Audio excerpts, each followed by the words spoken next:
It has been a long time coming.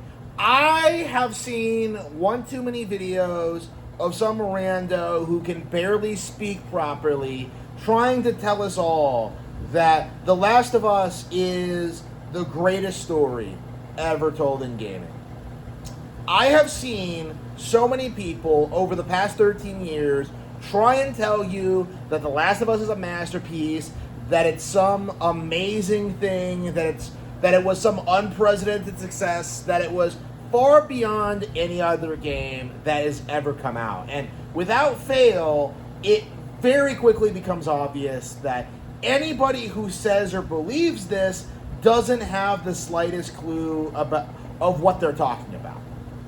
And I felt this way since the game first came out. But back then, I was just a nobody who was just observing things. Now I have my own platform. Now I'm a published author. Now I have my YouTube channel. Now I have a little bit of respect. I have a little bit of people paying attention to me, right? I have people who care what I think.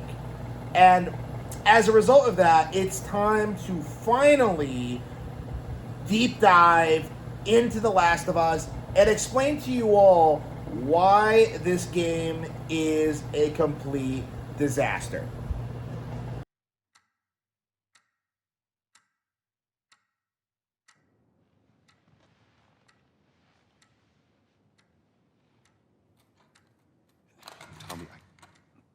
Tommy, listen to me.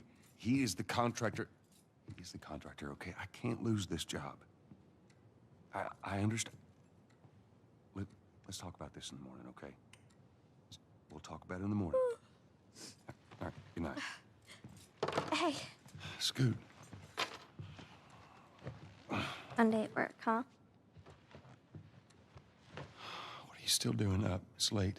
Oh, crud, what time is it? It's way past your But bedtime. it's still today. Honey, please not right now. I do not have the energy for this. Here, What's this? your birthday?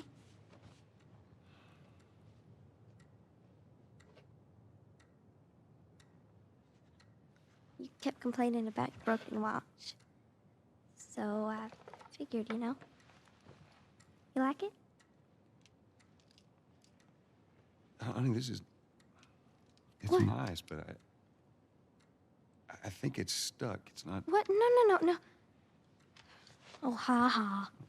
Okay, everything wrong with this game is very self-evident in this opening section. We have no idea who the characters are, we don't spend any time with them, and immediately we get this hokey dialogue about, it's your birthday, Daddy! And you get, this fake, as all-out conversation about, the watch is broken. They just have this weird, back and forth that you can tell is trying to sound genuine, it's trying to sound natural, it's trying to emotionally manipulate you. But the simple fact of the matter is that people don't actually talk like this. Okay? You look at this scenario and you're just kind of thinking, what are they pulling here? What are they trying to do? What is coming next? Okay? It is, at its core, kind of an emotionally manipulative setup because you don't really treat Sarah like an actual person. Her entire identity, it revolves around this idea that she loves her dad and that she goes to great lengths to kind of demonstrate that. Oh man, she's staying up late. Oh man, she got this gift. Oh man, she made a card for him that she forgot about. All of it just comes off as just very, very forced and not at all in line with what we would expect from a story like this. This is the kind of thing that you would have seen done way better in a proper movie or an HBO adaptation. And actually, that's actually kind of my defining issue with The Last of Us as a brand, is that the narrative is that this is some Oscar award-winning thing. This is the greatest story ever told that's as good as film, with actors that are as good as big-name Hollywood actors. But the simple fact of the matter is that it's not actually true, right? This is a video game that is supposed to be seen as being on par with the very best that Hollywood has to offer, and yet can't even really hit basic beats. It's interesting that this was the angle that Sony decided to go with for this game. Where did you get the money for this? Drugs. I sell hardcore drugs. Oh, good. You started helping out with the mortgage then. Yeah, you wish.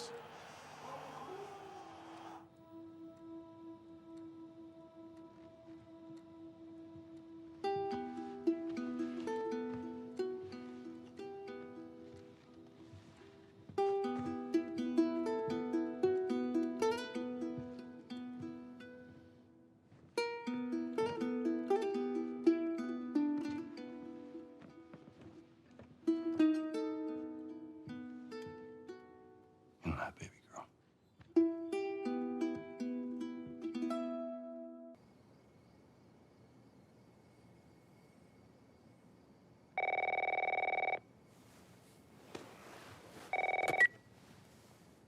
Hello? Sarah, honey, I need to get your daddy on the phone. Uncle Tommy, what time is it? I need to talk to your dad now. There's something. Uncle Tommy? Hello? I love how this entire setup relies on Tommy calling the house, Sarah picking up the phone, and Tommy not explaining himself. Like, please, please, please, Sarah, get your daddy on the phone. Get your dad on the phone. And he doesn't think to, like, tell her what's going on. Okay, so she's not scared yet. She doesn't know what's going on, and she doesn't think to be scared, right? Yeah, Tommy calls the cell phone, but oops, it's on the kitchen counter. Like, again, and oops, Joel was out of the house. Basically, a series of really bizarre coincidences, which sets up this idea that, like, oh man, the zombies, they're here, they're everywhere, and somehow people weren't able to control the situation. Like, somehow it hit so fast and so hard in the middle of the night that people weren't able to, like, call each other and just be like, hey bro, there's zombies around, get your gun, you know. Like, somehow, like, the pandemic just sweeps across the entire world overnight with no means of just containing it or just stopping it. There's nothing you can do, okay? Like, and it just feels so unbelievably forced and so unbelievably fake. Okay, we can see from the beginning of the game that the government people are already reporting on the contaminations. They're already reporting on what's going on, and as a result of that, it would be fairly easy to contain the virus. It would be pretty easy to make people understand that there are zombies out there, and it would be pretty easy to just barricade yourself in your house and then just, you know, wipe out all the zombies as they come at you, and then take certain precautions to eliminate the virus, right? That's it. That's all they really need to do. Like, it just is not that viable of an apocalyptic scenario, right? Somehow the virus sweeps across the entire world so quickly that no one can do anything, but also conversely that the main character survives throughout all of it, you know, to survive for a sequel, to be killed by a woman with a golf club. Well, woman is a stretch, but you know what I mean. Like, it just feels like an unbelievably forced scenario to create this illusion that this is some, like, deep, dark, intense story.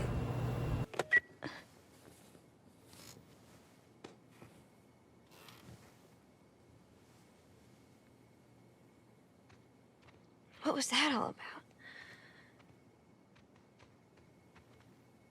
Oh, dang it. I forgot to give this to him. What do you mean you forgot to give him the card? You were waiting up for him all night, and it didn't dawn on you that, like, oh yeah, I have a card that I made. I better go up and get it. Like, you were waiting for hours, and it didn't dawn on you that you made a card. Like, what are you, stupid?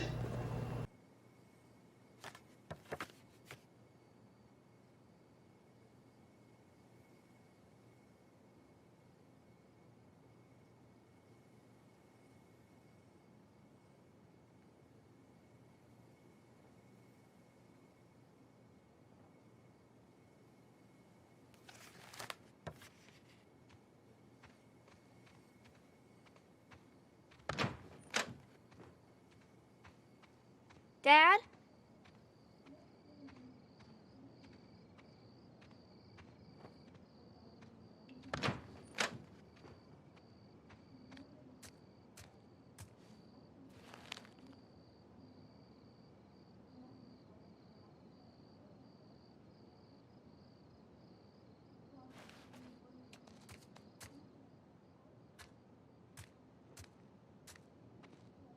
Daddy?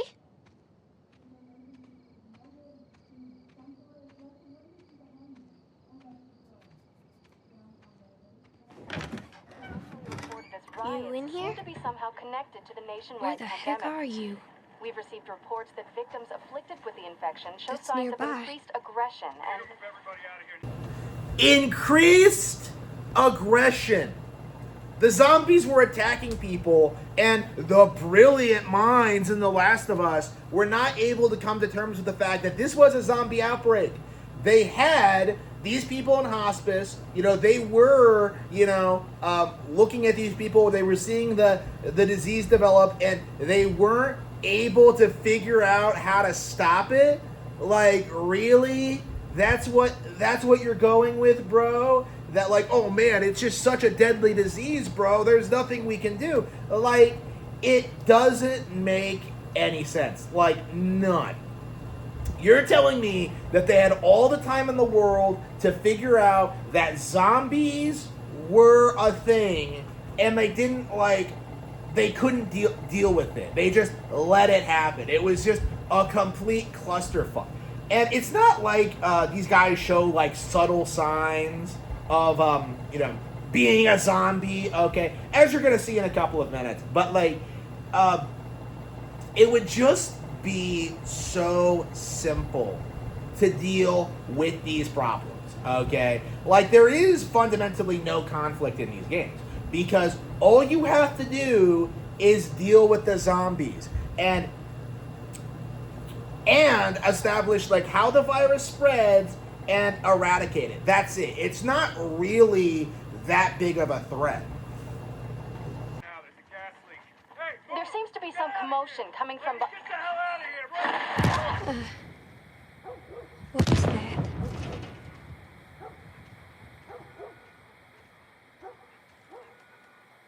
Dad?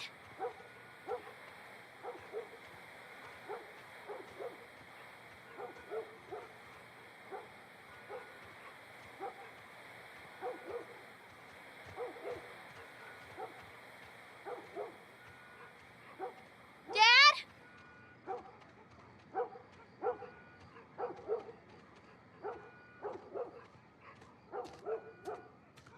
What is going on?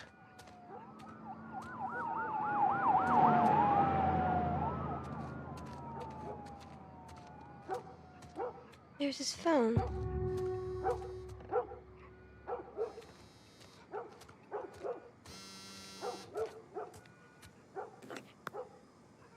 Eight missed calls. Where the hell are you? Call me. It's the middle of the night! He's at home! Like, I just don't understand why. You just talk to him on the phone. You know where he is. You just talk to Sarah. And not once does Sarah think that, like, maybe something's wrong. Maybe I should unlock this phone, which I should have the password to, considering it's my dad's phone. I should just use this phone to call Tommy and just be like, hey, Uncle Tommy, what's up? Like, I don't understand why they try dragging this out so much. Okay? Like, she just does this thing where she's just like, oh yeah, explosions, gas leak explosions, right? People suffering from the pandemic are getting aggressive. Yeah, I'm just gonna like go around asking for dad. You know, there's nothing wrong. There's nothing wrong. We're not gonna freak out until something happens. On my way.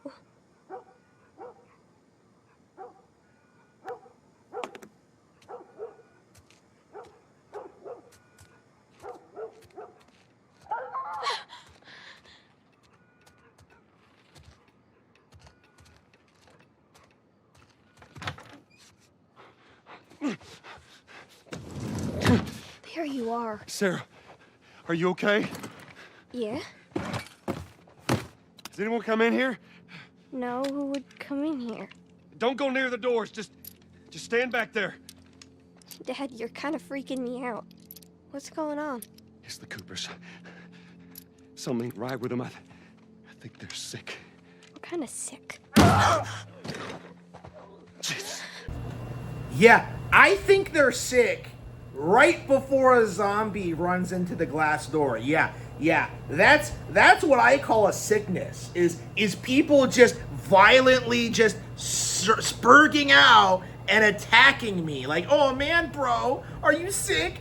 Do you need a doctor? Like, are you kidding me? Like, I don't understand why people can't look at these things, look at their behavior, and just go, that's a zombie, and just immediately put a bullet in them. Like, I don't understand how this situation got as bad as it did, especially when you, like, look at what happens next. Like, look at this. Jimmy! Dad? Come here. Jimmy!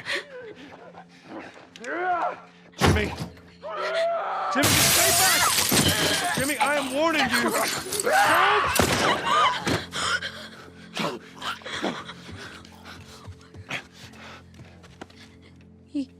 You shot him? One shot to the chest, all you need to do to incapacitate them. They're not hard, they're not like some super unstoppable force. You know, you just keep pelting them with bullets that, you know, you have until they just stop moving for good, okay? All you have to do. Secondly, you know, Sarah, instead of freaking out like, oh man, what was wrong with him? What was he trying to do with us? Like, she immediately does this weird thing where she's just like, you shot him.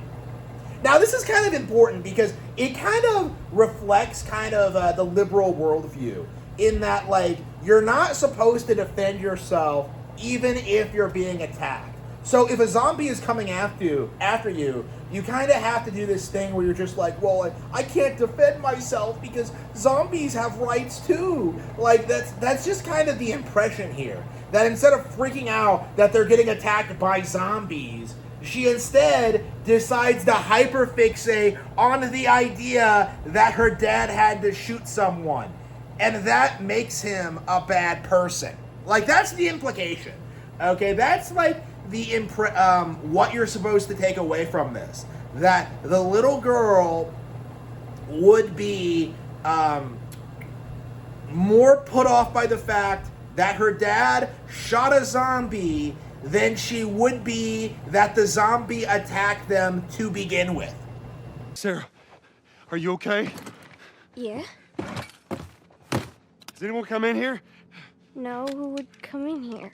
Don't go near the doors. Just stand back there. Dad, you're kind of freaking me out. What's going on? It's the Coopers. Something ain't right with them. I think they're sick. What kind of sick? Jeez. Jimmy! Dad? Come here. Jimmy! Jimmy, stay back!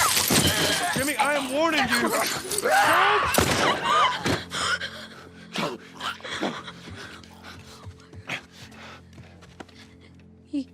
You shot him? Sarah. I saw him this morning. Listen to me.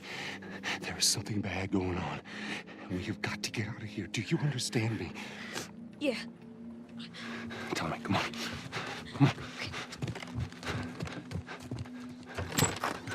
Where the hell you been? You have any idea what's going on out there? I got some notion. Holy shit. You got blood all over It you. ain't mine. Let's just get out of here. This ain't half the people in the city lost their minds. Can we just please go? Some sort of parasite or something. You gonna tell me what happened? Later. Hey, Sarah. How you holding up, honey? I'm fine. Can we hear what's on the radio? Yeah, sure thing. Thanks. Hey, Uncle Tommy, my dad just shot our neighbor and I was really upset about it. Can you turn on the radio? What? Like, what is with this tone? Like, Sarah just seems completely unaware of what's going on. You know, her dad just shot someone and she was visibly upset about it. And in the very next scene, she's just like, can we listen to the radio? Taylor Swift might be on. Like, what is this nonsense? No cell phone, no radio. Yeah, we're doing great. Okay, first of all, we already established that the cell phones were working. We looked at it, and it was very apparent that it was functioning. It was just lying on the kitchen counter because, I don't know, Joel is stupid or whatever. Okay, we established that already. But second of all, if a zombie apocalypse were to hit, like, right now, this very second, would cell phones just go off overnight? Would zombies just take down the towers? Would they just, I don't know, go after AT&T so people couldn't communicate? Like, there's no alternative way to network. Like, you know, the internet. Like, you're telling me that immediately during the zombie apocalypse, they're going to just cut the cable and just cut everyone off. That doesn't make any sense. Like, that just doesn't make any sense at all. Like, it's not going to happen. And the entire scenario relies on this idea that, like, everyone was completely blindsided by the zombie apocalypse because they shut off their cell phones and our neighbors turned on each other and, like, there was nothing we could do about it. And, like, the simple reality is that, like, there were a lot of things they could do about it. You could get the guns and shoot the zombies. You could put them in isolation. You know, you could begin to study and research the symptoms instead of, like, being completely blindsided by the fact that, like, this was happening at all. Okay, it doesn't make any sense. Like, we are supposed to believe that people couldn't figure out what was going on immediately, and that just doesn't make any sense considering what we know about the situation, right? They already knew there was a pandemic. They already knew that things were that there was something wrong with these people, and yet, like, everyone's acting surprised, like, oh my, zombies, who could have possibly seen this happening? Like, it's just a complete joke. A minute ago, newsman wouldn't shut up. They say where to go? They said, Army's put up roadblocks on the highway. No getting into Travis County. We need to get the hell out. Take 71. 71, that's where I'm headed. Did they say how many are dead? Probably a lot. They found this one family all mangled inside their Tommy. house. Right. Sorry.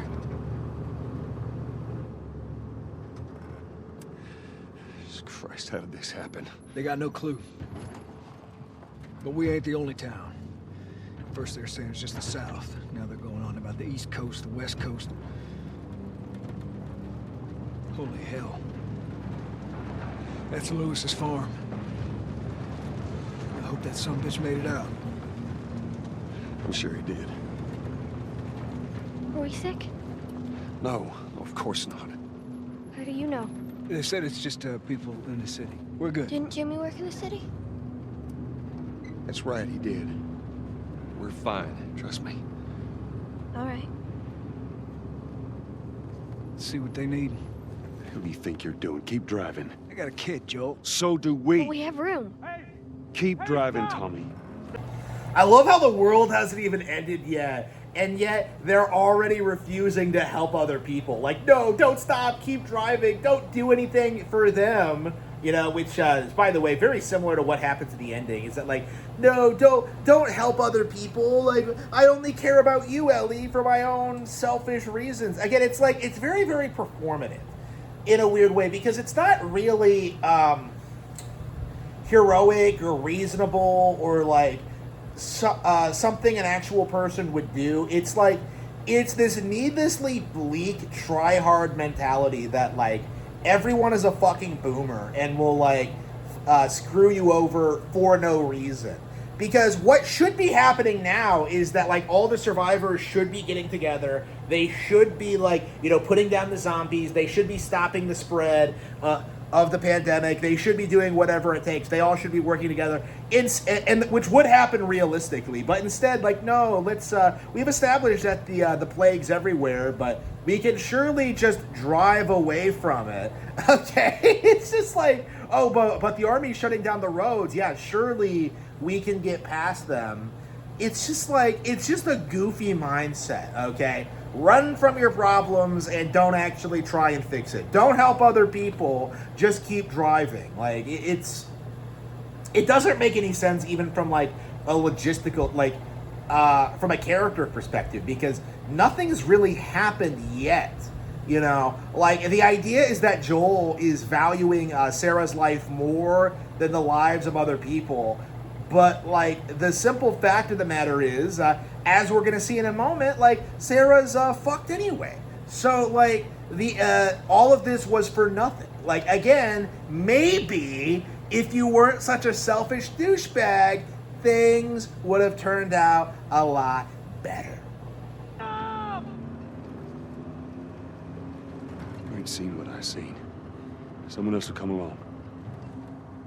You should have helped him.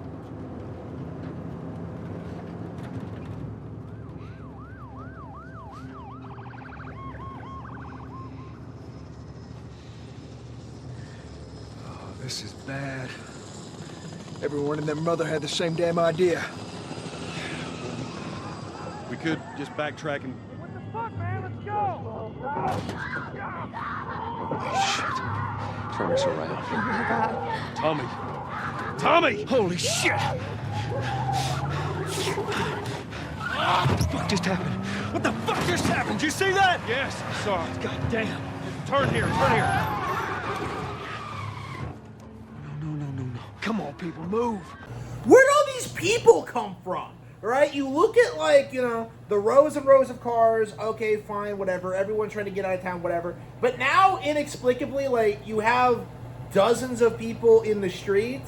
Like, what? You just turn a corner and there are just, like, people everywhere. Like, it doesn't make any sense. Okay? Like, all of these sequences just serve to kind of play a role in the moment, but they don't really have any like strong cohesion. So for example, there are a bunch of people wandering around in the street when zombies are already attacking people in the street.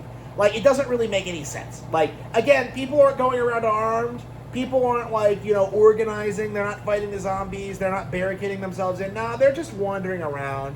You know, they're not infected yet. They're just so useless and so stupid that they can't figure out how to deal with, like, the simplest fucking problem ever. Like, just shoot the zombies.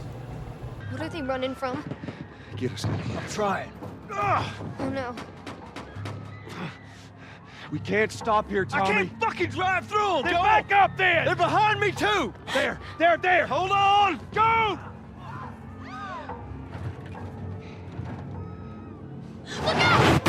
So you see a bunch of people running away from something, and your first brilliant idea is to drive towards whatever they're running away from, right? That's your big idea, and then immediately you get hit by a truck. Like, immediately. This is like the most brain-dead thing imaginable. Like, why exactly did we turn down this alleyway? Why exactly did we not turn around immediately once we saw all these people? Like, why exactly did they allow themselves to get into this situation? It doesn't make any sense, because they're obviously running away from something, right? So why exactly are you throwing yourself in the thick of it? It doesn't make any sense. On! Go!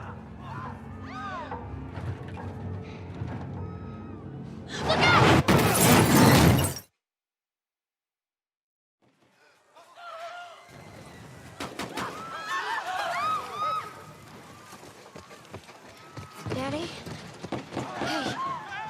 Hey.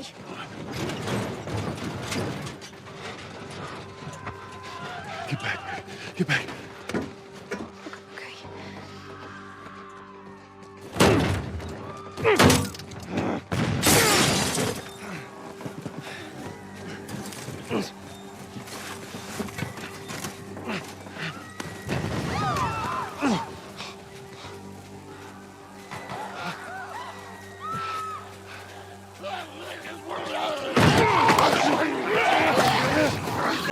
I love how Joel nor Tommy got bit during this segment. Like, the game would have ended right here. Dad? I'm here, baby. I'm here. Come on, give me your hand. What is it? My leg hurts. How bad? Pretty bad. We're gonna need to run. God. You keep us safe. Come on, baby. Well, hold on tight.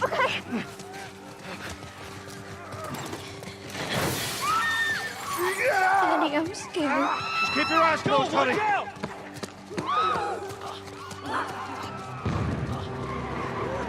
Oh my! Keep running! Those people are on fire. Don't look, Sarah.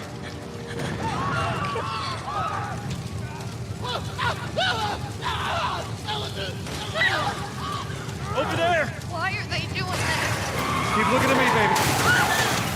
We're gonna get out of this. I promise.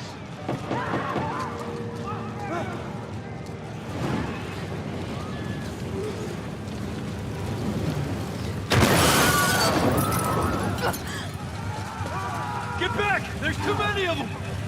This way! Through the alley! Purely for the sake of the plot, neither Joel or Tommy get bit during this segment. Go!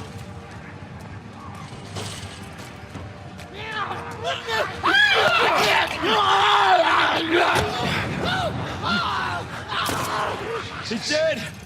God damn it! We're almost there. We're almost there, baby. They're getting through the fence! Keep going! Find a way out of here! Come on! Go! Move it! Yeah, because going through an alley worked so well the first time. Again, like, the entire setup for this is that they drive from the suburbs into this town, surrounding themselves with all these other people, you know, during a zombie apocalypse. They go around, they're surrounded by zombies, surrounded by people, and they're just overwhelmed by everything going on. Like, you couldn't have taken a back road. You couldn't have gone somewhere where, like, you know, there wasn't a whole lot of people. Okay, you couldn't have, like, done anything like that. Like, no, let's just go straight into town and go on the highway. Like, nobody else is gonna have the exact same idea. Like, the entire setup for this is retarded. And not only is it dumb, they're making the same exact mistake. Surround ourselves with more buildings filled with people when there's explosions and zombies everywhere. Like, that sounds like a brilliant idea. Get to the highway! Go! You got Sarah! I can outrun them! Uncle Tommy? I will meet you there! Hurry! Daddy, we can't leave him! He's gonna be fine. Almost here. They're getting closer. Dad?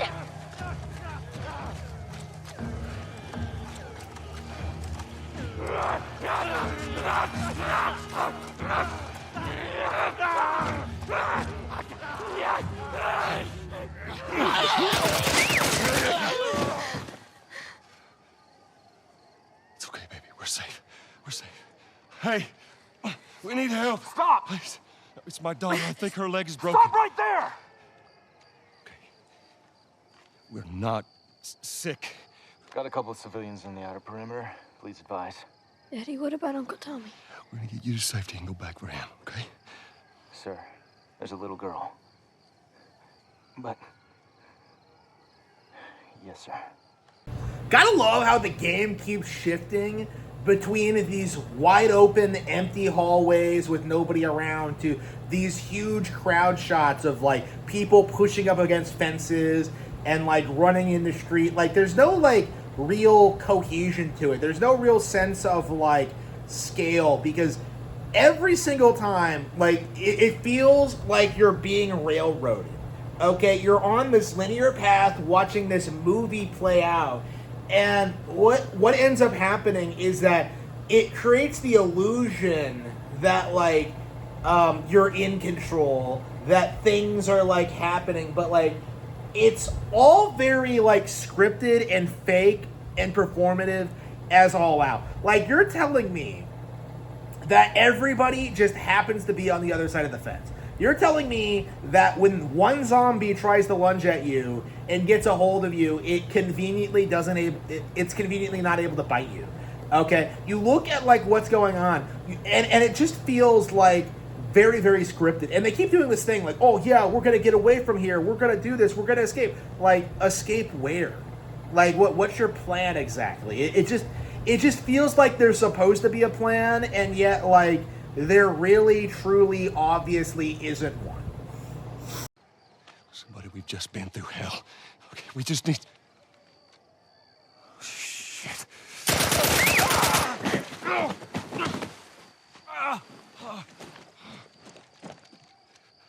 Please don't. I guess the real monsters were man. No, but really though. So the apocalypse has just kicked off, right? The zombies are everywhere, and the government has immediately resorted to killing people. And this is obviously retarded. Like, they would never be able to get away with this. Okay? You're telling me that they were able to, like, hide information regarding the zombies from the public. They were able to, like, try and respond to try and contain the virus. They failed, and yet they, everything still, like, collapsed. So, like, basically, what we're led to believe is that the government immediately got to the point where they were willing to shoot a little girl for pretty much no reason. Now, the point of this is to, like, emphasize that the government is evil and corrupt and that we shouldn't trust them, but instead of being based, it kind of comes off as fake as fuck, because if the government doesn't have anyone to rule over, they fundamentally have no real power. And this is the problem with these kind of scenarios and this kind of story, in that, like, we're supposed to believe that the government is immediately going to start shooting innocent people because of the zombies, and that there aren't going to be, like, serious repercussions for this. Like, it's just retarded. It's just insane. It's obviously a misrepresentation of, like, what would actually happen in these scenarios. But, like, the way it's presented in the game is that, like, this is how it would actually happen. And it's just, like, again, this goes into what I said earlier about how this game is, like, needlessly try-hardy and ridiculous. Like, they really want you to believe that this is, like, a realistic take on a zombie apocalypse scenario. Kind of like how Game of Thrones is supposed to be, like, a realistic look at medieval politics, when, like, in reality, if anybody did any of the shit they do in Game of Thrones, it would just result in, like, you know, nobody trusting each other and, like, the kingdom just kind of falling apart. Like, the idea that, like, you sit on the Iron Throne and that you rule the Seven Kingdoms, it's, like, retarded, right? It doesn't make any sense. But, like, that's the way Game of Thrones kind of presents it. This is the same kind of thing, in that, like, yeah, the world is ending, and so the government is shooting little girls now. That's how this works. Oh, no. Sarah. Move your hands, baby. I know, baby, I know. God. Listen to me. I know this hurts, baby. You're gonna be okay, baby. Stay with me. All right, I'm gonna pick you up. I know, baby. I know it hurts. Come on, baby, please. I know, baby. I know. Sarah.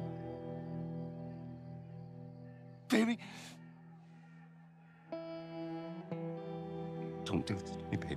Don't do this to me, baby. Come on. No. No. No, no. Please.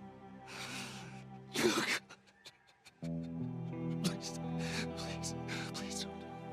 So narratively speaking, the only reason that Tommy split up from Joel and Sarah was to like have this moment where he shoots this one guy who's confronting him, right?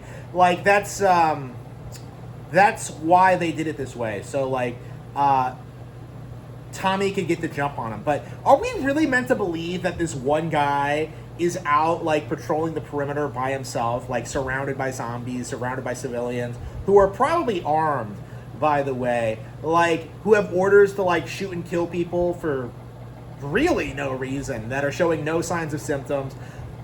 You're telling me that like there was no one else there? He didn't have a patrol, he didn't have anyone else? Like the government was prepared enough to equip this guy with top of the line equipment and tell him to shoot anybody he sees, but they don't. He doesn't have backup. He doesn't have like anyone else in the area. like Tommy is just able to come in out of nowhere and just shoot him. Like it's just like, this is why the entire scenario doesn't work. If the government really did swoop in and start shooting little girls, this is exactly what would happen. Is that people are gonna shoot back.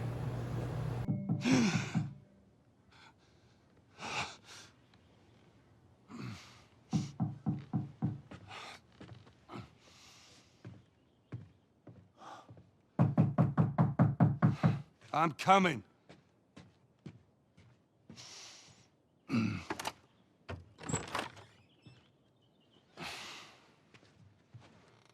How was your morning?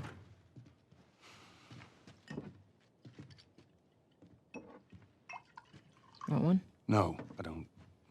Who the hell are you, lady? So you just come into the room and we've never seen you before. We don't have any context. And you come into where I am and offer me a drink. Hey girl, hey lady. If I wanted a drink, I would have gotten one for myself. Just like, so again, we have this like 20-year time jump, and they don't really go into like during that like transition sequence. They didn't go into like Joel's status. They didn't go into like how things are changing. They didn't introduce this character. Like we just kind of go into this like this flash forward sequence where he's just kind of there, and we just get this sense where it's just more of the same, essentially. Like we get this sense that things are different now, and yet it doesn't do anything to get you sucked into the world. It doesn't get you invested. It doesn't make you feel involved. Like this is just a basic ass attempt at moving the plot forward, and it doesn't do a whole lot to make you feel invested in Joel or what he's going through or the current state of the world. One more. Well, I have some interesting news for you. Where were you, Tess? West End District. Hey, we had a drop to make. We had a drop to make. Well, you wanted to be left alone, remember? So I'll take one guess. The whole deal went south and the client made off with our pills. Is that about right? Deal went off without a hitch. Enough ration cards to last us a couple of months, easy. You want to explain this? I was on my way back here, and I got jumped by these two assholes, all right? And yeah, they got a few good hits in, but... Look, I managed. Give me that. Are these assholes still with us? That's funny. At least find out who they were. Yeah, look, they were a couple of nobodies. They don't matter. What matters is that Robert fucking sent them. Our Robert. He knows that we're after him. He figures he's gonna get us first. Son of a bitch, he's smart. So what the game is trying to do is it's trying to world build, and it's trying to establish where Joel is at now. It's trying to establish his new relationship with this woman. It's trying to like, show you how things are different now, socially speaking. But it just doesn't work. Like, when you look at this, when you look at how it's presented, when you look at how, like, sloppy the exposition is, when you see just how poor of a job they do in, like, setting the stage for, like, these new characters, this new setting, this new idea, like, you just feel this sense of emptiness, that this is the best they could come up with. Oh, it's the zombie apocalypse. Let's talk about our beef with this guy. Like, again, there's no stakes here. There's nothing to get you invested. Like, again, you just saw this guy's daughter die. And instead of, like, following up on that, what we get instead is just this weird generic sequence where, like, oh man, my partner just got jumped. Like, it's just unbelievably boring and does very little to get you engaged in what is supposed to be a zombie apocalyptic story. You know, the zombies are everywhere. They've taken over, and yet people are still, like, living in these communities. Everything seems fine. You know, they've survived for the past 20 years. So it's not even really an apocalyptic scenario. Like, it's just people living with zombies. And there's nothing all that interesting about that idea. He's not smart enough. I know where he's hiding. Like hell you do. Old warehouse in Area 5. Can't say for how long, though. Well, I'm ready now, yeah? Oh, I can do now.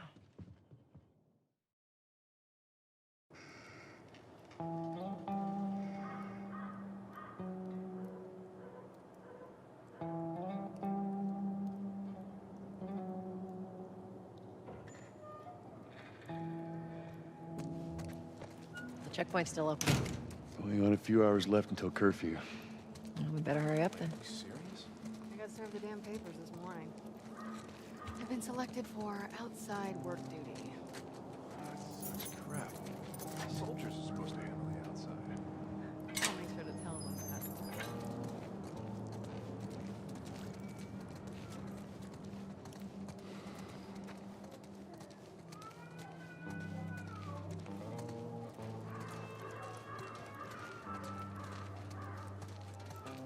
Attention.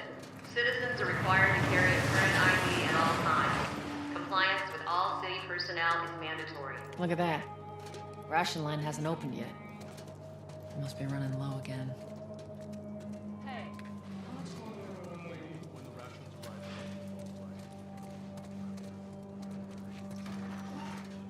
Go. You leave me alone. Down on the ground. Hey, Jesus. Then get down. I didn't do anything wrong. No. Hands on your fucking head. Do it. All right, again.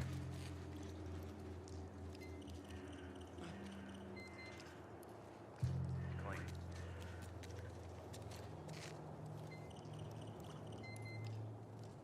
Clean.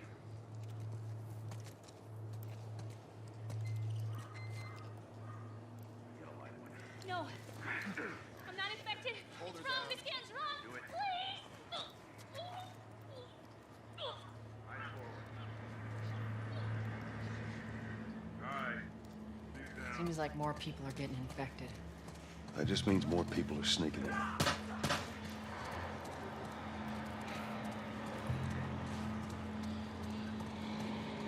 I got us all new papers. They shouldn't give us any static up there. Just play cool. Right about through.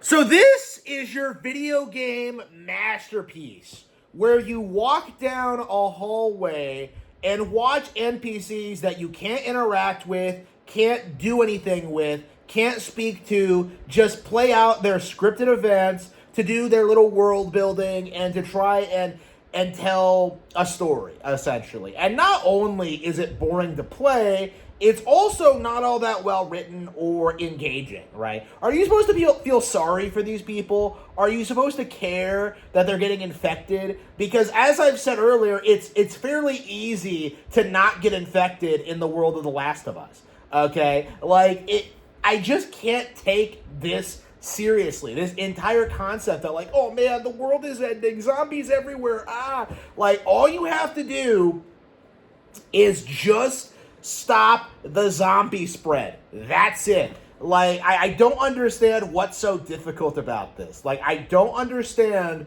why this is supposed to be, like, such a bleak scenario. Like, it just feels unbelievably forced and makes no sense. Like, it really genuinely feels as if this is just, the creators trying to create this deep, dark story and just kind of failing to do it, essentially. It's just not, they're just not good enough, essentially. They don't have the talent to create something that truly feels post-apocalyptic. You know, if you've survived the past 20 years, you're gonna survive the next 20, okay? It just doesn't feel as if it really draws you into the world, and it really doesn't get you invested in, like, the stakes, right? This is the period in which they should be establishing that the world is completely fucked, that, like, everything's ruined, that there is no hope for humans to recover, and, like, they've already kind of failed at that, essentially. Instead, they focus more on, like, Joel as a character, but we still know very little about him, right? Because they chose to go for, like, the emotionally manipulative route with you playing as Sarah and then having her get killed at the beginning. Like, you don't really know all that much about Joel. And this is the thing about Joel. You know, I talked earlier about how Sarah is basically just this this prop for Joel's character development, how you're supposed to feel sorry for her because, you know, she's the daughter. Joel is meant to be like the self-insert character for the average PlayStation player, right? This is like a dad simulator, right? So this is a character that was tailor-made, designed to live out like the dad fantasy, where instead of like working to provide for your family, you're some hardcore badass who lost his daughter and so will do anything he possibly can to protect his new daughter figure from the evils of the world. It's like some weird like power fantasy thing.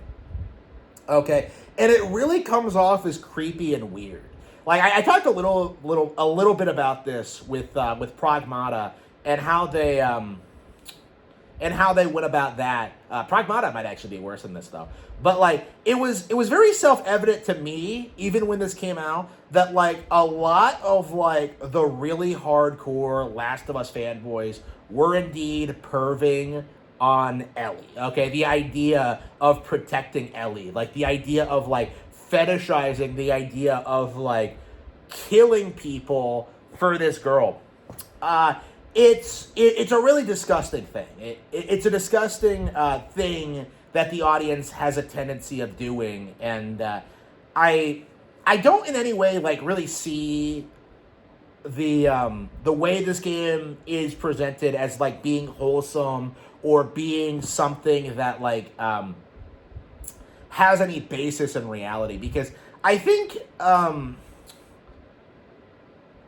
said this about Pragmata too, and this is how you know it's like inherently a perverse thing. Like if Ellie were a little boy, right? If it was a 14-year-old boy, would anybody give a shit? Would like anybody be invested? Would anybody care about the character? And the answer is no. Okay, like this is a very performative, emotionally manipulative story, and you can see that in a lot of aspects. How they present their story, how they present their characters, how they introduce new aspects and ideas. Like essentially, what they're trying to do is do this bitch-made thing of creating this like self-insert character, Joel, and attaching to him to like an underage girl. And that's what the draw was. That's what drew people in. That's what made people so enamored with this story and this idea. It was just fundamentally this extremely manipulative thing. And people really do need to start addressing this more. Like, I think it's kind of a little known talking point, or a little known fact that like a big reason why The Last of Us Part 2 was not as popular was because Ellie was no longer underage. You know, that was a big reason why a lot of people were put off by The Last of Us Part 2 to start with. Like, they try to frame it in this way that, like, oh man, I wanted to play as Joel, but like, I wanted Joel to be in this game. But like, the reality is they wanted to keep up this weird, perverse fantasy forever, essentially. And it's absolutely deplorable that these people do this, and that this is what they want out of their fiction.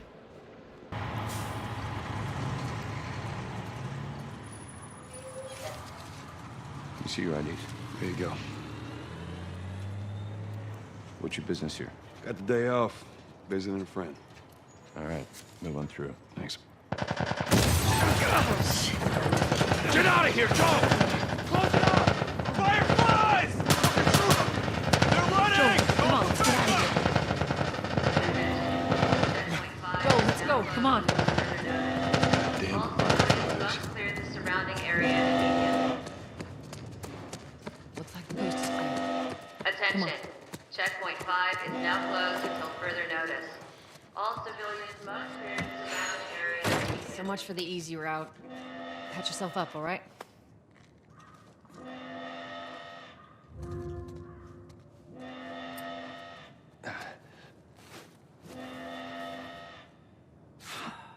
They're gonna close all the checkpoints. We're gonna have to go around the outside. Outside the wall. Or we could just let Robert go. Cute. Hey, Tess, you see that shit? I was there. Hey, how's the East Tunnel looking? It's clear. I just used it. No patrols. And where are you off to? Gonna pay Robert a visit? You too? Who else is looking for him? Marlene. She's been asking around, trying to find him. Marlene? What do the Fireflies need with Robert? You think she'd tell me? Well, what did you tell her? The truth. I got no idea where he's hiding. Good man. Hey, you stay out of trouble, all right? Military's gonna be out in force soon. Yeah, see you around.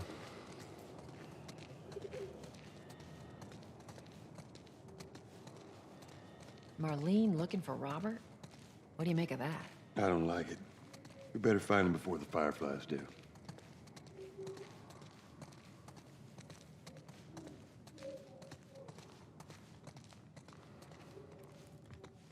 This is us.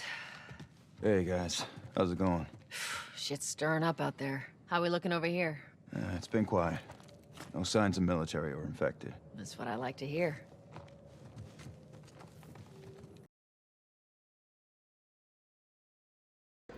Infected!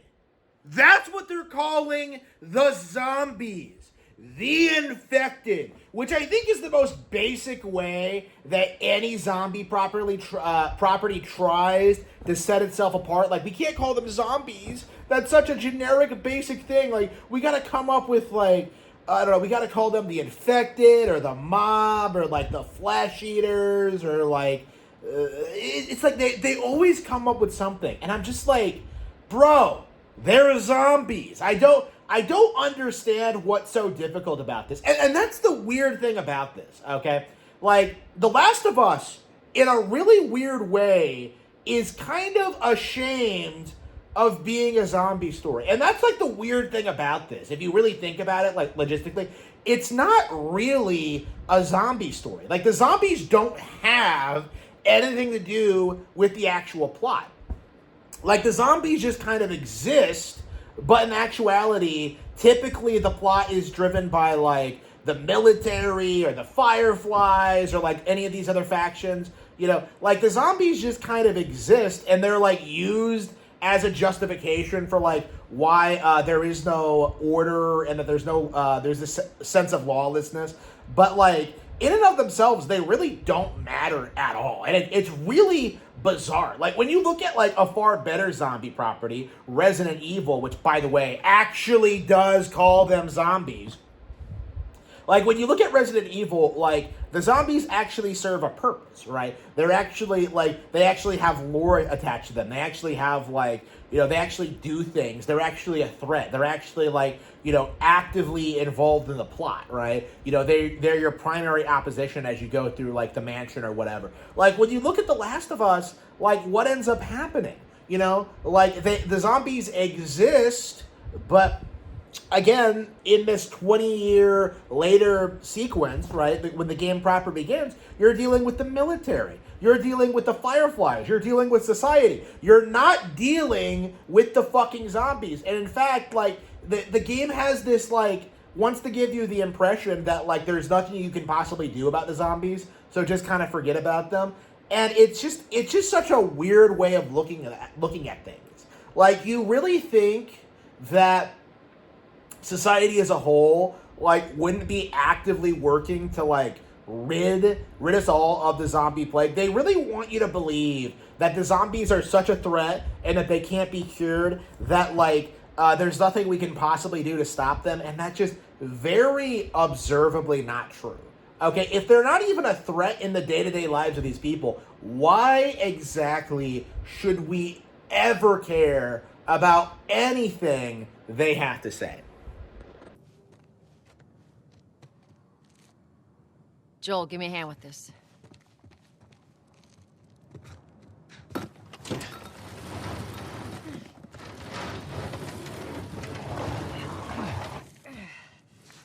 I'll take it easy out there.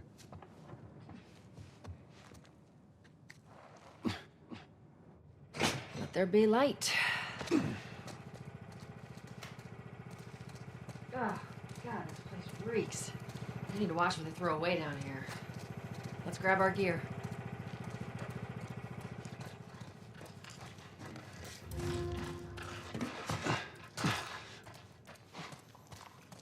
Our backpacks are still here from last time.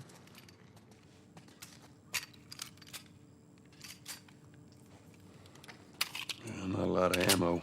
It'll make your shots count.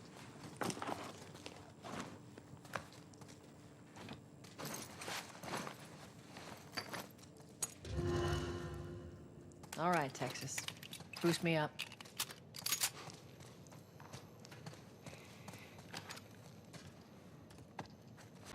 Boost me up? She's nowhere near the wall. Like, did you see that? She was standing like 10 feet away. Boost me up? Like, what? Like, and they don't have a ladder. They don't have, like, any other way of doing it. No. The only possible way we can do this is if you boost me up. Even though we clearly establish that we've done this before and we've taken this route, like, several times in the past. Like, come on. You ready? Yes, ma'am.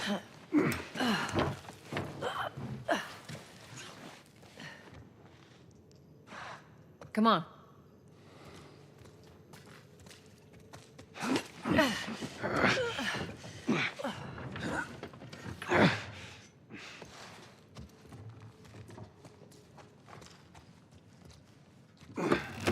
Go on.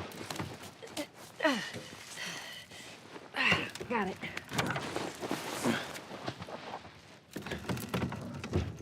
Be careful. When am I not? That a trick question?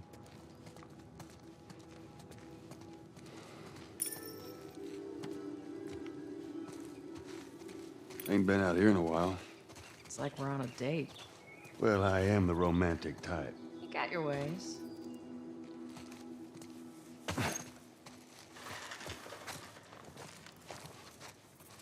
Chances of getting laid tonight? 0.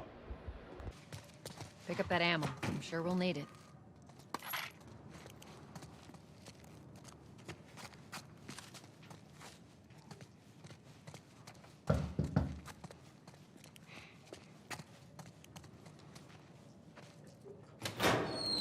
Hey, little man. Make sure the coast is clear. No soldiers, none of Robert's men, yeah?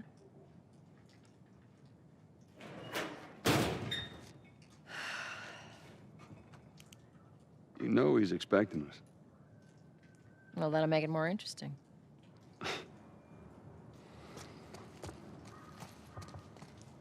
Good to go. Come on.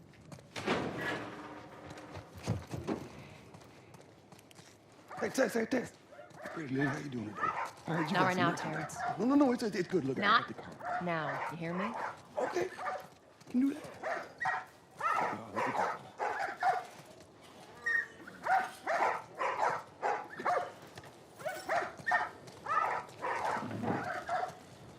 You touch it, you buy it.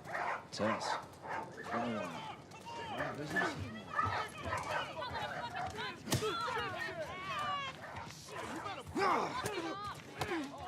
Where do you think you're going?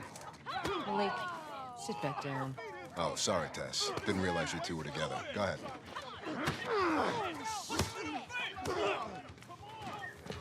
Who's that? An old headache. Don't ask.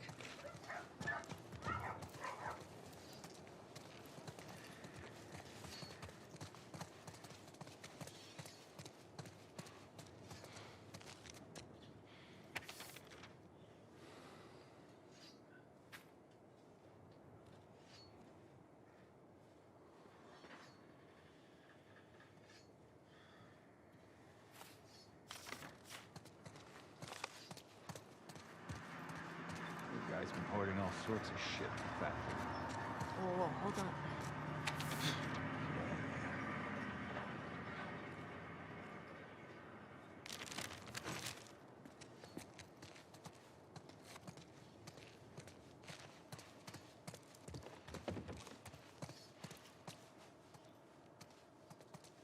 I'm looking for Robert. He come through here? Half hour ago. He went back to the wharf. He's there now.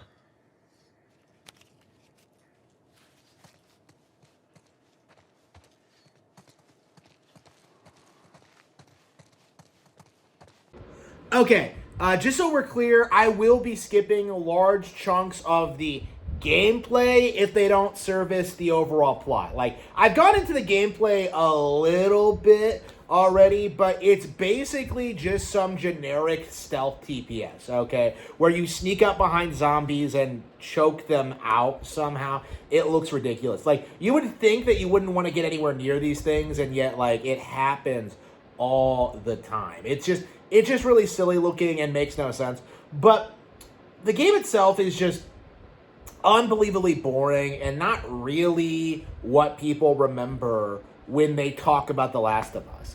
Like, again, the game is pretty exclusively only known for the story. So if the gameplay segments don't emphasize the story or talk about it, we are going to be skipping large chunks of it going forward.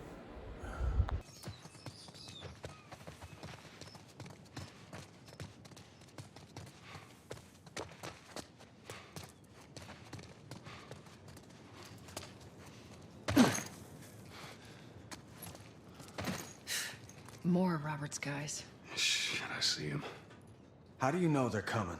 2 of our guys died trying to take Tess out. I guarantee that she and Joel are on their way here right now to get Robert. Jesus. I've never picked up on this before, and I've never seen anyone else address this, but watching this again, it's very interesting. Have you noticed that it's Tess who's taking the lead? It's Tess who came up with the plan. It's Tess who's, like, involved with Robert. Tess who got jumped. Like, Tess who knows everyone. Tess who's taking initiative. Like, Tess is basically the protagonist here, and Joel's just kind of there, just awkwardly just going, like, who's that? What's going on? Like, where are those spores coming from? It's like, he's not really the protagonist of the game. It's just like, it just screams feminist propaganda. Even at this stage, I think that's very, very, very self-evident. And this is one of my big problems with, like, The Last of Us discourse, because a lot of people have this mindset that the game was the last bastion of, like, good traditional based, like, PlayStation storytelling. But in actuality, when you look at something like this, when you see Tess taking the lead and Tess taking charge and Tess, like, you know, being a girl boss, like, you really get this sense that, like, even back then, they were trying to push this angle. And it's something that, like, we absolutely need to call out. It is ridiculous how we're, like, maybe half an hour in at this point, and yet Joel has still done nothing of value the entire game.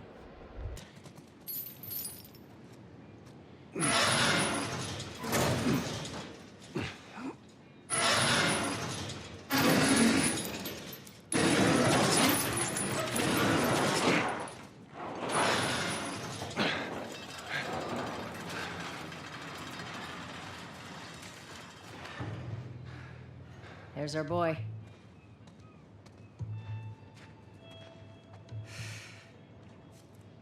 That cocky son of a bitch. Let's go wrap this up. Let's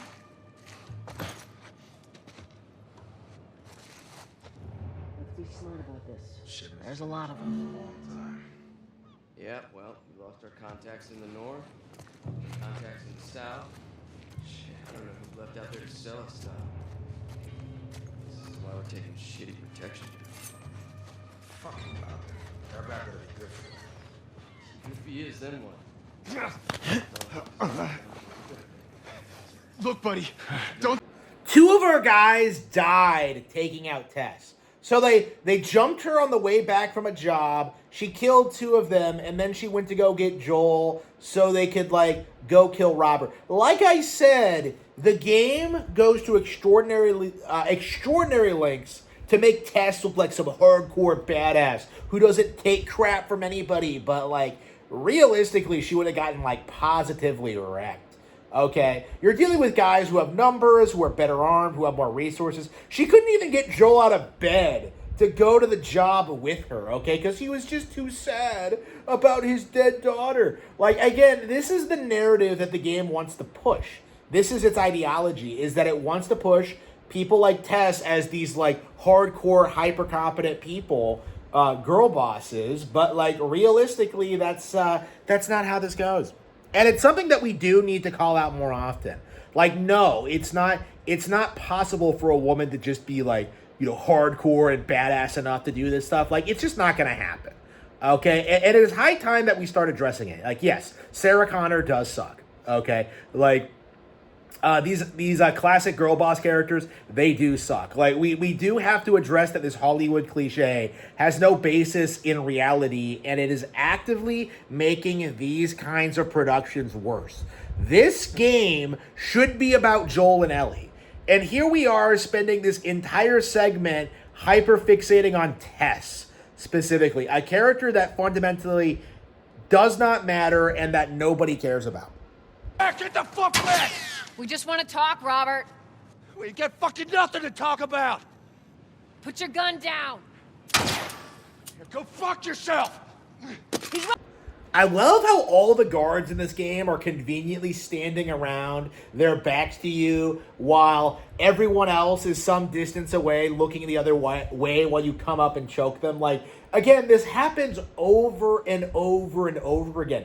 It's so forced. Now, I said I wasn't going to talk about the gameplay too much in this video, but I do think, looking at this footage, we do have to talk a little bit about the gameplay and story integration, right? Where we have this scenario, right, where we have to, like, leave our little enclave, go to someone else's enclave to kill this guy who wronged us or whatever, right? We had to go out into, like, the wilderness for a bit where there are zombies to do it, right? Like, again, it seems like, to me, it feels like that could have been interesting. You know, if they had, like, interesting mechanics, if they could have contrasted the differences between, like, zombie and human enemies, right? You could have, like, done a lot of interesting world building. You could have done a lot to establish a dynamic between Joel and Tess and, you know, hyping up Robert as an antagonist. But, like, you really fundamentally don't get any of that, right? Basically, all you're doing is getting basic bitch dialogue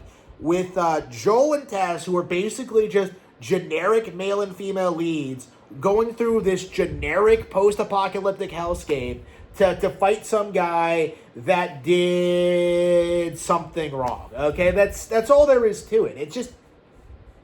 It just doesn't do a lot to make you think that this is a particularly well thought out, interesting setting. When you have something like again, I would hate to keep bringing this back to Resident Evil, but, like, Resident Evil does a way better job at establishing character, motivation, lore, and just an overall setting, you know, an overall universe, right? Like, it is shocking if you play the original RE remake, you know, how much effort they put into, like, having characters that you never even see on screen, right? You know, characters that have been dead for a while who have left notes behind. You can find their corpses in certain areas, right? You can read up on what happened to them. They have interesting interpersonal relationships. They have a real history, right? The setting feels incredibly well fleshed out and engaging.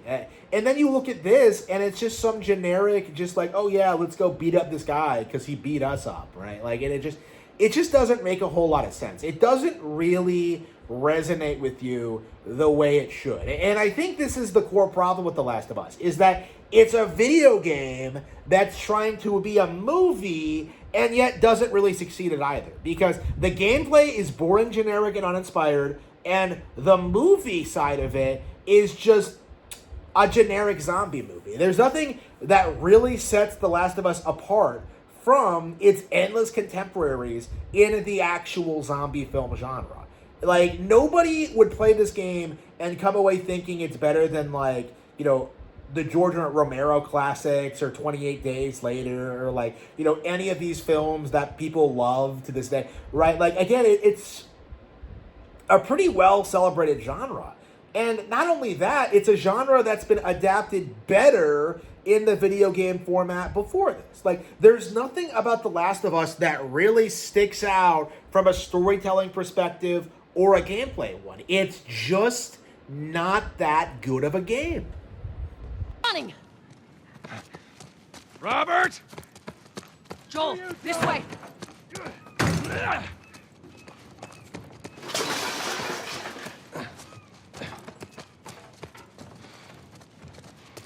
Got him!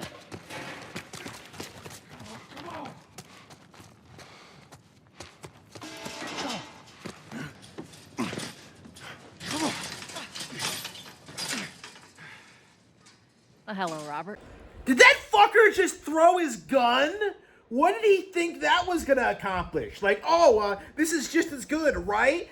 Yeah. It's what a terrible idea.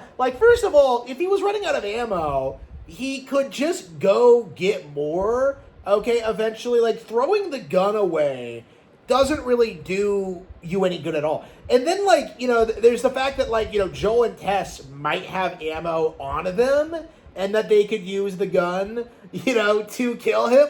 I get, why do it? It doesn't make any sense. It's stupid. It's just, the most ridiculous thing. Why exactly would you throw the only thing that could possibly defend you? It's such a stupid move. I genuinely think he might have had some more ammo on him and was just so stupid that he thought throwing the gun would be just as good or better. Oh yeah, there's a bunch of bullets in the gun, so maybe throwing it would work. It's just come on. Tess, Joel, no hard feelings, right? None at all. All right. God damn it! We missed you. Look, whatever it is you heard, it ain't true, okay? I just want to say... The guns. You want to tell us where the guns are? Yeah, sure, but it's complicated. All right? Look, all right, just hear me out on this. I got... Fuck. Stop! Oh. Quit your squirming. You were saying? I sold him. Excuse me. I didn't have much of a choice. I owed someone. You owed us. I'd say you bet on the wrong horse. I just need more time. Just give me a week. You know, I might have done that if you hadn't tried to fucking kill me. Come on, it won't. Who like has that. our guns? I can't. Just give me a couple. Who has our guns? It's the Fireflies. I owed the Fireflies. What? Look, they're basically all dead. We could just go in there, finish them off. We get the guns. What do you say? Come on. Yeah, fuck those fireflies. Let's go get them. That is a stupid idea.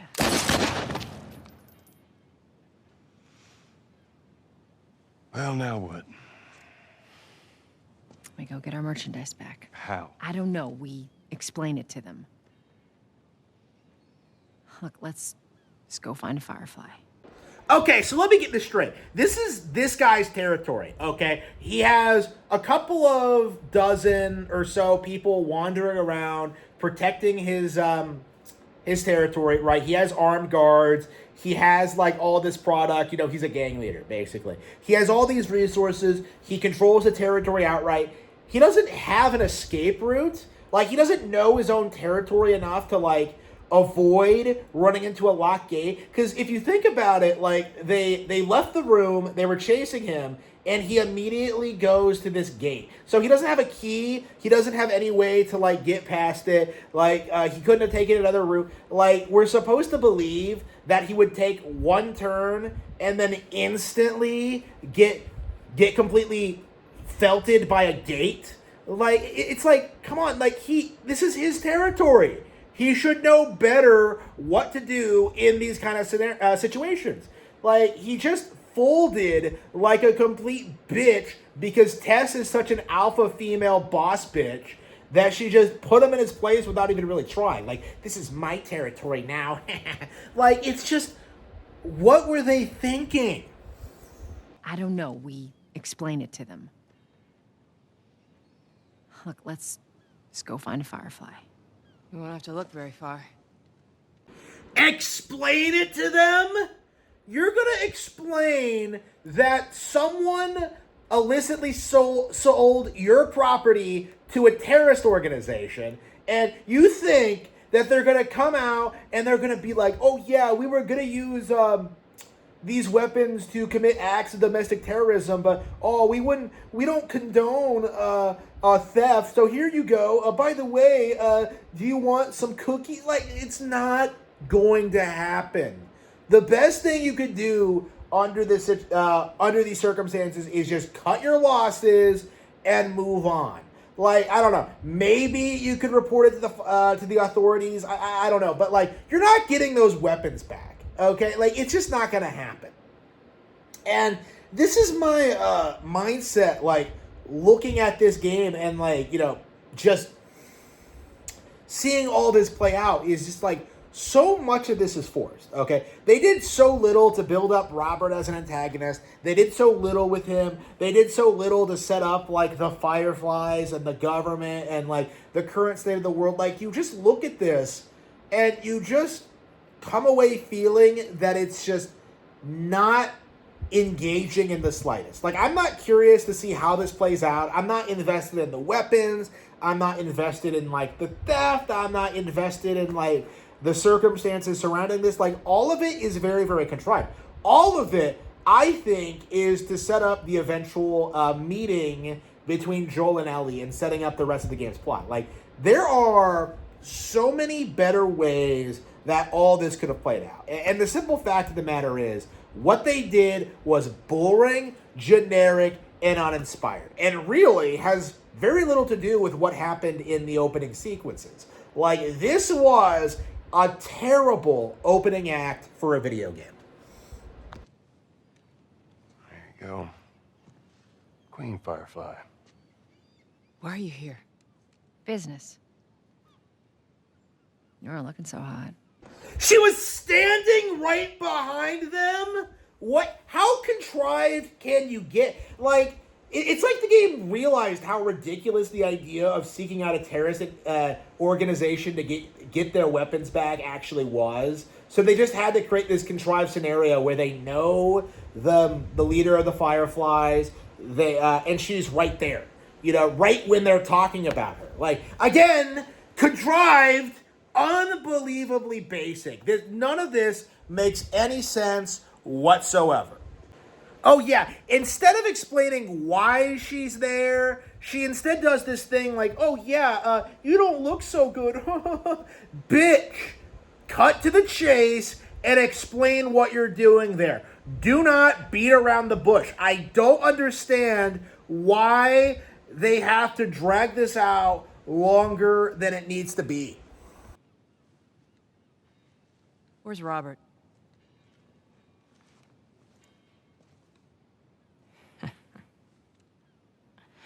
I needed him alive. Where's Robert?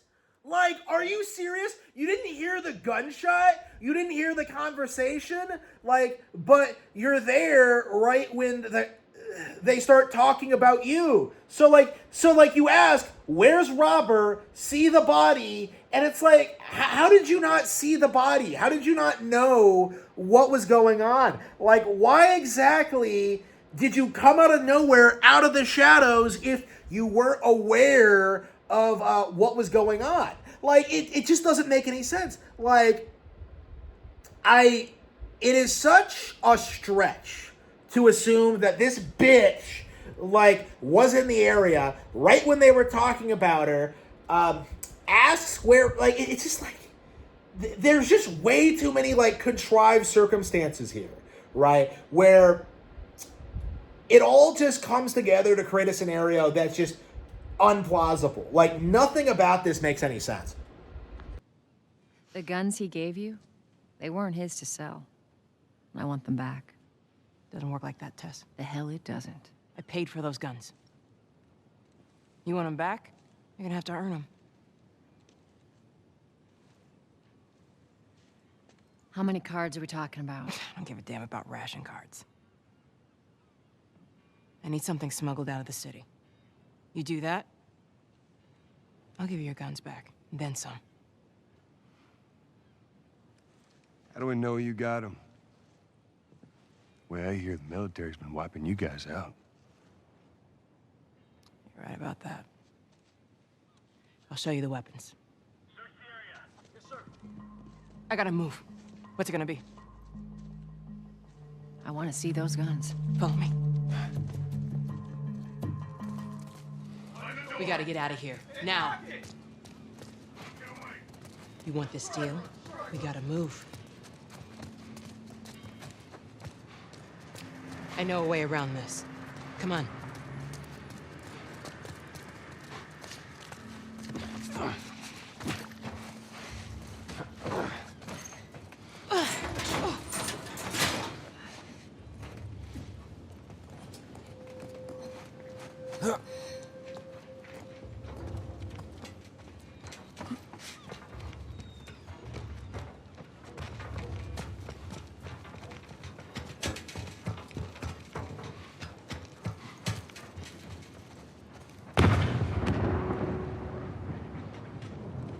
Holy shit.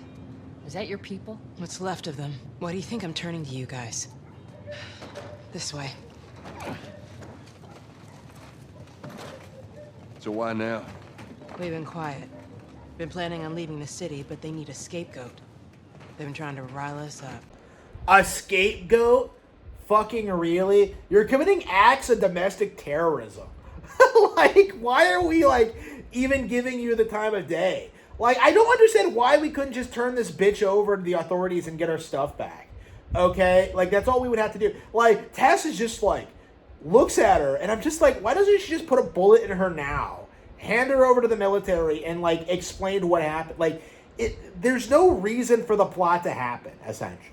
You could argue that, like, well, she might not get her guns back, but on the flip side, you don't have to deal with the fucking Fireflies. Again, the Fireflies are scum. And that's very self-evident even from the beginning of the game. The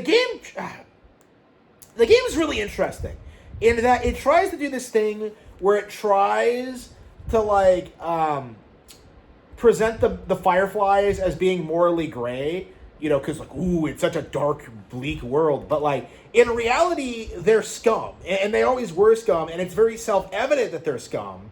But the game wants you to think that, like, they're a lot more well-intentioned than they actually are. And this is a really good example of that. Of just, like, how she's trying to say, like, oh, man, they're scapegoating us. Like, yeah, but you're committing acts of domestic terrorism. Like, it's just, like, it doesn't make any sense. Looks like they did. We're trying to defend ourselves.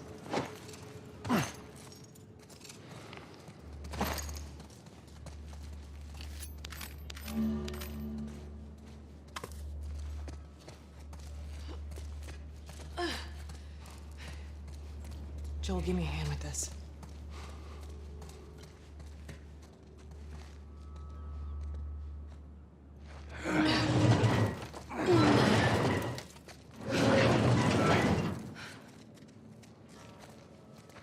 Hey, how you holding up? I'll live.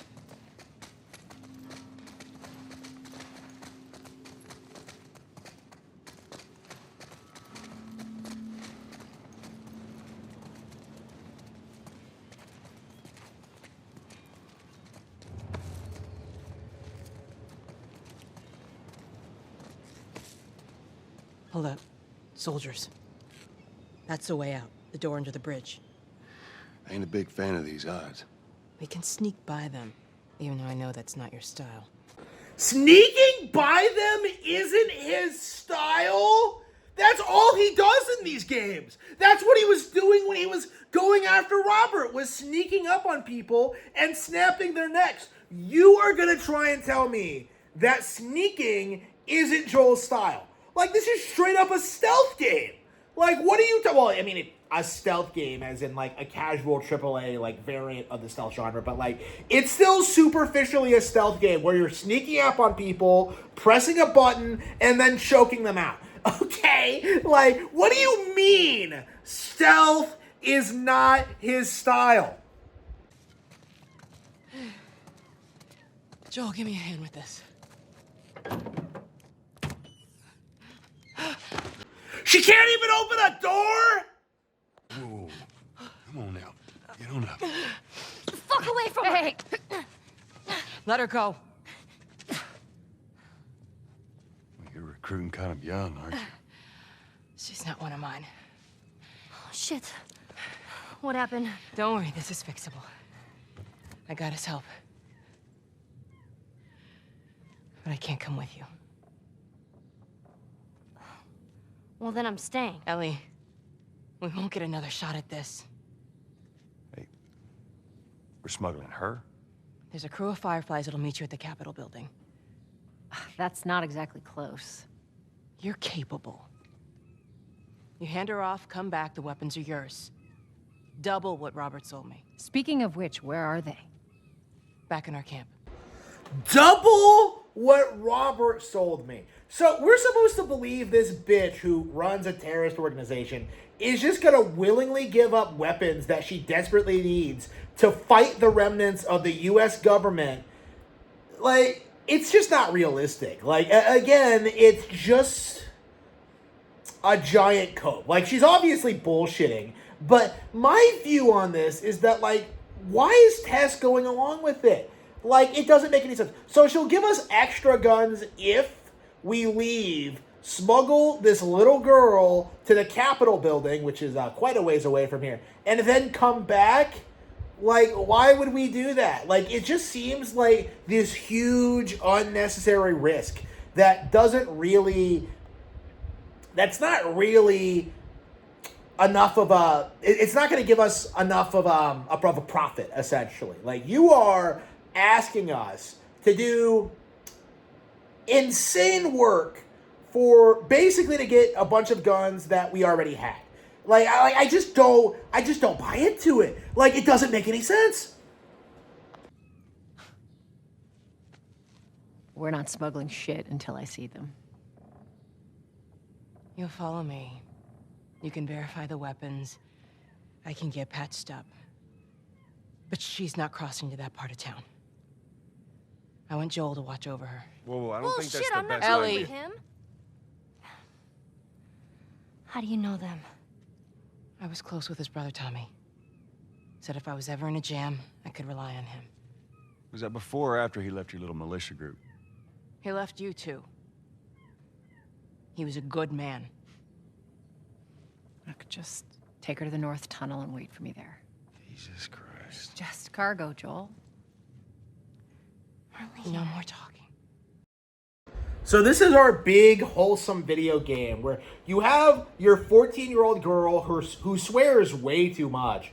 Like, coming in and just being aggressive, being, like, you know, a whiny little brat. And then you have, like, Joel, who's just, like, he's only being given the task due to circumstances, okay? Like, he doesn't want to do it, but it's just a job, man. She's just cargo. It's just lazy writing, essentially. It just doesn't feel as if any of this like has any kind of impact at all. Like, it just feels completely forced. It feels fake. It feels as if this game is just desperately trying to force these two unrelated characters together. When in actuality, I feel like it would make a little bit more sense if like Joel actually already knew Ellie, and then like they realized that she was immune to the spores or whatever. Like, again, there were just so many other better ways they could have gone about this. But again, having this like unnecessarily like antagonistic relationship right from the get-go, it's just emotional manipulation when like you do start to get attached. You're supposed to really get attached to Ellie and really care about their relationship. And like, the simple fact of the matter is, it does not work. You'll be fine. Now go with him. Don't take long. And you, stay close. Let's go.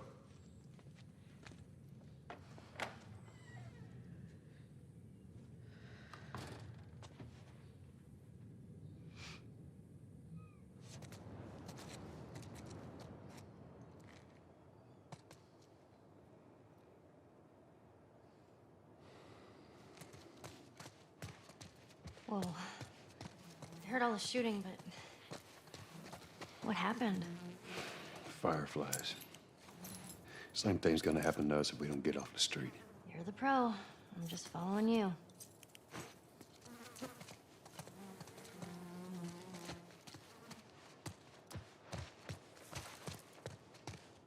Attention.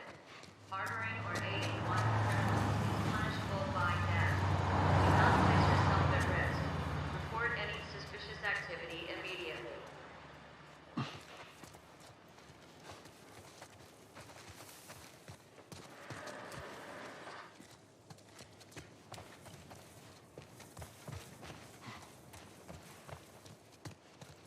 Down here.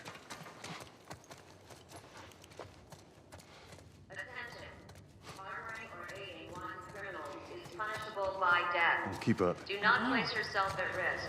Report any suspicious activity immediately.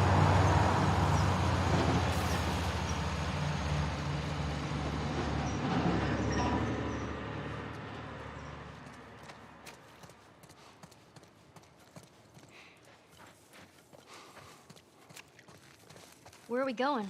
Up there. That'll get us to the north tunnel. How are we supposed to reach that?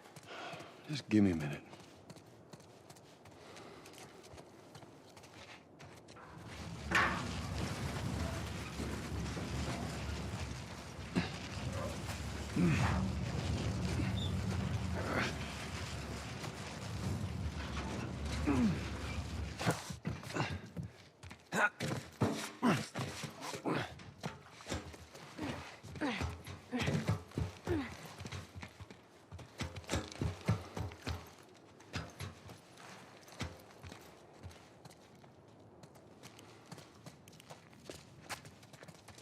This tunnel, you use it to smuggle things? Yep. Like illegal things? Sometimes. You ever smuggle a kid before? No, that's a first. What's the deal with you and Marlene anyways? I don't know. She's my friend, I guess. Your friend, huh? You're friends with the leader of the Fireflies. What are you, like 12? She knew my mom, and she's been looking after me. And I'm 14. Not that that has anything to do with anything. So where are your parents? Where are anyone's parents?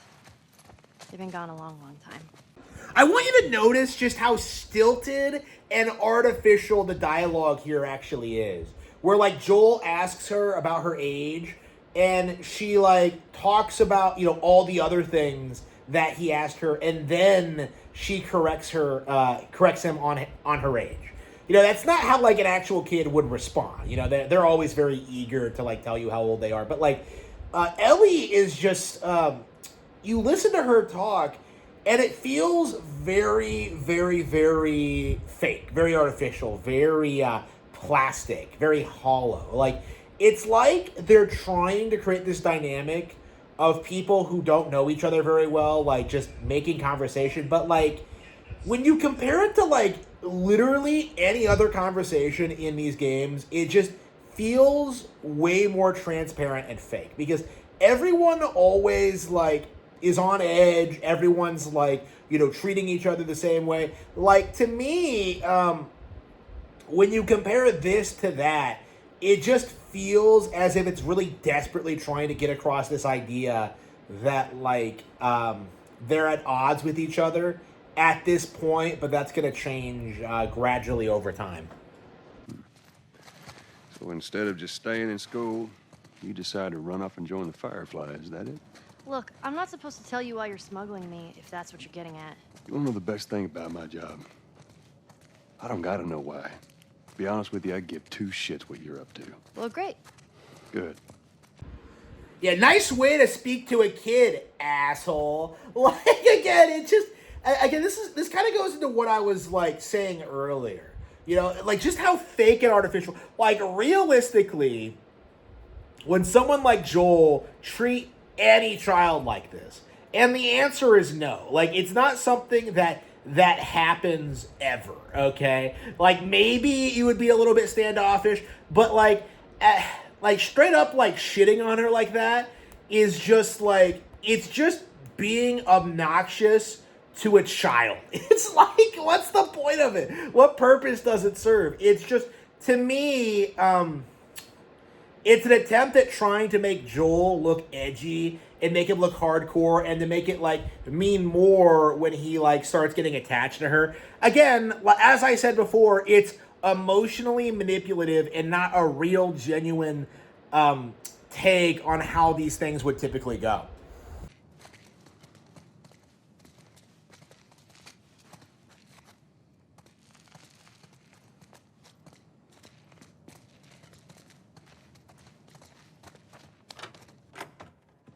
Is it?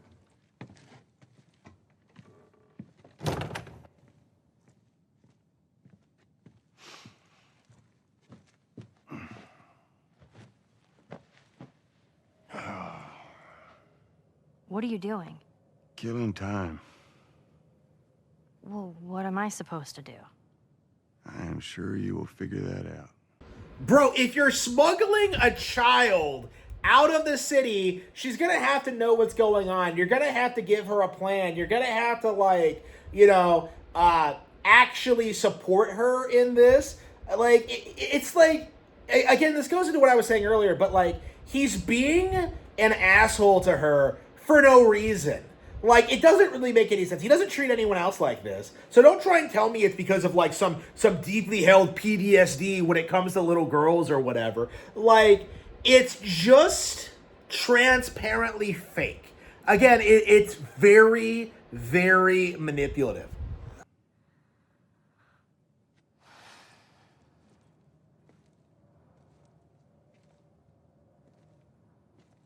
Your watch is broken.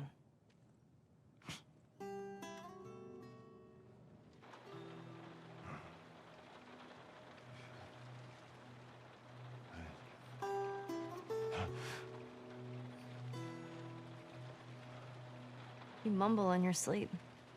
I hate bad dreams. Yeah, me too.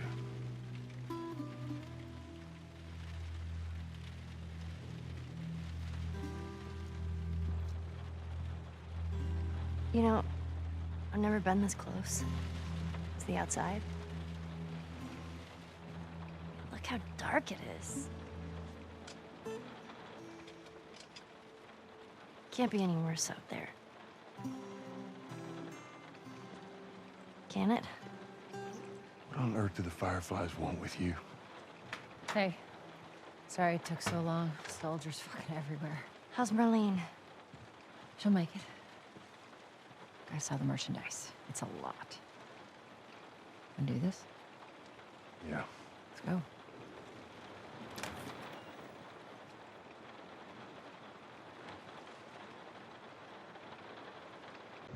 Yeah, this is one of those things that try to make you really, really like Ellie. You know, they try to make her like sound deep and profound, like, I've never been to the outside. It's a whole new world. You know, she notices the watch. You know, the idea is that like, oh man, bro, she's different from the other girls. She gets me. She actually understands what I'm about, man. She actually cares. Like that's what they're trying to do with this, is trying to emphasize that Ellie is special. You know, instead of like actually, you know, building up the relationship organically and making you feel like as if you really, really want to protect her. Instead, it just does this, again, emotionally manipulative thing where in very quick sequence, she like, you know, notices the watch is broken, which, you know, obviously is because he's keeping it on because of his daughter.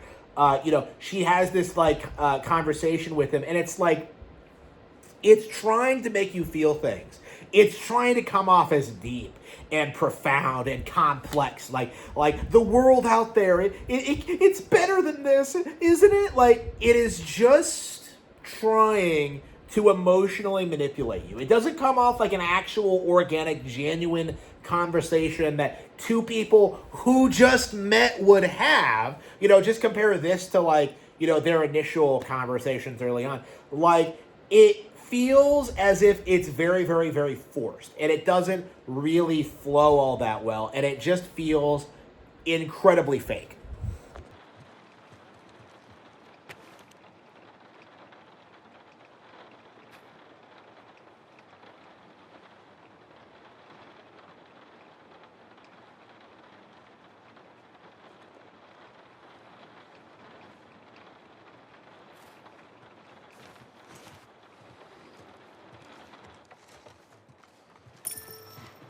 Think it's a bit strange that they're having us do their smuggling? Marlene wanted to do it herself. We weren't their first choice, or the second for that matter. She's lost a lot of men. Beggars can't be choosers. Yeah, let's just hope there's someone alive to pay us. Someone will be around.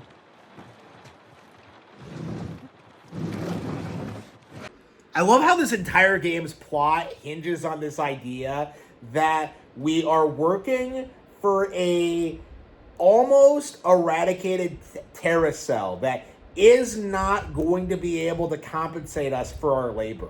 You know, the thought crossed my mind earlier too, when like Marlene was making those big promises about I'm gonna give you double what we got from Robert. Like, it just dawned on me that that didn't make any sense. Like, they don't have the supplies for that. They don't have the resources for that. But also, there's the fact that like they're on the verge of being completely eradicated by the militia, right? They are by the military. No, not militia. The military. They are completely incapable of like doing what they say they're gonna do. And like, you know, we're at the point now where the characters are even acknowledging it. Is that like, yeah, there's a good chance we're not gonna get paid for this. So why do it? Like, it just doesn't make any sense to me that they're taking such a huge risk for potentially no gain.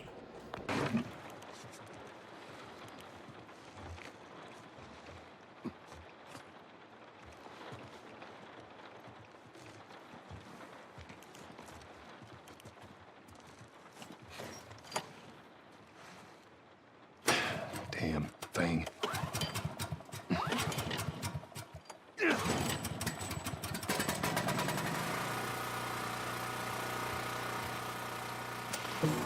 Who's waiting for us at the drop-off? She said there's some fireflies that have traveled all the way from another city. Girl must be important.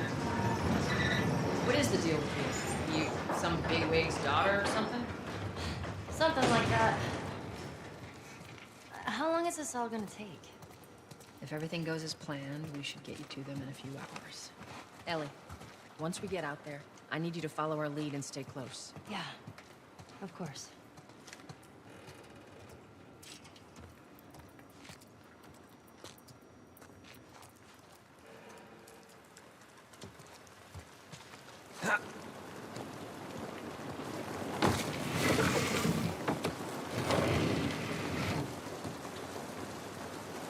Now hold up. There's a patrol up ahead. All right. We're good. Come on up. Come on, kid. Watch your step.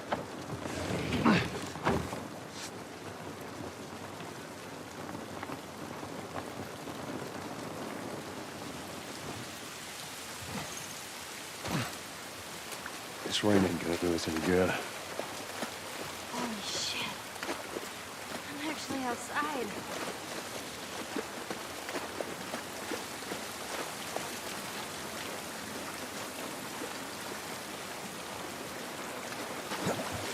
Up this way.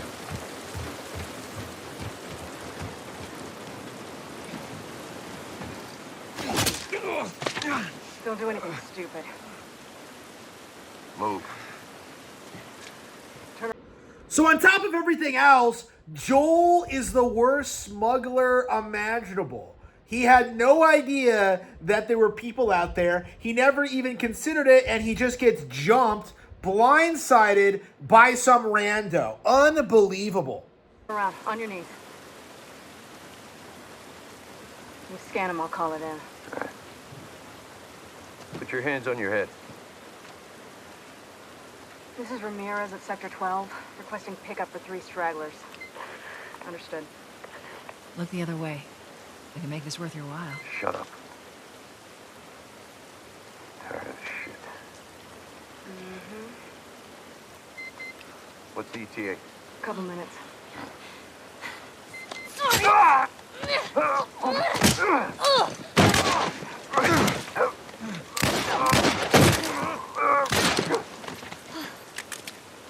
Fuck! I thought we were just gonna hold him up or something. What? Bitch! You attacked them! Wow! What a two-faced character. So, in order to make Ellie likable, they decided to give her this badass moment where she whips out the knife, takes down this soldier, and then Tess shoots him, right? You know, 2 girl bosses taking out this man, taking out the patriarchy. But then Ellie turns around and does the exact same thing as Sarah, where she's just like, oh no, we shot him. That's the worst thing we could have done. It's like, what are you talking about? What are you talking about? You were getting held up. Like, it just...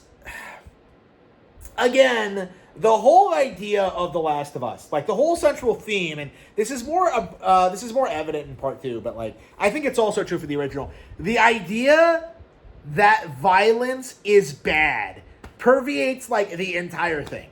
Like, even though this is like the bleak, dark like setting, they really try and go out of their way to emphasize that fighting and killing people is bad, even though, like, because of the necessity of the plot, like, you're doing it all the fucking time.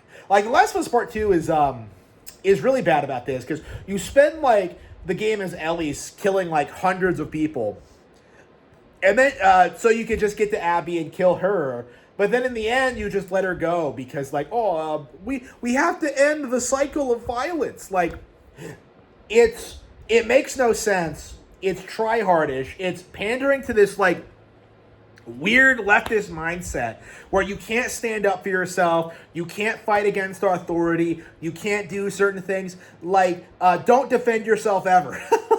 like, basically. So again, like, the game is two-faced, right? Like, it sets up the situation in which Ellie saves the day, Ellie stabs this guy, Ellie takes charge, and then she immediately does this thing where she's just like, oh no, I didn't think we were gonna kill them. Like, what did you think was gonna happen, you stupid bitch? She tries to justify it, like, oh, I thought we were just gonna hold them up. Like, what are you talking about?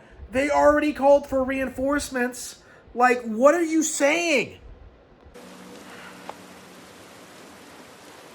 Oh, shit. Look. Jesus Christ. Marlene set us up? Why the hell are we smuggling an infected girl? I'm not infected. No? Just lying? I can explain. You better explain fast. Look at this. I don't care how you got infected. It's 3 weeks old. No, everyone turns within 2 days, so you stop bullshitting. It's 3 weeks. I swear. So she is infected. She's just not suffering any of the consequences of being infected. Like I don't get it, Ellie. Like what are you trying to say? Why would she set you up?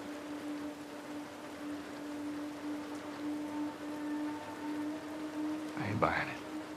Yeah, I'm not buying it either. Why would she set us up to get her off her back because of the gun thing, right? Like, I don't understand what's so complicated about this. Is that we were coming after her because of the guns, you know, she was in a tight spot, you know, and, you know, she set us up to get rid of us. Like, I don't understand what's so complicated about this from, like, a conceptual level. Like, again, like, the entire sequence of events is to just kind of like really quickly establish what makes Ellie like special in the setting. The idea that she's completely immune to the spores, completely immune to the zombification process, but they had to set it up in the most contrived way imaginable. They couldn't have this be a revelation later on. They had to like get to the point right away that like, oh yeah, she's completely immune. Like they had to get to the point right away. They couldn't have any real build-up. They couldn't have any, like, mystery surrounding it. Like, they just got to the point immediately because the people who wrote this shit think they're a lot more clever than they actually are. And the people who ate it up are so impatient and so brain dead that they just immediately assume this is, like, top-tier storytelling, even though that it's the most straightforward twist imaginable. Like, and again, as I said earlier, they have not spent a lot of time building up the zombies as a real, genuine threat in the setting. So the idea that, like, this girl is completely immune, it kind of falls flat on its face, because we already know that, like, we have isolated, like, how the infection spreads. We understand, like, how to deal with people who get infected. You know, we have, like, society is still functioning to a certain extent. Like, it's only a matter of time, really, until we, like, develop a cure and, like, just completely eradicate the zombies from the face of the planet forever, right? It's only a matter of time at this point. But, like, the game wants you to believe that, like, Ellie is, like, the last chance of humanity, and, like, it just very clearly is not true. Turning to the wall.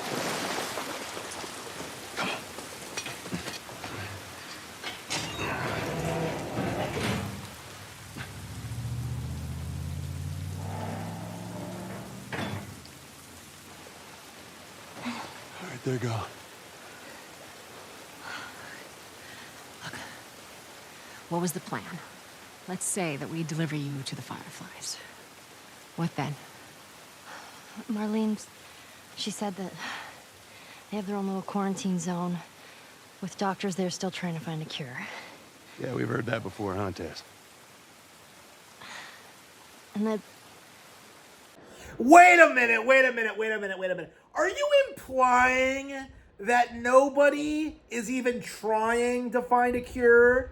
Like, oh man, it's been 20 years, there is no cure. Like, you are completely and utterly delusional if you believe that. Like, at the very least, you could, like, mitigate it. Like, all you would need to do, really, is, like, again, I've gone into this already, but, like, you just have to stop the spread, right? You just have to stop, like, zombies, you know, from being everywhere. You have to stop, like, you know, people getting infected. You don't even need a cure, really. You just need people to, like, not get infected.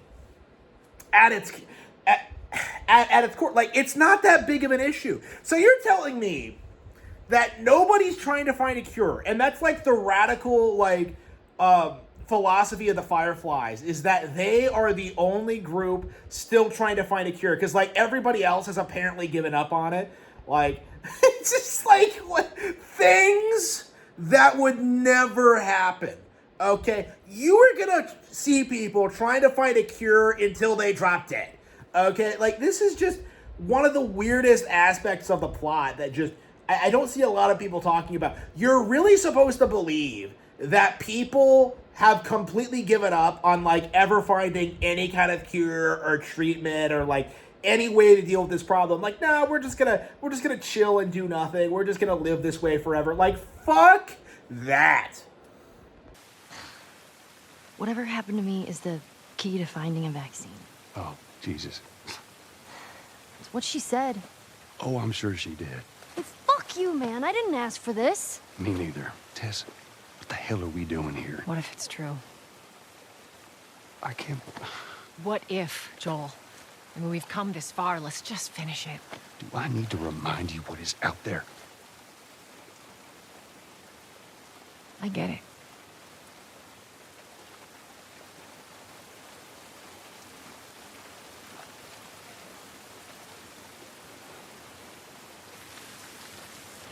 Holy moly. I guess this is what these buildings look like up close.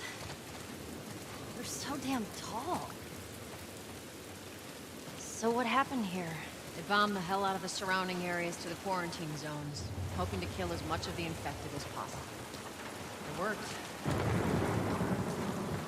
Okay, first of all, are we really led to believe that Ellie wouldn't know the basic history of the area? Like, why the buildings look like that and why they were toppled over? Like, that's just kind of ridiculous in and of itself. Secondly, is Tess really gonna imply that bombing the infected, like, didn't fix the problem? Because we're not seeing a whole lot of infected in the area. Now, are we? Like, the idea that, like, oh, we can't stop the infected, there's just too many of them. Like, it is just a gigantic cope. Realistically, all you would have to do is just, like, corral them into, like, one area and then bomb the shit out of it. That's all you would have to do. There would be stragglers, right? Like, there would be stragglers that would exist, but as we established, 1 9mm, like, pistol shot down. Like, they're not getting back up from that. So, like, the zombies are not a threat. They are not some world-ending scenario. They aren't just going to endlessly keep coming because, again, if people aren't getting bitten, if they're able to, like, deal with, if they're able to stop the spread, they can't reproduce. They only have so many bodies that they can infect and use to try and continue their zombie apocalypse. Like, it's just not sustainable. And again, this is why zombie fiction is just completely retarded, because you're supposed to just believe that the zombies just overwhelm just a handful of survivors, but, like, realistically, at all times, like, they're gonna be severely out-armed and outmaneuvered by actual capable human beings. Like, that's just the reality of it. Like, there's just no possible way that a zombie apocalypse would ever happen. What's wrong with its face? That's what years of infection will do to you. So what, are they blind? Sort of. They see using sound. Like bats? Like bats. If you hear one clicking, you gotta hide. That's how they spot you. You mean echolocation? Like, this isn't a complicated concept, and bats aren't even the only animal to use it, but, like, the idea that they wouldn't use a basic scientific term like echolocation is ludicrous to me. It is insane that this game is so simplistic that it can't get across concepts that most people learn in grade school. Like, I probably learned about echolocation in, like, what? Kindergarten, first grade, second grade, something like that. Like, and even before then, you have a general idea of how it works, right? Because bats are such an iconic animal. So, like, the idea that, like, by the way, the fact that Ellie doesn't know this is just laughably stupid. Because you just know that kids in this setting would know everything about zombies, and they would know how to, like, defend themselves against them, and that they would know, like, what to do when they eventually encounter one. Like, the fact that Ellie doesn't know basic facts about the zombies that are plaguing the entire planet is just, it's laughably stupid. Like, it doesn't make any sense. Like, and again, this kind of goes into what I was saying earlier about them not trying to find a cure. Like, it kind of goes beyond that, because these people aren't learning to live with the zombies at all. They're not, like, expanding their repertoire of weapons. They're not, like, going around in full armor. They're not, like, they're not, like, taking out every zombie that they see. They're not like, having entire operations to like take out like, hordes of zombies. They're not like, tracing the horde so they know where they are. They're not like, committing themselves to eradicating the problem. They're just kind of like doing this thing where they're just like, oh man, the situation is so bleak and so dire. I'm just gonna sit in this shithole city with my thumb up my ass while the zombies just kind of like meander around in circles like indefinitely. Like again, the zombies aren't really a threat. The problem is that The Last of Us, the people living in this society are just unwilling to do anything about this very simple problem. You got something on your shoe. Gross. Okay, how do we get out of this place? Let's find out.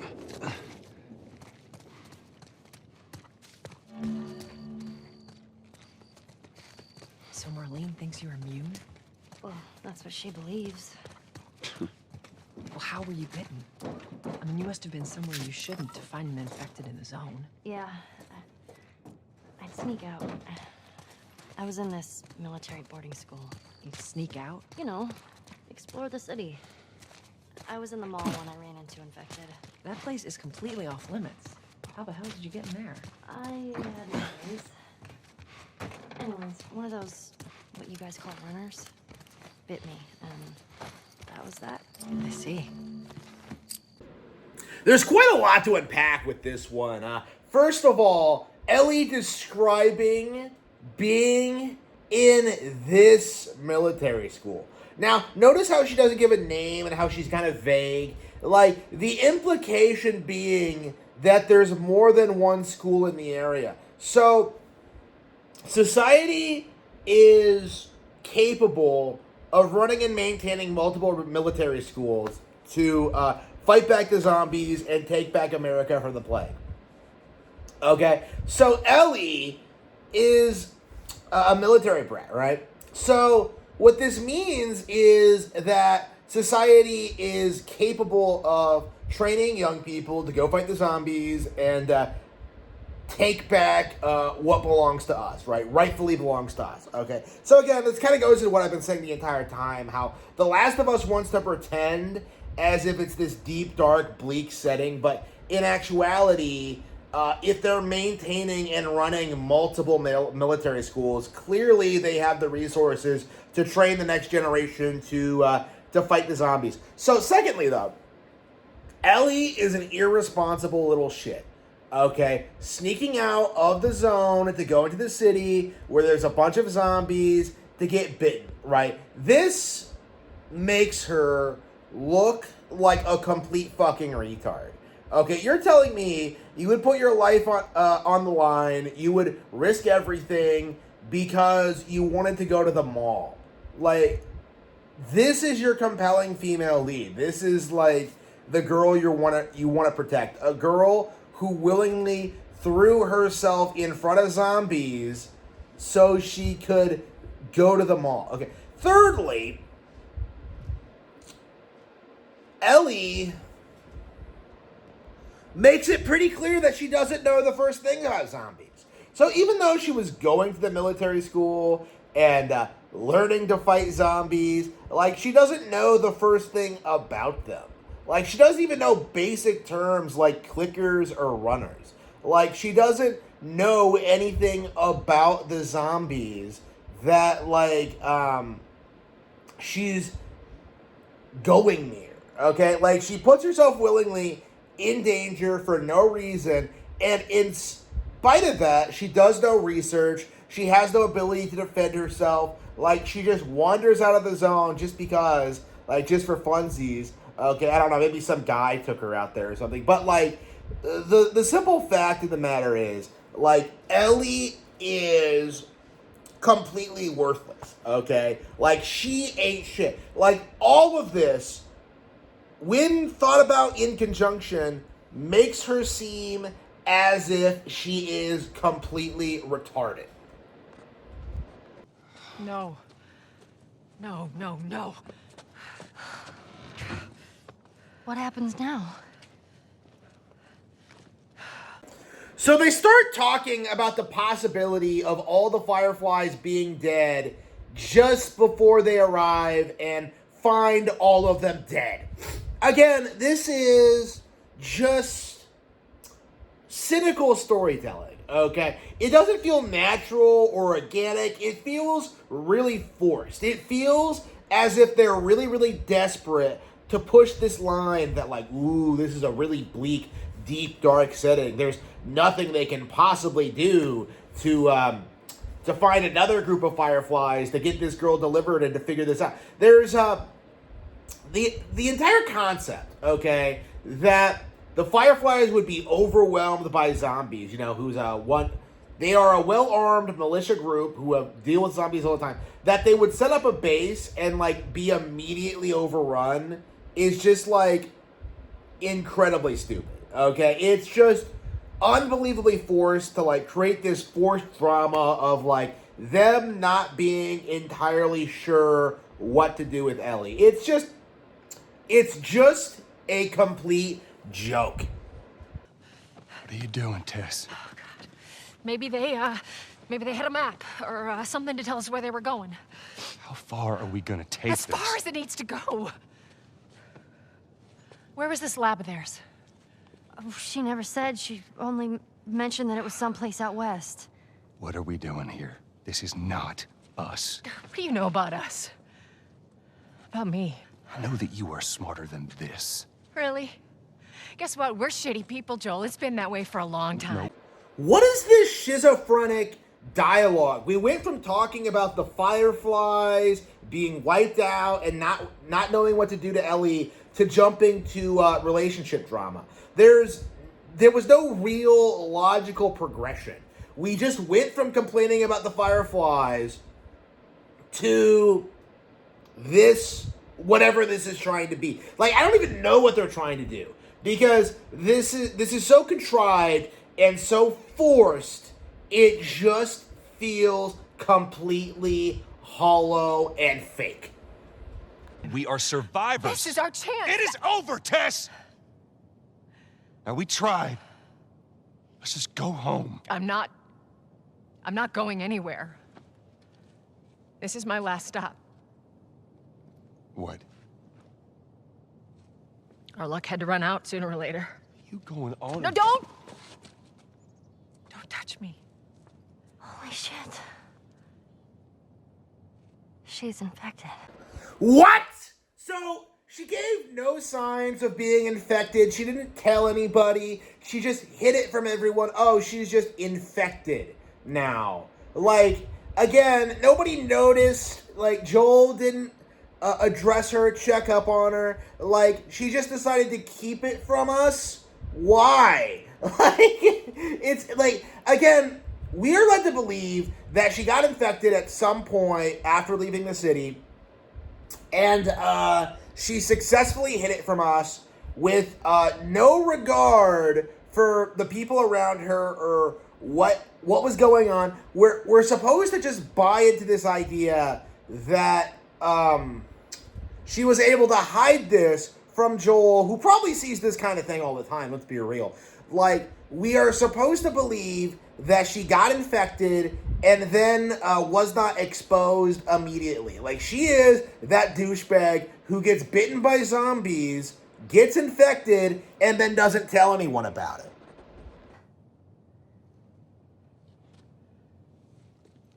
Joel. Let me see.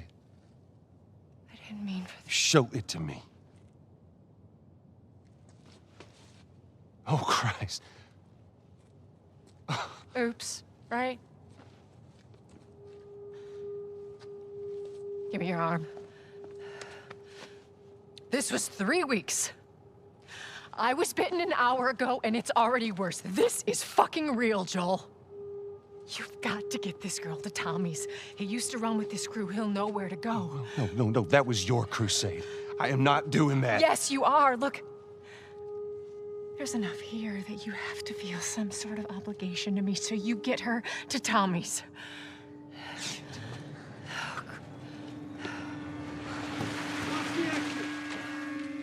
They're here. Damn it.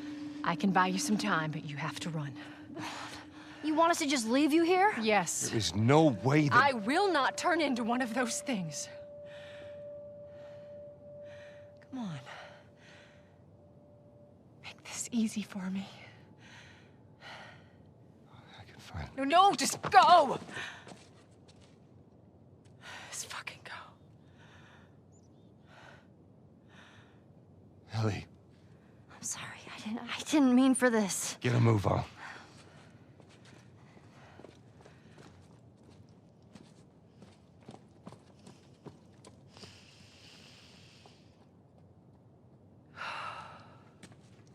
We know you're in there. Drop your weapons and come out with your hands up. Wow, what a pointless character that contributed absolutely nothing to the plot. So she was really only there to just kind of establish Joel's character, like post-time skip, and immediately once Ellie is introduced, she has to be written out of the plot, so she dies in the most contrived way. You know, you don't feel attached to her, you don't feel as if she was a good friend. You don't feel as if, like, she left a major impact on the narrative or the plot. Like, it's just very, very hollow. It's not meaningful. It's not deep. It's not something that makes you, like, think is the greatest story in gaming. Like, what you get is this very basic self-sacrificial scene, which, by the way, falls rather flat when you take into consideration that she didn't tell us that she was infected to begin with, right? So again, you have this scenario that's supposed to come off as one way. It's supposed to come off as like some tragic self-sacrifice. But then you look at this character's history, her dynamic with Joel, you look at like how she acts, you look at like how little she actually contributes to the plot, and like what you get is something that doesn't resonate at all. This does not hit hard whatsoever. And it is remarkable to see just how badly executed this whole sequence actually is. Because I think a lot of fans try and tell you that Tess is some, like, amazing character that really, really set the stage for what was going to happen next. But, like, the simple fact of the matter is that isn't the case. Like, it's a zombie movie. People are going to die in zombie movies. It's not particularly unique to the genre. Like, this is a complete and total joke.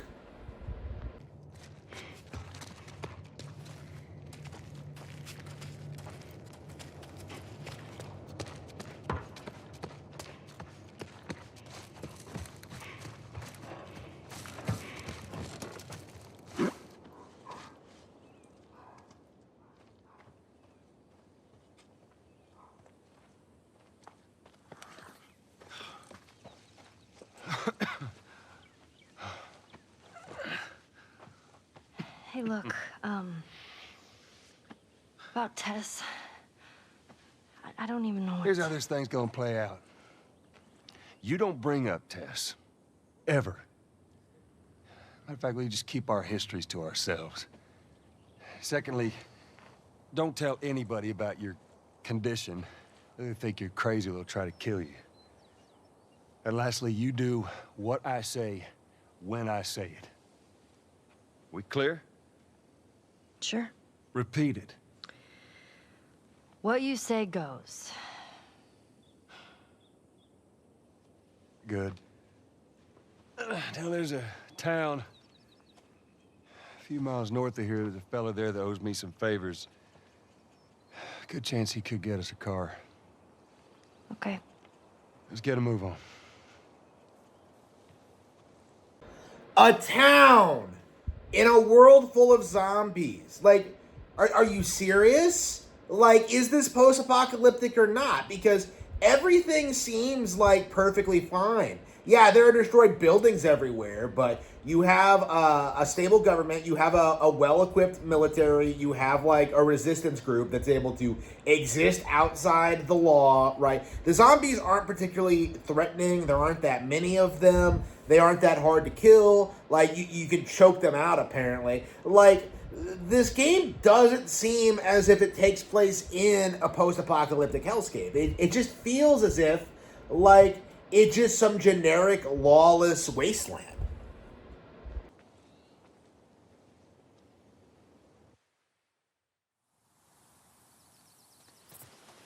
Now, there we go. Yeah, it'll be faster to go through here.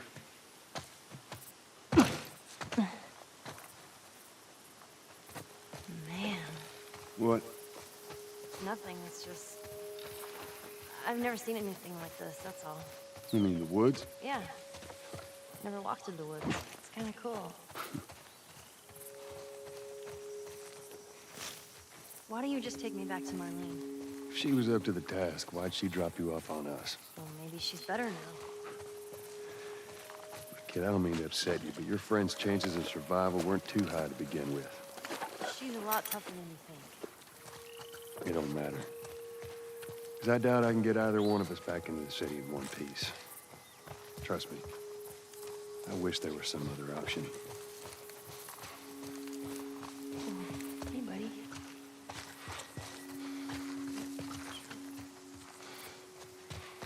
So this is The Last of Us's primary contribution to gaming.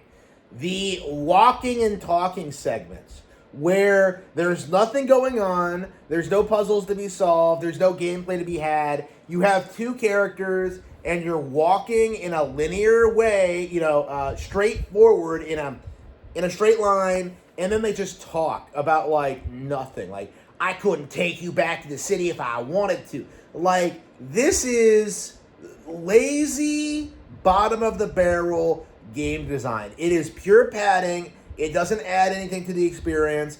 And it really demonstrates, I think, the limitations of PlayStation Studios as creators. Because they all do this. This is just a stereotypical thing for them to do. To create the illusion that these games are some complex, narratively driven experiences, when in reality, they don't really have a whole lot going for them. What's there, boss?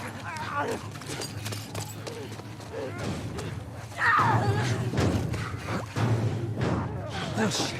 God damn it, they're coming over! Come on! Get through! Keep going! Get the truck!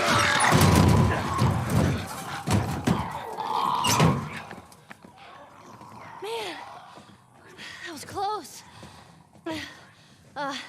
Thanks for the heroics and all. Ellie.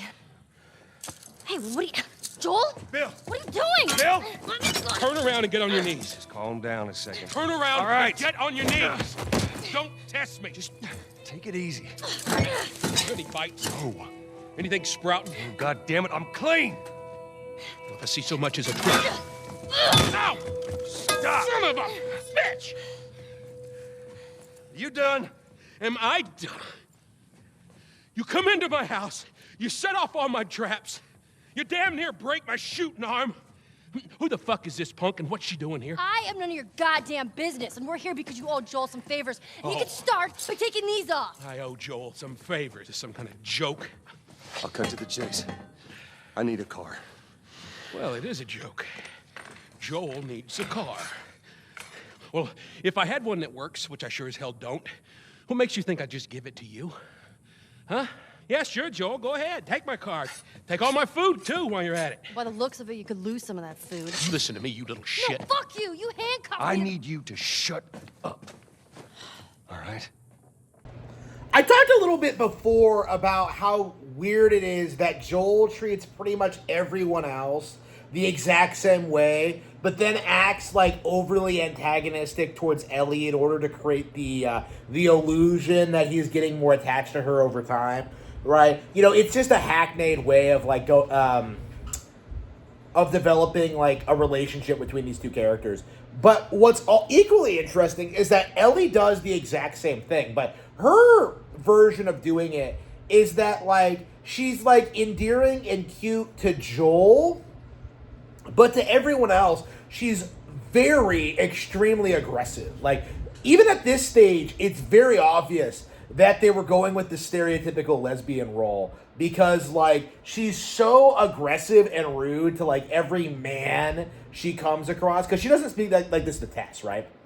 it's very, very clear that she really only like lashes out like this towards men, you know, and this is something that like I do think need to be understood, because a lot of people have this mindset that like the lesbian thing came out of nowhere, or that Druckmann just like made it up for part 2, or you know, in the DLC for the first game. But like in actuality, like it's very clear, very self-evident that they were going in this direction right from the get-go.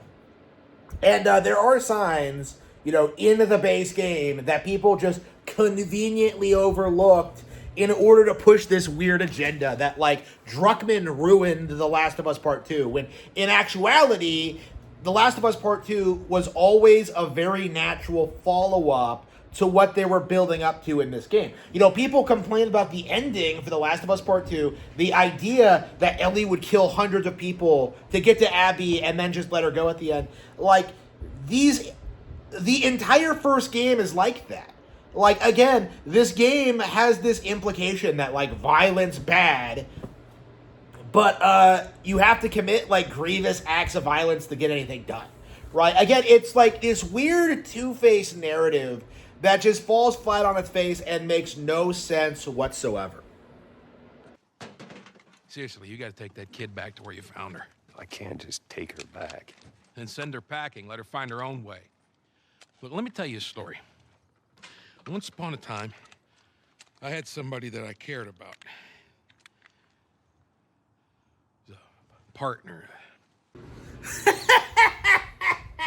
Oh, wow. Okay, so, when The Last of Us HBO came out, one of the big copes was that, that Bill being gay in episode 3 was a retcon, and it was just Druckmann coming in and trying to, like, you know, ruin the iconic, amazing story of the original. But, like, it is very obvious that that was intended right from the get-go.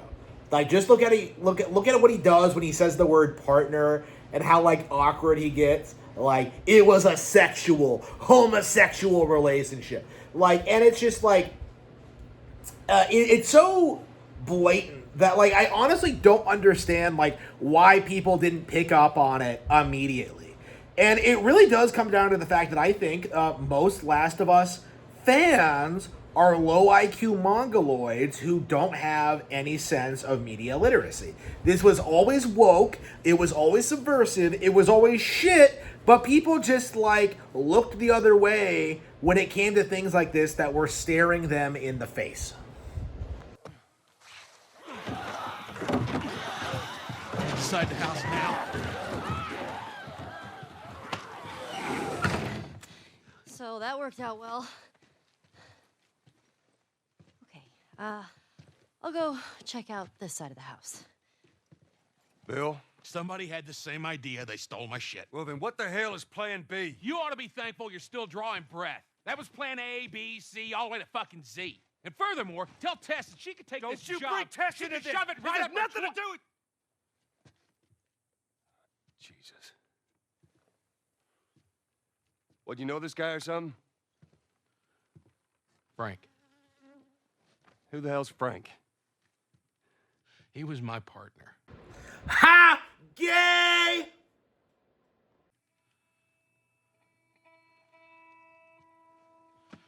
He's the only idiot that would wear a shirt like that.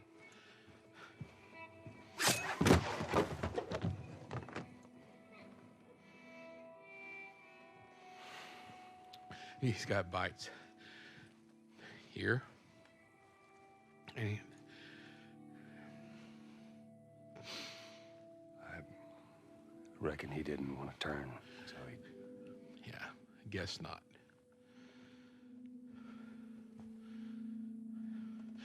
Well, fuck him.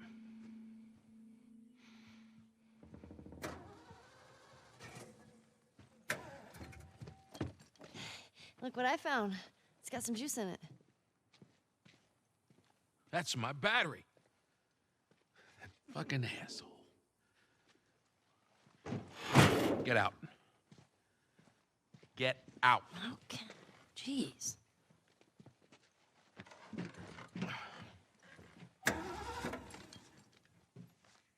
Battery's drained, but Cells are alive. Meaning? Meaning, we push it, get it started, and the alternator will recharge the battery. Is that your guess? Look, you wanted a plan B. This is as good as it gets. What are you thinking? Thinking you drive and we push. Jesus. That's more of my stuff.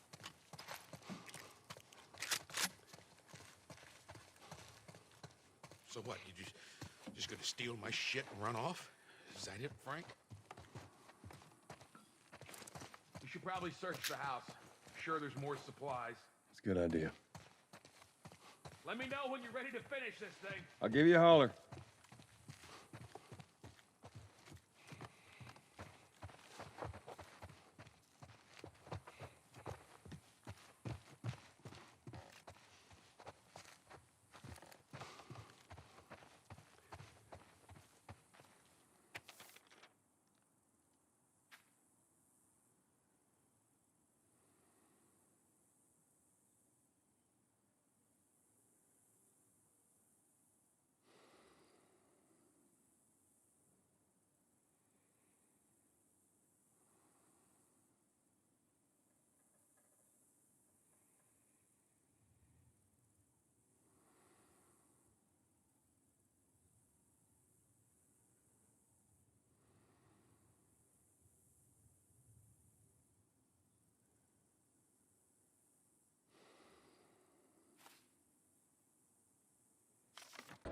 So we've established that this scene is very obviously transparently gay.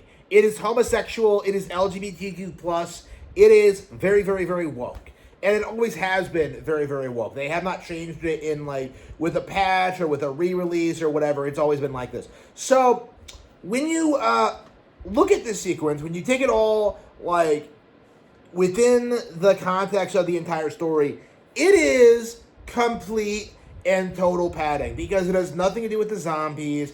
It has nothing to do with Joel and Ellie. It is just a gay love story and breakup just thrown into a video game for propaganda purposes, essentially. That's what we're seeing here, is that we have gayness injected into the veins of this game to try and desperately normalize it. And the reason they were so cagey about it initially was to try and, like, gaslight people into thinking it was normal, or, like, thinking it was, like, something that was added in later. But in actuality, this has been Neil Druckmann's plan from the very beginning. Oh, by the way, Neil Druckmann was always the primary writer on these games, by the way. So don't try and say that, like, oh, yeah, he didn't take full control until the sequel. Like, that did not happen.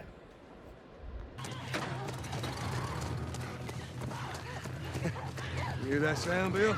Yeah, well, that means you guys can hear it too. Go, for it!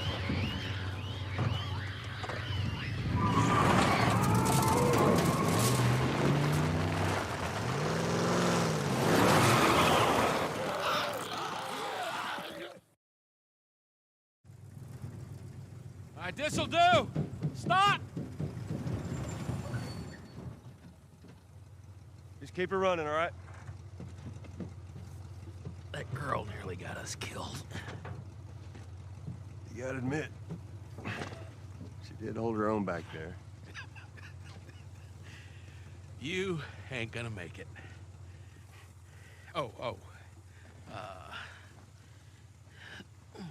Here. What's this? You'd be amazed at how many cars still got gas in them. Appreciate it. Look, Bill, about your buddy back there, that's a tough deal. And We square. we're square. And get the fuck out of my town.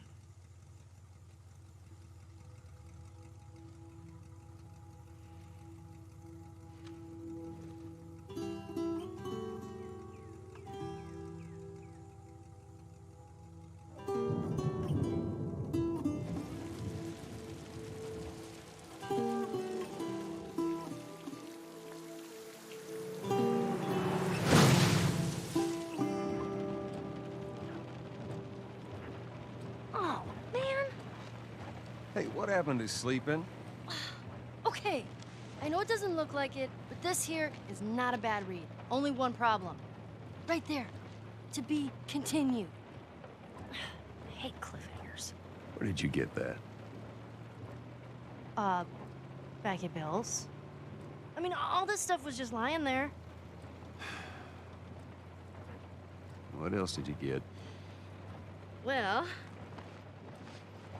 Here. This make you all nostalgic? You know, that is actually before my time. That is a winner, though.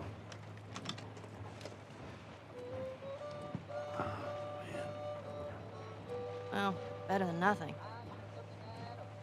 Oh. I'm sure your friend will be missing this tonight. Mm-hmm. It's light on the reading, but it's got some interesting photos. Now, Ellie, that ain't for kids. Whoa! How the hell would he even walk around with that thing? Get rid of that. Well, hold your horses. I want to see what all the fuss is about. Oh. Why are these all stuck together? I'm just fucking with you. Bye-bye, dude. Like I said, obviously gay magazine, obviously sexual in nature. Bill was a raging homosexual, and that's very evident by simply paying attention to the plot, which is something that the average Last of Us fan can't do. But what's interesting is that, like, it does also prove that Ellie was always intended to be a lesbian, because she's not particularly interested in the gay porn. She just immediately throws it away. You know, she just shows it to Joel just to mess with him, and then just moves on. It just makes Ellie look awful, okay? The fact that, like, she stole a bunch of stuff from Bill's, which, by the way, okay, Bill told them they could take stuff. So like, they were taking all sorts of things from Bill's place. So, like, the fact that Ellie, like, you know, Joel tried to reprimand her for that, especially for taking a comic, like, it's like, come on. Like, what exactly are you trying to do here? Like, again, I love how he's, like, the game is trying to present it as if, like, you know, he's her dad now, and yet, like, I don't know, it just feels very, very fake and very, very forced. I've said this before, but, like, Ellie doesn't really feel like a real kid. You know, she swears too much. She's, like, you know, constantly, like, way too aware of, like, adult topics. Like, you know, it just comes off as if it's, like, desperately trying to make her seem, like, worldly and, like, immature at the same time. And it just doesn't work. It doesn't fly.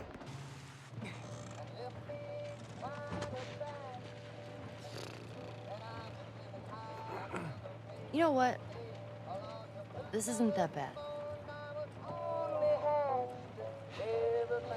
Why don't you try to get some sleep? All right. I'm not even tired.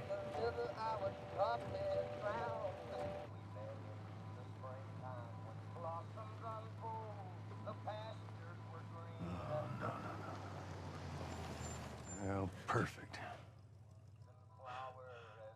Now what?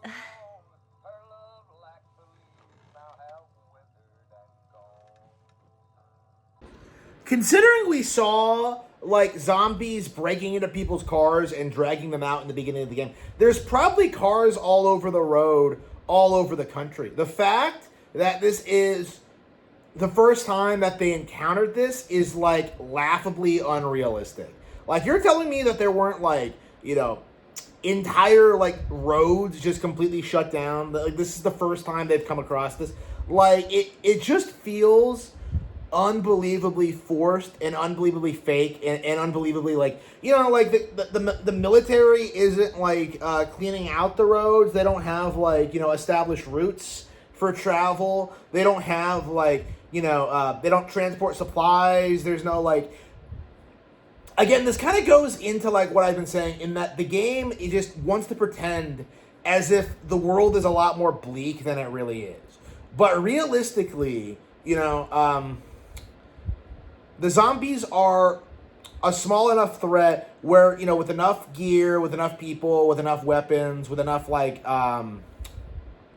precautions, like, you should be able to travel from city to city all over the country, no problem. And in fact, the characters do that in this game. So, like, when you look at what they're doing here, like, when they just randomly come across this blocked off road, like, there should be people who are, like, you know, clearing up these roads so we can use them again, so we can start up trade, so we can start fighting off against the zombies, at the very least keeping them off the roads. Again, that's probably, like, the second most important thing after, like, protecting, like, the communities and the enclaves and the cities and all that. Like, to me, it just speaks volumes, like, how poorly thought out this game's setting is. Where, you know, they're going to establish this concept of, like, oh no, the road's blocked because of all these cars, you know, even though it's clearly established that they were driving for a while and probably would have come across this several times already, realistically speaking. It just doesn't make any sense. Screw it.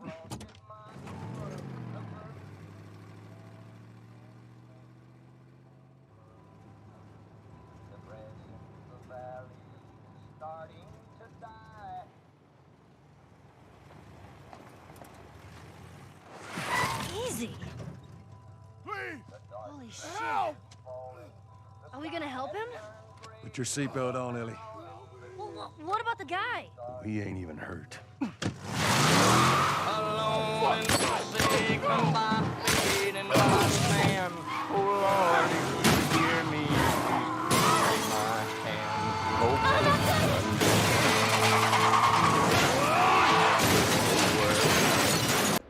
You're telling me that the zombies are a small enough threat that it's perfectly viable for highwaymen to exist in this setting? Like, they're not in, like, some rural area where there aren't a lot of zombies around. They're straight in the cities, which we established, like, are infested with zombies everywhere. Like, there's nothing you can do to get rid of them. It's such a bleak, dark setting, and yet, like, they're still going around, like, robbing anybody who passes by, implying that there are lots of people passing by. Like, it's like, what is this supposed to mean? Like, you see plenty of well-armed, well-trained people just fighting the zombies or going after Joel, and like, it just feels like the zombies are just a complete non-issue in this. In fact, the real monsters were man. You know, like, most of the game so far has been spent fighting man. Okay, the zombies themselves are a non-issue. Like, whenever you fight zombies, they're just kind of there circumstantially, right? Like, you just don't really need to encounter them. They're not really a threat. They're just kind of there. They do this thing where they're just kind of, like, meandering around in place for you to, like, practice your tutorials on. Like, for the most part, like, the real serious enemy encounters are against other people. And that's, like, the really weird thing about this game is that, like, it just feels as if the zombies are completely irrelevant in this zombie apocalypse story. Okay, we need to lighten the mood. Ready? It doesn't matter how much you push the envelope, it'll still be stationary. What is that? It's a joke book. No pun intended. Volume 2 by Will Livingston. Let's keep going. What did the Confederate soldiers use to eat off of? Civilware. Uh-huh. What did they use to drink with? Cups. Dixie cups. I walked into my sister's room and tripped on a bra. It was a booby trap. A book just fell on my head. I only have myself to blame. Or wait, I said it wrong. Hold on, let me read it again. A book just fell on my head. I only have my shelf to blame. I ruined it. Isn't it usually the dad that makes the stupid puns?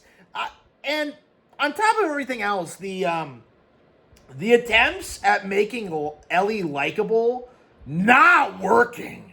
Like, every time she opens her mouth, she's either, like, rude or obnoxious or annoying, and just, like, she sucks. Like, this isn't some, like, amazing video game character here. There are so many better examples of the same archetype. You know, like Haruka from Yakuza or Laphicet from Tales of Berseria. Like, there are just so many other better, like, kid characters in video games than this.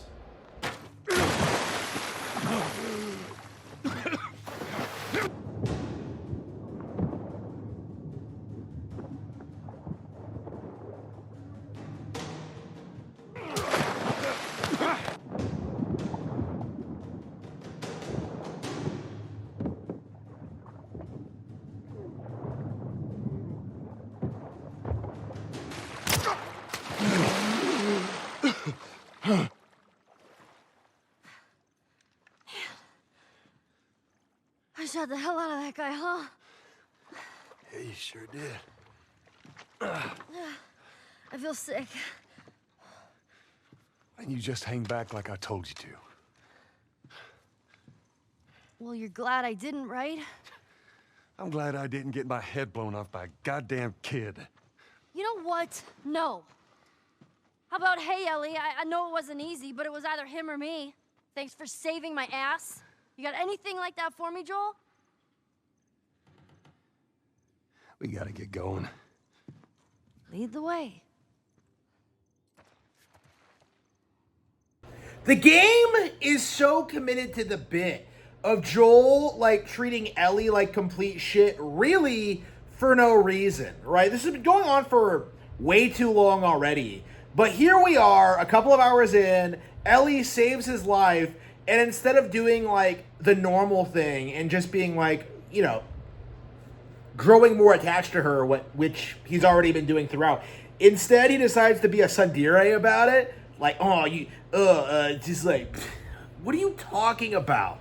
What are you doing, bro? Like, again, this is what we call, like, forced drama, right? There is no reason to have conflict between these two characters at this stage, but it's necessary for the service of the plot, right? In order for the big decision at the end to make sense, you have to spend an exorbitant amount of time setting up this idea that Joel is getting attached to Ellie and that he cares about her more than anything. And, like, the way they chose to do that was to make him treat her like complete shit through a good chunk of this game before flipping and really, really liking her. Again, it's just bad storytelling. It doesn't feel natural.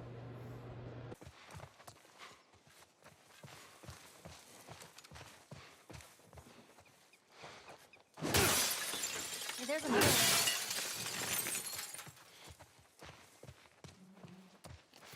These posters are everywhere. I saw this right before the outbreak.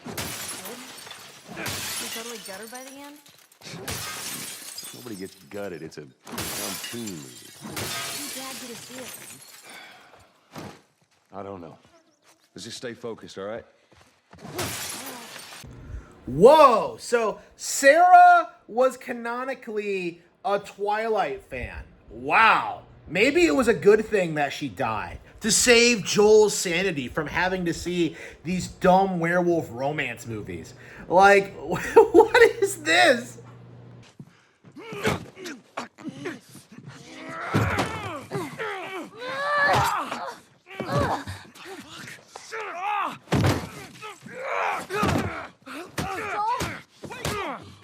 Joel, stop! Look.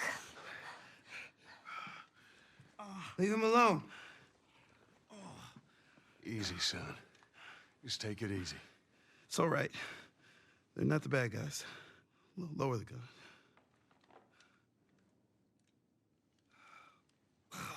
Man, you hit hard. Yeah, well, I was trying to kill you.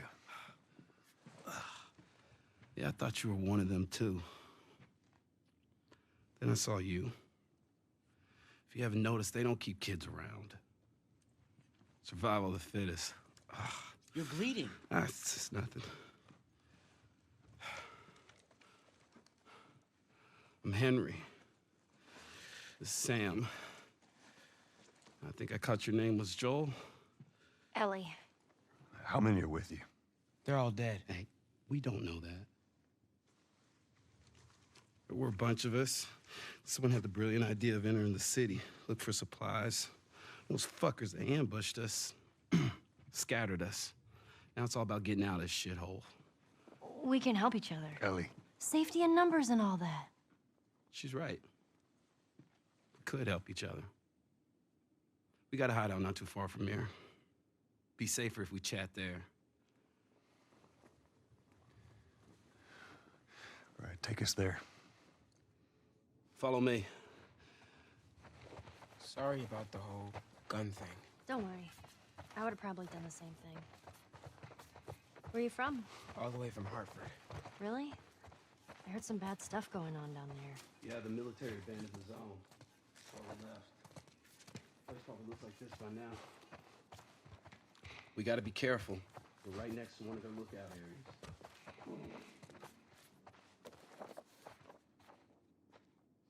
I love how in this brutal dog-eat-dog world, you can still find normal people just trying to survive who are willing to help you.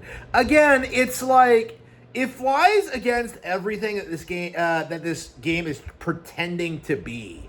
You know, like, we're supposed to believe this is some, like, you know, super deep, dark, post-apocalyptic scenario, and yet the reality of it is the zombies are barely a threat. They're barely around. We have not seen them conveniently in this entire area filled with people. Yeah, there just aren't that many zombies. Like, they're not really that big of a threat.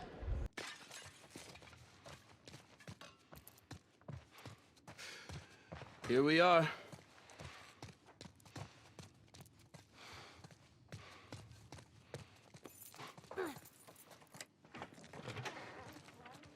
Welcome to my office. How long have you guys been holed up in here? A few days. We found a bit of food, though. Here. Blueberries. Found a whole stash of them. You want some? No. Hey, man, relax. We're safe. So why haven't you left? Been waiting for the right opportunity. And? Here. Check this out.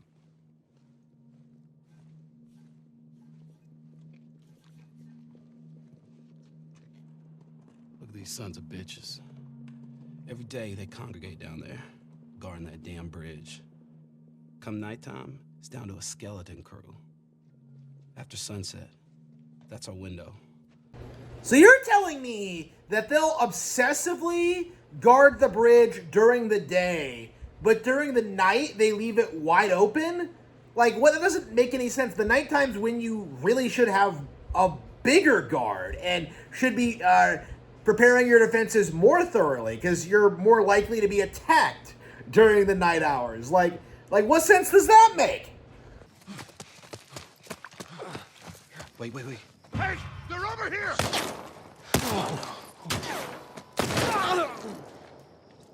Got him. Come on, everyone. Keep your eyes up. All right, check it out.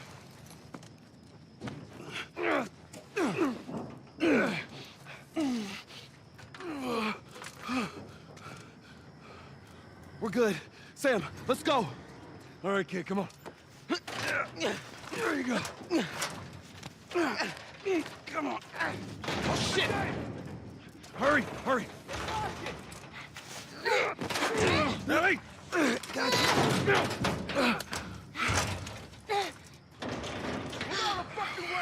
we gotta get him up. I'm sorry. We're leaving. What? What's this bullshit? Hey, now! What the fuck, Henry? Oof! Backstab! Completely brutal. You put your faith in the wrong people. Unbelievable. But Joel would do the exact same thing. It's like what I've been saying the entire time. Men are the real monsters. Ooh.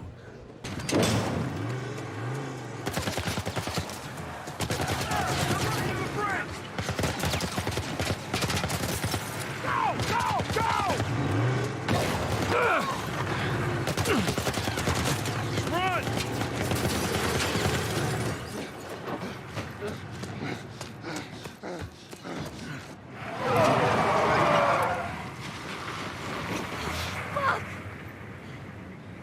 bullets do you have left? They're gonna kill us. What other choice do we have? We jump. No, it's too high and you can't swim. I'll boost you up, you run past them.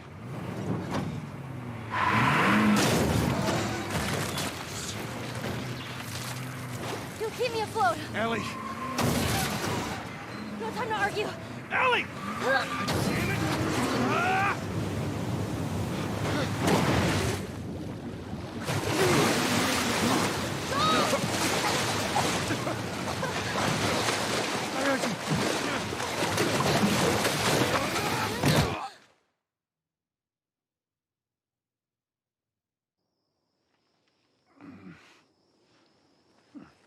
Henry!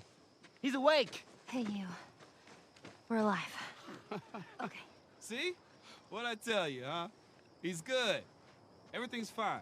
You know, Sam's the one who spotted you. You guys are taking quite a bit of water. What's wrong? Henry! Get back, son! Hey. He's pissed, but he's not gonna do anything. You sure about that? Stop! Joel? He left us to die out there. No. You had a good chance of making it, and you did. Cope of the year. Like, he's acting shocked that Joel is mad at him after leaving him to die. Like, I don't understand this. Like, is he really trying to justify his actions? Like, oh, I know I left you down there. Like, but, oh, there's nothing I could do. Like, I was too busy sitting with my thumb up my ass. Like, what is he trying to pull? Who is he trying to fool? And what's worse is that, like, Ellie is on his side. Like, are you serious? Why? Coming back for you meant putting him at risk. Stay back. If it was the other way around, would you have come back for us? I saved you. He saved me too. We would have drowned.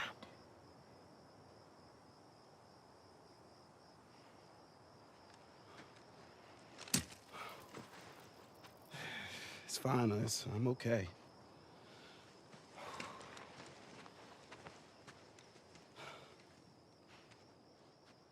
You know, for what it's worth, I'm really glad we spotted you.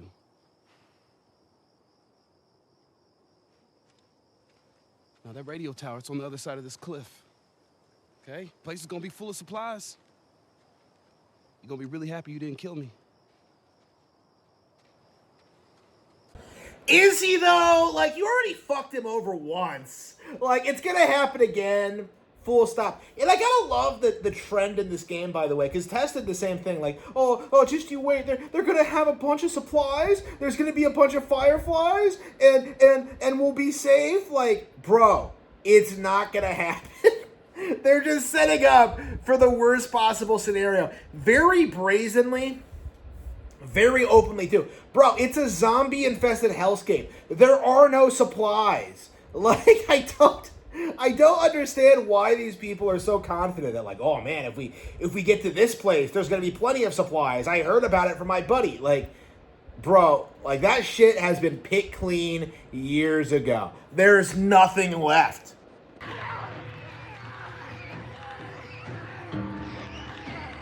Oh, my God.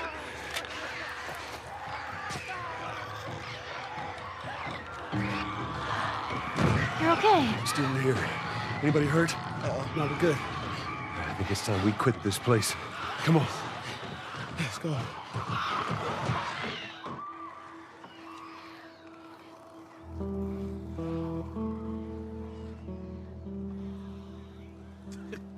Shut the hell up. Dead serious. It's Tommy's birthday, and that's all he wanted to do is just rent 2 Harleys and drive cross country. Oh, man. I could die happy if I could just ride one around the block. What was it like? It was good. It was real good. Good? Can you believe this guy? Come on, man, give me details. Describe it. You know what?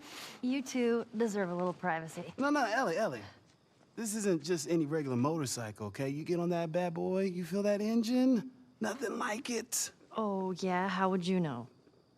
Seen it in my dreams. Okay.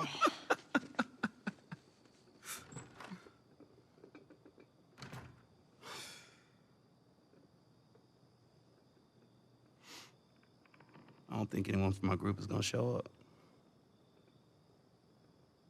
Yeah. Worst part about it all, explaining it to Sam.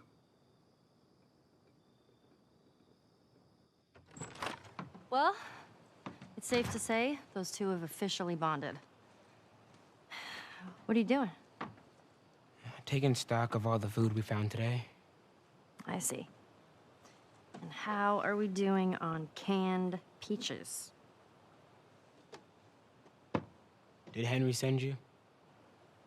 No. Why would Henry send me? To make sure I'm not fucking up somehow. I'd say we all did pretty good back there. Especially you.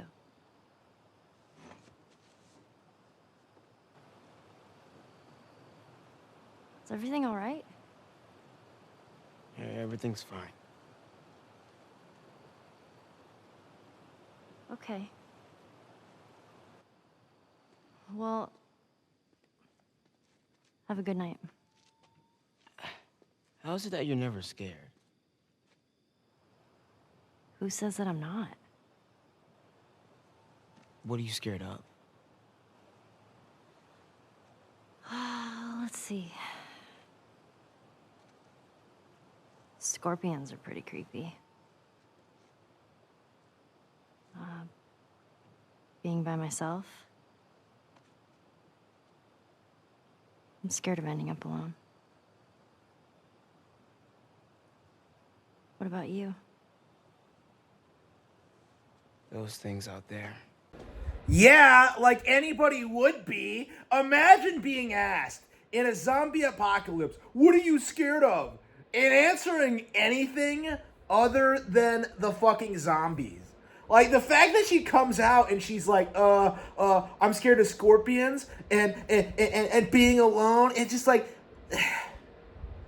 what are you talking about? Like, again, it doesn't make any sense for the setting. It doesn't make any sense for the character, right? Because, you know, she's lost people. She's gone through, like, you know, this entire ordeal. You know, in theory, you know, Joel or Henry or Sam could die at any moment. But no, she answers, she's scared of scorpions.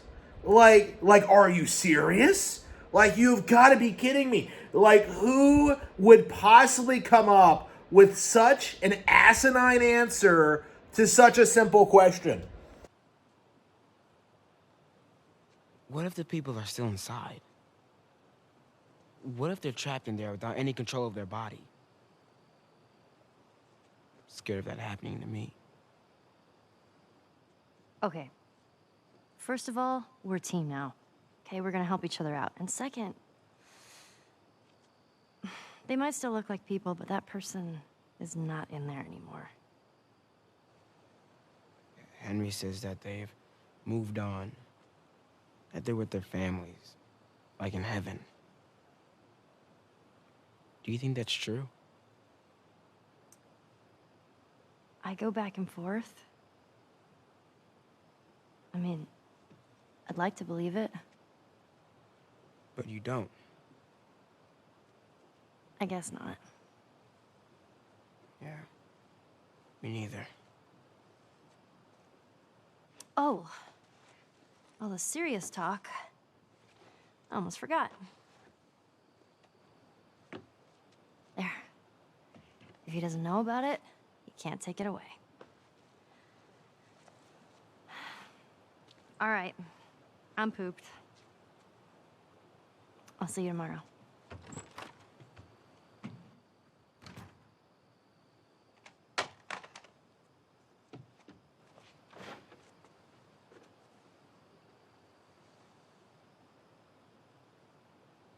Oh, come on! How many times are these people gonna get bit and then not report it? Like, you're already fucked, and now you're just making things worse for everyone else? Like, are you serious? Like, are you serious? This is the second time it's happened. Like, again, this is a complete and total joke. These people, man. Like, these people. Like, men are the real monsters.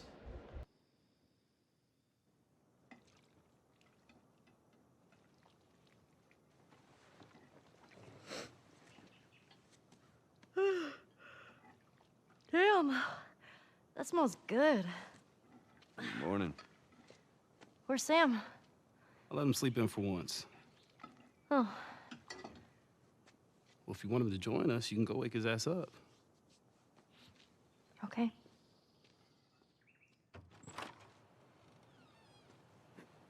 Sam? Sam! What the hell? Shit, he's turning! That's my fucking brother! Screw it!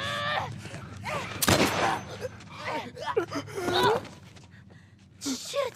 Ellie? Ellie, are you all right? Oh my god. Sam? Oh no. Okay, first of all, it was already retarded that he got infected to begin with while he was surrounded by everyone else, didn't tell anyone, and then, like, you know, returned to the base and everyone else, like, again, that was dumb in and of itself. But what's even worse is that the three of them were in a hideaway with a fucking zombie, and it just kind of stood there and did nothing. Like again, what is with the zombies in this? Because they really do this thing where they're just like, like again, we've seen them in like other cutscenes, like, you know, break through doors and, like, you know, rip people out of cars and stuff like that. You mean to believe me? You're telling me that, like, Sam turned while everyone else was asleep. Nobody thought to check in on him. And then when Ellie goes in there, like, oh, he's a zombie. Like he didn't try to attack them immediately. Like, he didn't kill all of them while they were asleep. Like, it's just so contrived. Nobody thought to go speak to him. Like, hey, Sam, how are you doing? Whoa, looking kind of sick there, buddy. Like, unbelievable. Sam? Henry? Ellie, stay there. Henry? What have you done? I'm gonna get that gun from you, okay? Whoa, okay, easy. This is your fault. This is nobody's fault, Henry. It's all your fault. Henry! Henry, no!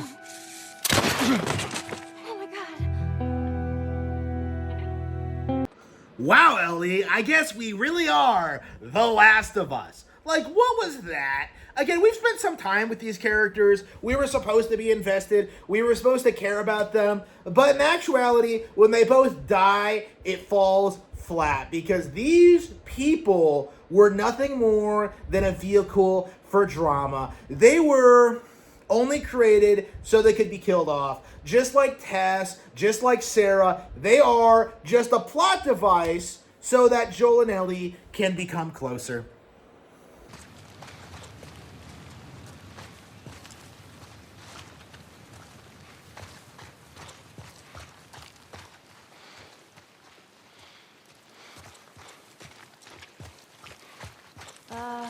Should we head in? Ain't no way around. Gonna have to cut through the plant.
Don't even think about reaching for your weapon. Tell the girl to drop hers now. Ellie? Do as the lady says. Hey. Please tell me you're lost. We didn't know the place was occupied. We're just trying to make our way through. Through to where? They're all right. But you know these people? Know him. He's my goddamn brother. Tommy. Holy shit. How you doing, baby brother? Goddamn. Yeah. Let me look at you. You get fucking old. Easy. It's going to happen to you, too. This is Maria. Be nice to her. She sort of runs things around here. Ma'am, thanks for not blowing my head off. Would have been embarrassing, considering you're my brother-in-law. We all gotta get wrangled up at some point. Ellie, right? Yeah. What brings you through here? That's kind of a long story. Why don't we bring him inside? Yeah. You hungry? Starving.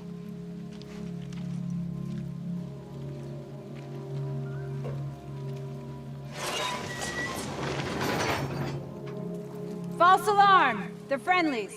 So we finally reunite with Tommy, who we know nothing about. We know nothing about the fallout between him and Joel. We know nothing about what he's been up to for the past 20 years. There's been no build-up, and now they're back together again after really there being no reason for them to be apart. Like, honestly, it would have made more sense for Joel and Tommy to be the characters in, like, the opening segments of the game, right? Considering, like, the opening sequence and like what happened with that. The idea that like they would have a fight and then like split up the way they did is just kind of silly, honestly, considering the circumstances.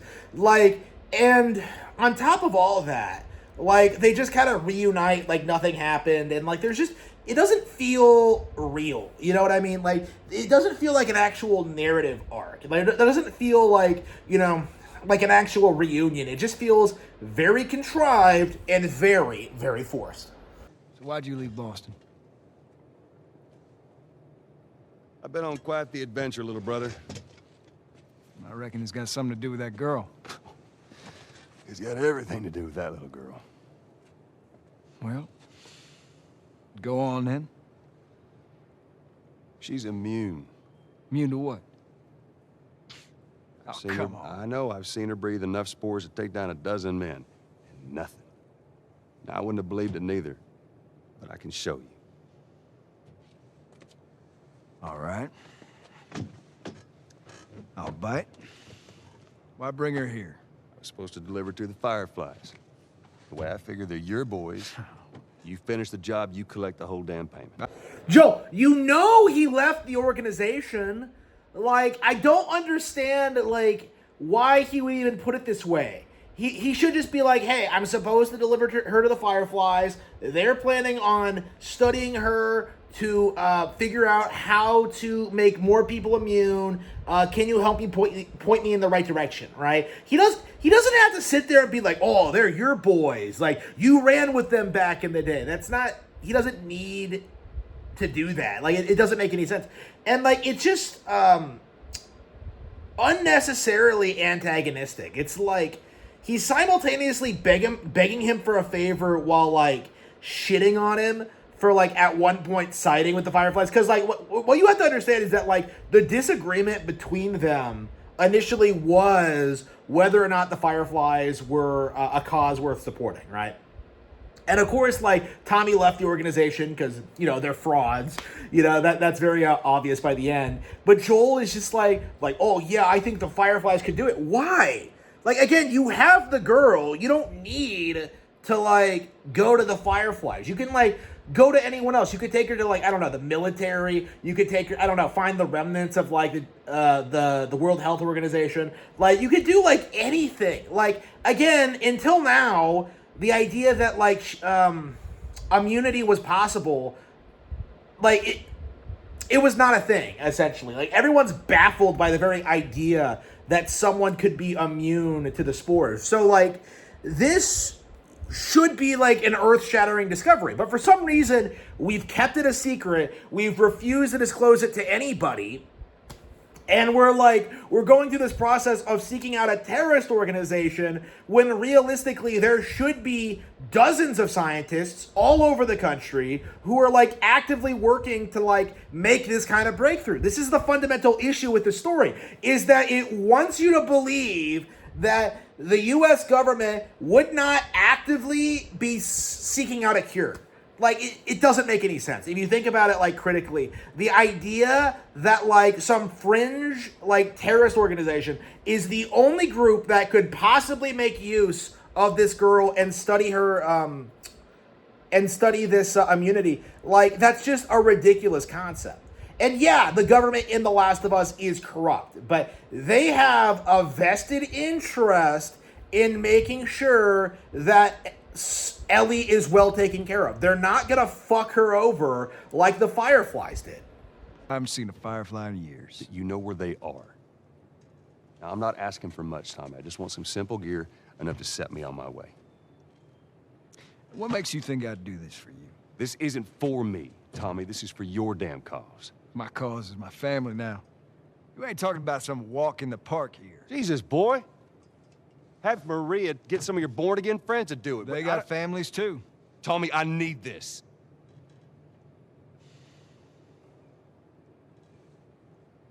You want some gear? Sure. But I ain't taking that girl off your hands. This is how you gonna repay me, huh? Repay you? For all those goddamn years I took care of us. Took care? That's what you call it?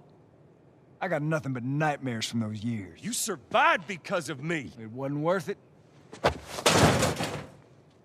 It wasn't worth it. You have the most well-functioning community we've seen so far. You know, like you're getting electricity back online. You have crops. You know, like it wasn't worth it. Like, are you serious? Like, it's just such an insane code. But again, like, this is an incredibly forced scenario, right? Where, for no reason, Tommy refuses to even hear Joel out. He refuses to offer even, like, an alternative suggestion. He even does this weird thing where he's like, oh, I'm not taking the girl off your hands. I'm just like, that's not what Joel wanted. Like, he wanted, Ellie to be delivered to the fire. He wasn't asking Tommy to do it for him, right? He just needed to know where they were. So, like, it just... the entire back and forth, like, the shift in tone, the idea that, like, he wouldn't even try to help, it's just completely ridiculous. It makes no sense whatsoever, right? Like, if you look at this play out logistically, the fact that Ellie is immune should be this, like, earth-shattering revelation, right? Because, you know, Joel knows it's true, it's easily provable, right? Like, it's something he can back up, right? Like, the idea, like, the characters always act so skeptical about this. The idea that, like, anybody could possibly be immune to the spores. And, like, it's such an unreasonable thing. Like, it's such an unreasonable thing to believe that, like, it is completely impossible to be immune to the spores. Like, it's just insane. Like, it's just insane. Like, there's no consideration for, like, what this means for society. There's no consideration as to, like, you know, the good this could cause. Like, you know, Tommy's sitting there, he's like, oh, I'm providing for my family now.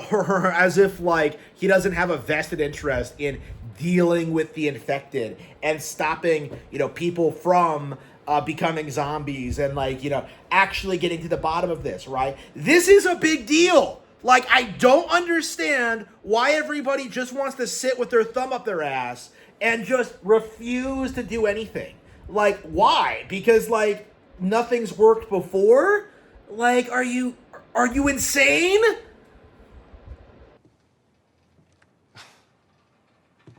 Is this really all they had to worry about? Boys, movies, deciding which shirt goes with which skirt. It's bizarre. Get up. We're leaving. Come on. And if I say no? Do you even realize what your life means? Huh? Running off like that, putting yourself at risk, it's pretty goddamn stupid.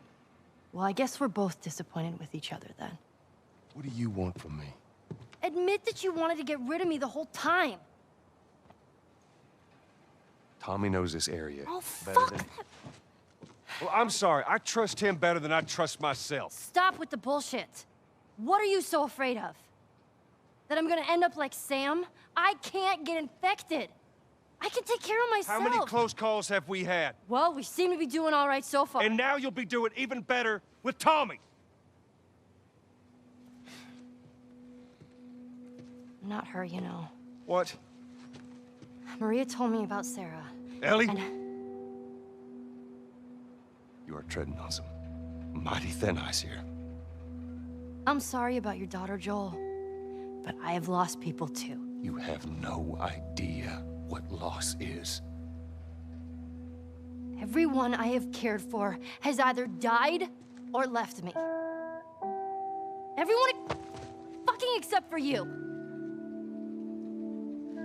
So don't tell me that I would be safer with someone else, because the truth is I would just be more scared.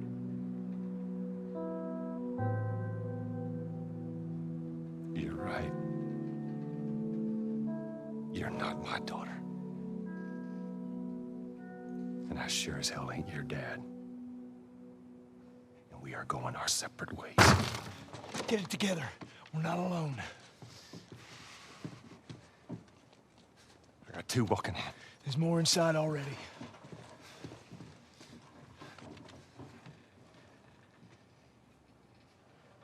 So she stole a horse and fucked off because Joel isn't her dad, because he's doing what he said he was going to do.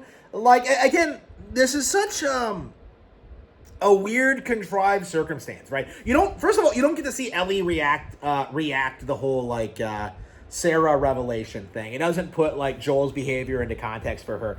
Instead, what she does is that she spurgs the fuck out, has this, like, hardcore woman moment, you know, puts herself in danger so she can, like, be emotional about Joel. Like, please don't leave me, Joel. Like, what?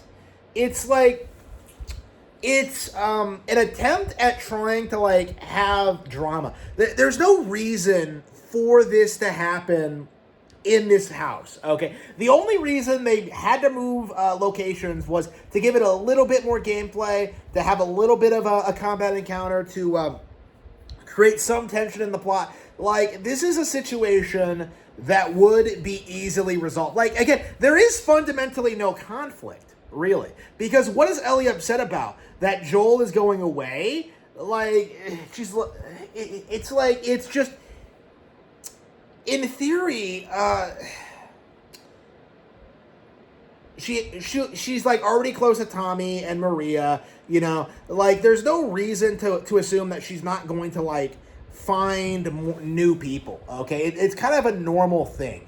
Like the fact that she would get this attached to Joel, who doesn't even really like her at this stage, it's just an attempt at trying to like make the characters look as if they're like closer than they really are. It's just like I said, I hate to keep using the term like emotional manipulation, but like all of this is just a very forced attempt at trying to create drama. You know, it doesn't feel natural. It doesn't feel like a real like progression of their character arc. It feels very, very forced to try and get a reaction out of you. And you just don't buy it. Like, you don't feel as if, like, Joel and Ellie are really that attached to each other. Because if they were, Joel would, understandably, like, want to stick around with Ellie, understand her feelings, and go. Like, it's just a weird, contrived situation that fundamentally makes no sense.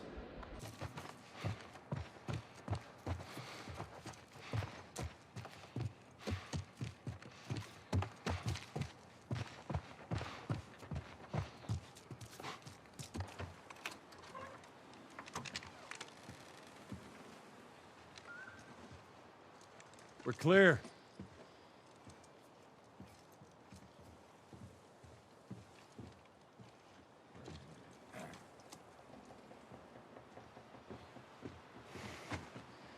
You want a hand up? Got it.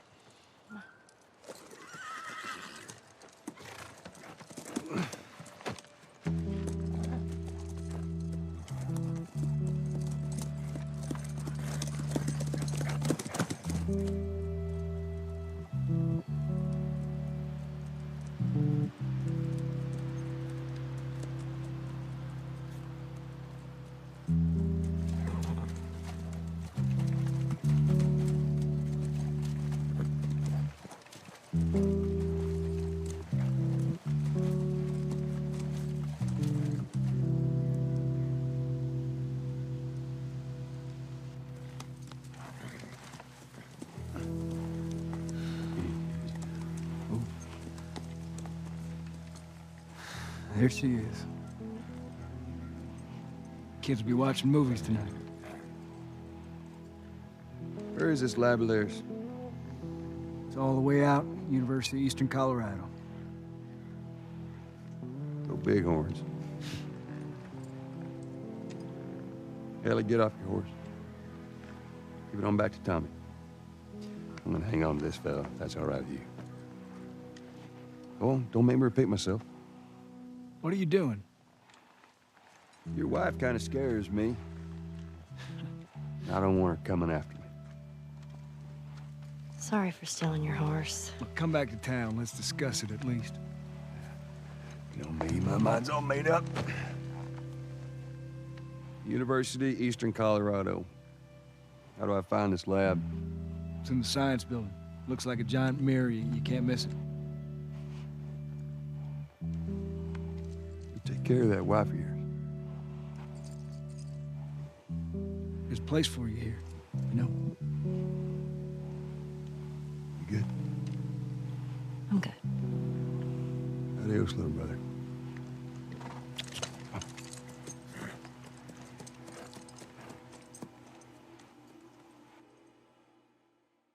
Whoa, what a resolution to a conflict that did not exist until that conversation with Tommy. Joel gave no indication he was intending on handing, like, Ellie off to Tommy so he could go to Colorado. Like, it's like, this just came out of nowhere to cause unnecessary drama between the characters, and in the end, they just kind of walk it back like it never even happened. Like, again, this entire section was completely pointless. Like, it didn't do a lot to advance the characters or their feelings towards one another. It was just, like, contrived drama. And it doesn't even, like, you know, it didn't even do a good job, like, handling Ellie's knowledge, the revelation that Sarah was killed, right? Like, she knows now, and yet, like, in a lot of ways, it doesn't feel like it really changed anything. Like, considering she's, like, the surrogate daughter now, and, like, all that. Like again, it's just forced. It does not work.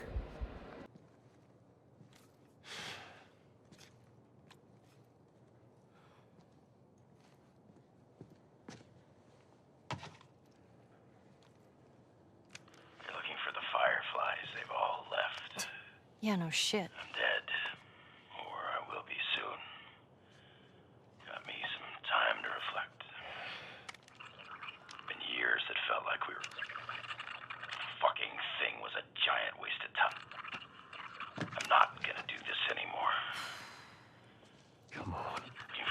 You're just gonna skip through all the boring exposition, Joel? The exposition that's essential as to what you're gonna do next? Like, unbelievable. And by the way, I love how this doctor is just like, it's hopeless. There's nothing we can do. It's just a waste of time. I'll just sit here and die. Like, and it is so laughably stupid. Like, how these people are just so overwhelmed by a simple, easily curable disease. It's like they don't even want to try.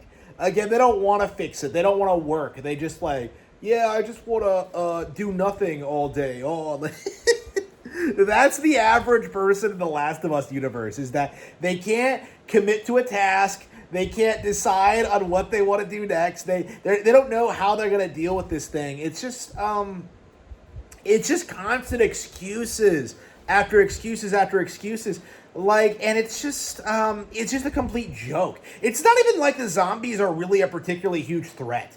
You know, up to this point, it really does feel like most of the enemies you encounter are bandits and, like, humans out in the wild. And, like, if there are people out in the wild, like, clearly the zombies aren't capable of overwhelming humanity.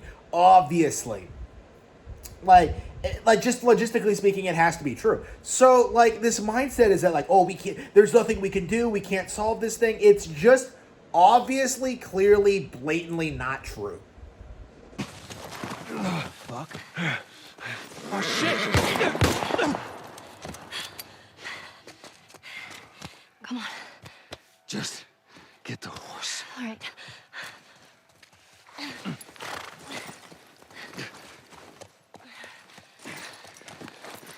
Can Can you get on?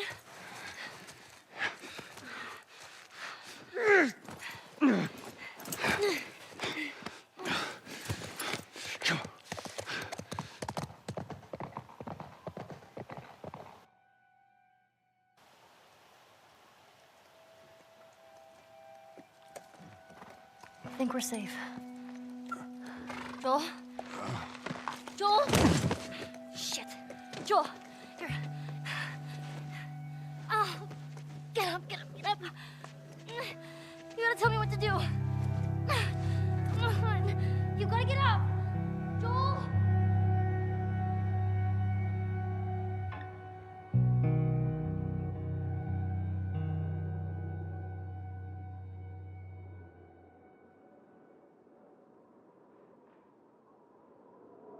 I think we're safe, she says after Joel gets penetrated by a spike and can barely walk and can barely stay conscious in an environment where they have no means of treating his injury. Like, what did she think was gonna happen? Like, unbelievable. What a gigantic, just bad move by it's just like all of this is just like, it's all so melodramatic and pointless. It's all just so unbelievably stupid.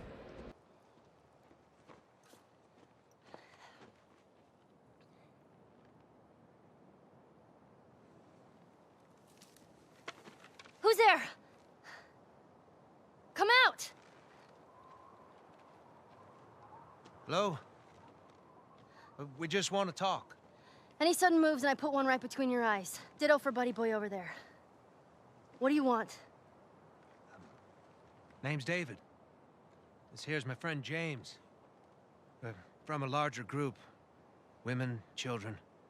They're all very, very hungry. So am I. Women and children, all very hungry too. Well, maybe we could trade you for some of that meat there. What do you need? Weapons? Ammo? Clothes? Medicine. Do you have any antibiotics? We do. Back at the camp. You're welcome to follow us I'm back. not following you anywhere. Buddy boy can go get it. He comes back with what I need. The deer is all yours. Anyone else shows up... You put one right between my eyes. That's right. 2 bottles of the penicillin in a syringe. Make it fast. Go on.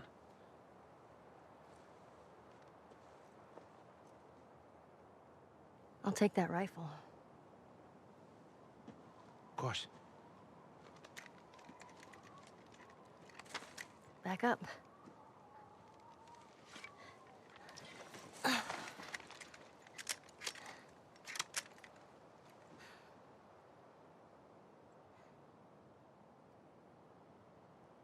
It's probably gonna be a while. You, mind if we take some shelter from the cold? Bring him with us.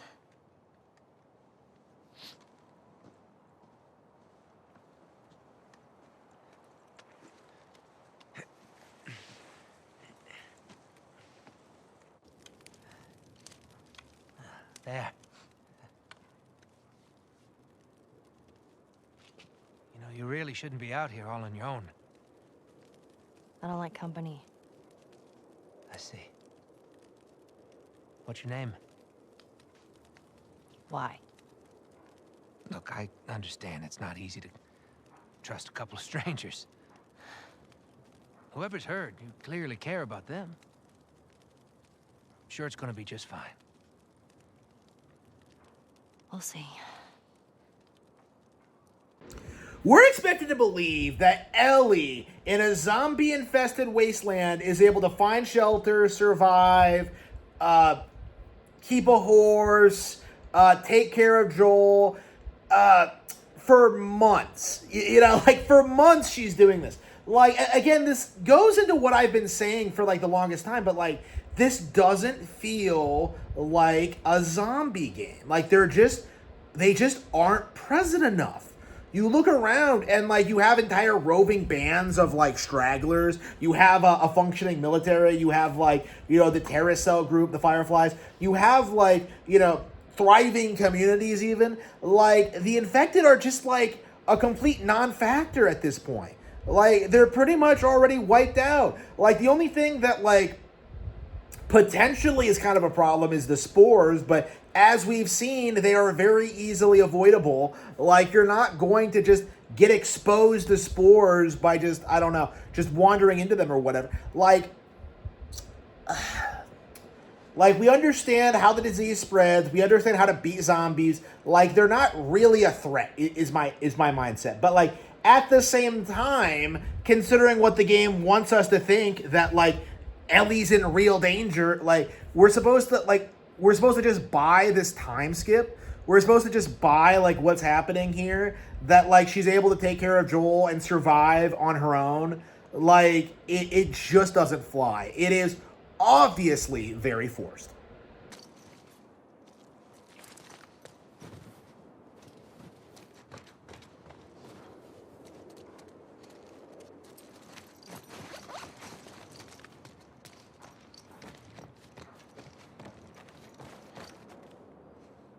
Listen, No infected. no infected. What'd I tell you? All right, let's head on back. Check on that buck of ours.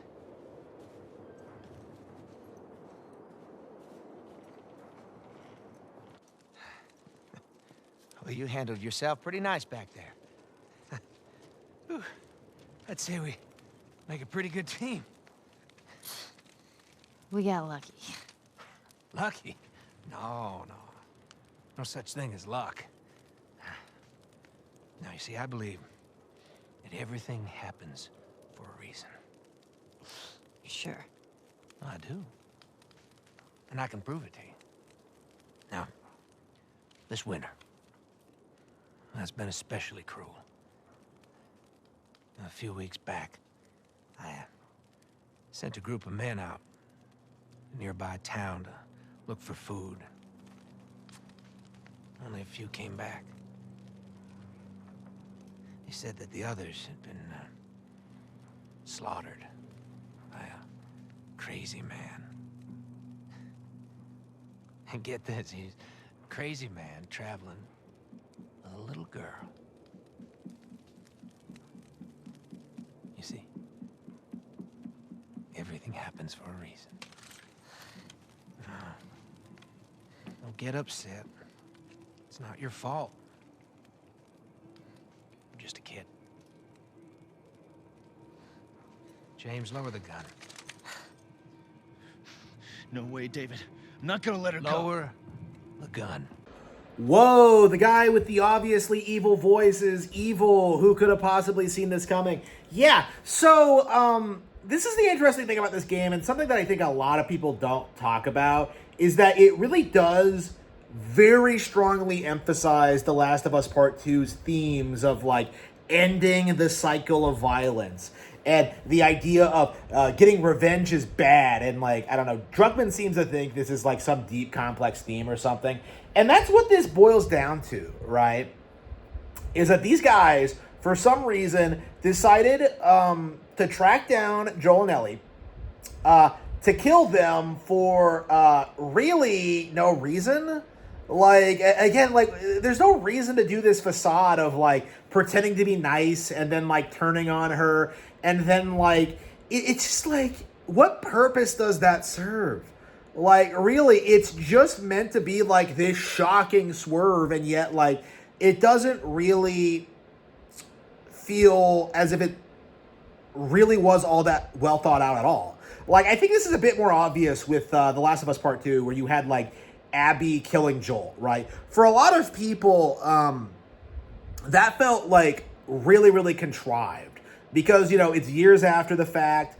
Abby is, like, you know, hunting down Joel. And, like, you're supposed to, like, sympathize with Abby and think she's, like, a good person or whatever. You're supposed to be, like, somewhat on her side. But, like, with this, it's cut from the same cloth. But, like, the narrative back then was that this was like really well thought out, complex, and deep. Even though it's like basically the same twist. It's basically the same angle. Like, vengeance bad. Like, it's just not all that well thought out at all. Like, I could understand going after Joel and Ellie if they were like a threat to the community. But the simple fact of the matter is they're not. And it's been months after the fact. And like, who even like would remember them, honestly? It just feels very, very forced and very, very fake.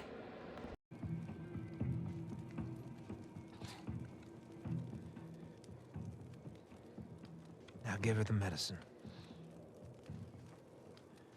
The others won't be happy about this. Yeah, well, that's not your concern.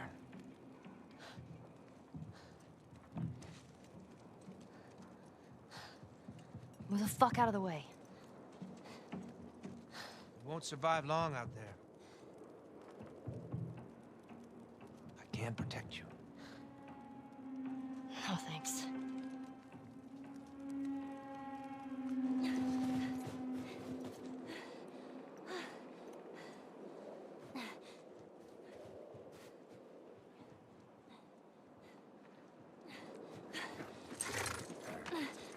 Let's get out of here.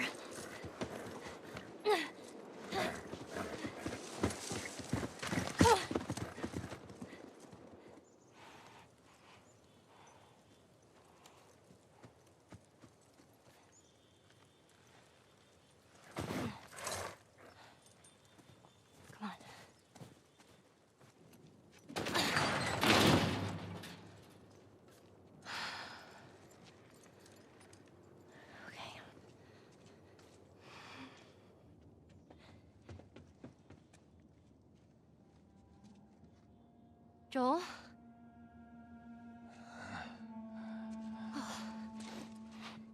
I only managed to get a little bit of food. But I did get this.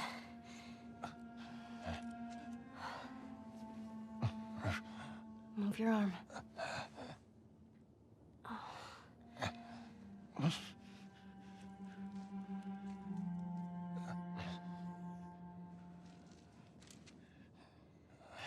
Here we go.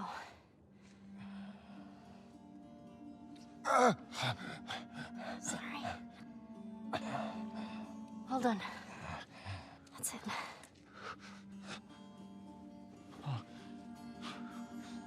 You're gonna make it.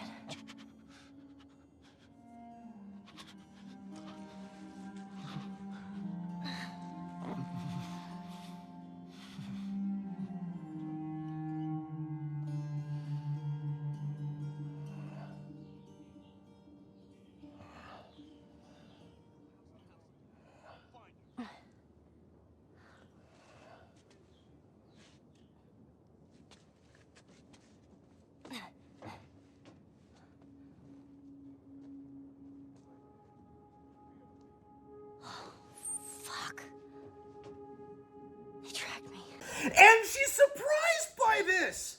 Like, what did she think was gonna happen? Like, I'm just so baffled by Ellie's stupidity here.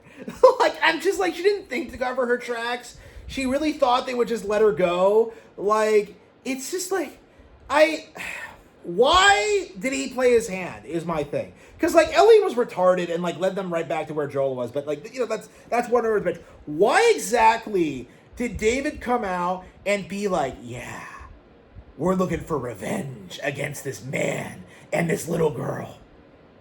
It's like, what purpose did that serve? Wouldn't it make more sense to, like, just track her after the trade and then kill them? Like, the whole process makes no sense. Like, the whole purpose of it is just, like, it is just a gigantic cope to justify, like, this sequence of events where, like, you can have your big reveal, but, like, it doesn't make narrative sense. It doesn't make any sense that the character would do that. It doesn't make any sense that Ellie would react the way she did. It doesn't even really make any sense that they would give her, like, legit penicillin. Okay? Like, we're really supposed to believe that, like, they went ahead and, like, made a legit trade because, they agreed to it. It's just very, very, very silly.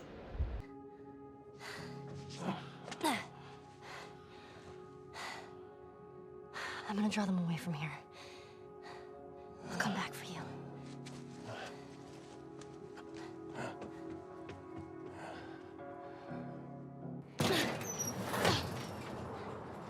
Easy.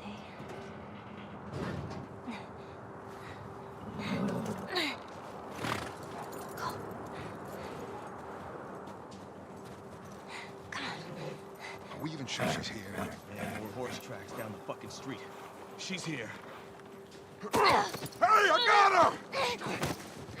Get your ass over here! What are you waiting for? Shoot her! But David said... Fuck David! No! Shoot her next! Faster! So they were following the horse tracks and they were moving in the opposite direction of where she was. Like, did you notice that? How she comes out of the house and they're walking away, talking about how they got here by following the horse tracks. But, like, the garage was connected directly to that place where Joel is, right? So she leaves and they're walking to, like, investigate another building. That doesn't make any sense. Like, unless, like, the horse, like, walked that way at one point or another, which I doubt, considering it was snowing and that would have covered up the tracks.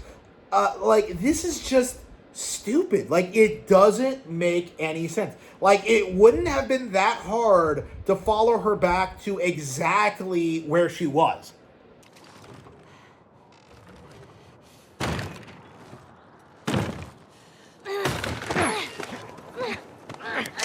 Relax!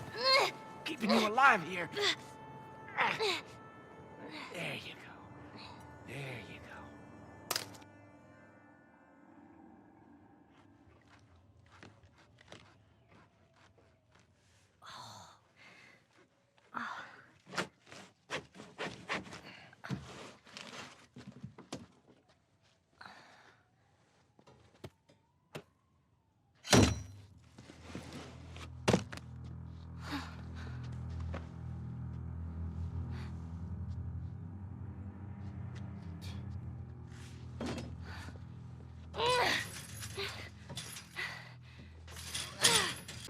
Okay, this is one step beyond humans are the real monsters, and now we're pretending that humans are the real zombies. I guess this is going to be the plot of The Last of Us Part 3, where we beat the zombies, and then we turn out, like, way worse than they ever were. I guess that's the direction the series is going in, but, like, I don't understand why this zombie game has so few zombies. There are more cannibals in this game than there are zombies. Like, when you talk about flesh eaters in The Last of Us, you have to distinguish between the zombies and David and his people.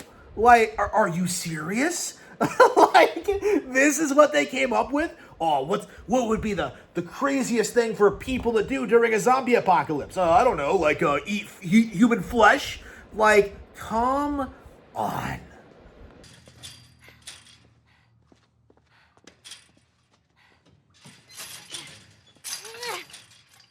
How are you feeling? Super. Here. You should eat. I know you're hungry. You've been out for quite some time. What is it? It's deer. With some human helping on the side? No. No, I promise. It's just the deer meat. You're a fucking animal. It's awfully quick to judgment. Considering you and your friend killed how many men? You can't judge me. Like, you kill people too. It's just a lifestyle decision. Cannibalism. I'm just like, what? So yeah, this is I feel like this section is actually the most similar to The Last of Us Part 2, actually. Because it's going into, like, the same theme of how, like, we're not so different. We kill each other.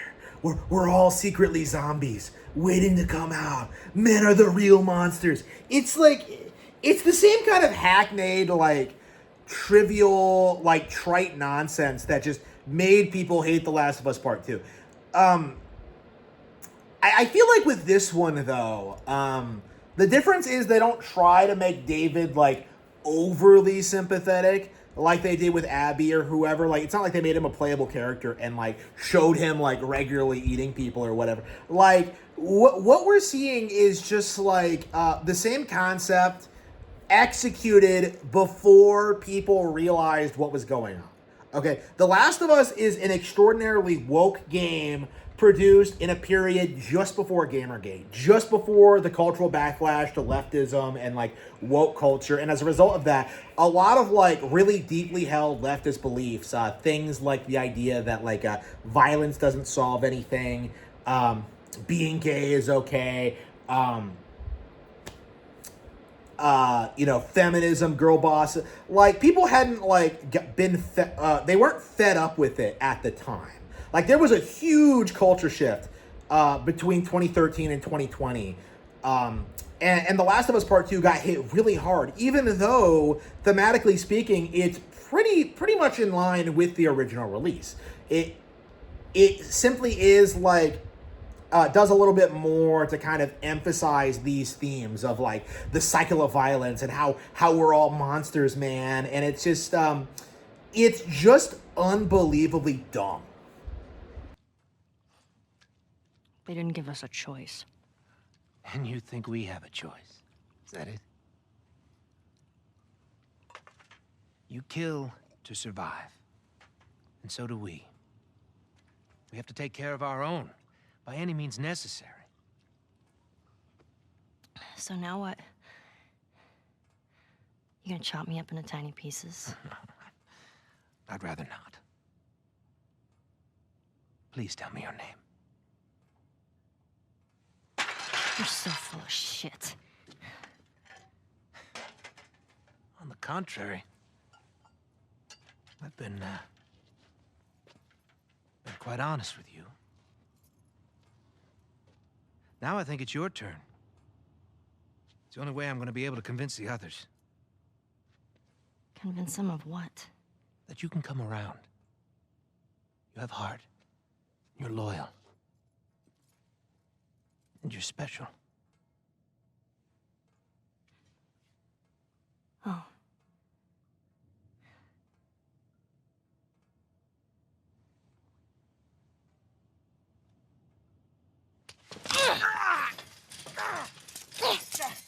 A 14-year-old girl her size would not be able to overpower a grown man like that. Like, what are we even doing?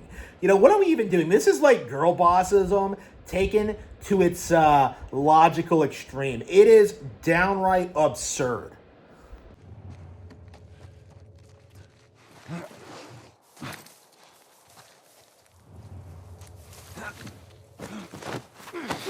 Gotcha, asshole. Finish him off. Get him still.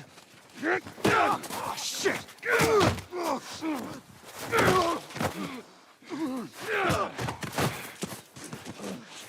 Handcuff me.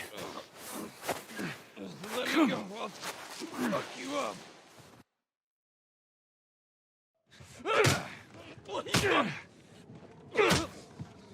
What the fuck? You wait here. Now, the girl. Is she alive? What girl? I don't know no girl. Fuck! Focus right here, right here. I'll pop your goddamn knee off. The girl. She's alive. She's David's newest pet. Where? In the town. In the town. Now you're gonna mark it on the map. And it better be the same exact spot your buddy points to. Mark it. It's right there.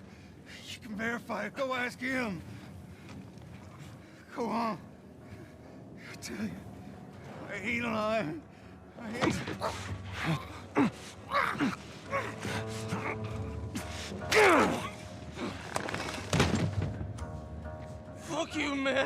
told you what you wanted. I ain't telling you shit. That's all right. I believe him. No, wait! Wakey, wakey. Come on. Let's go! Stop!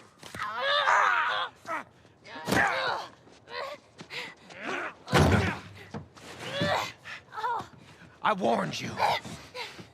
I'm infected! I'm infected! Really? So are you. Right there. Roll up my sleeve.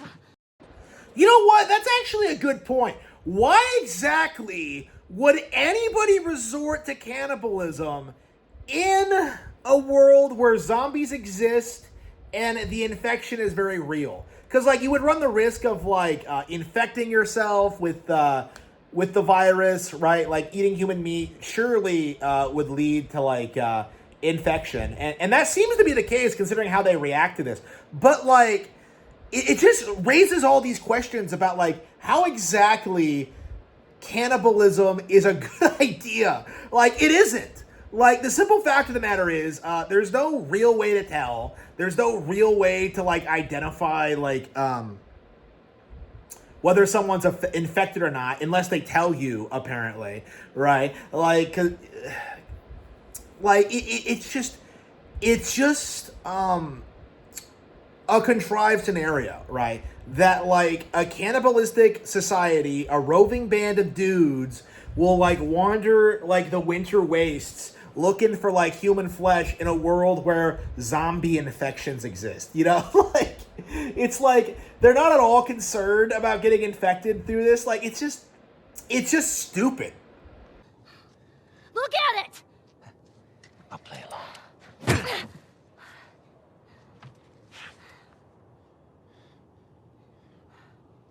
What'd you say? Everything happens for a reason, right? What the hell is that? She would have turned by now. It can't be real. Looks pretty fucking real to me.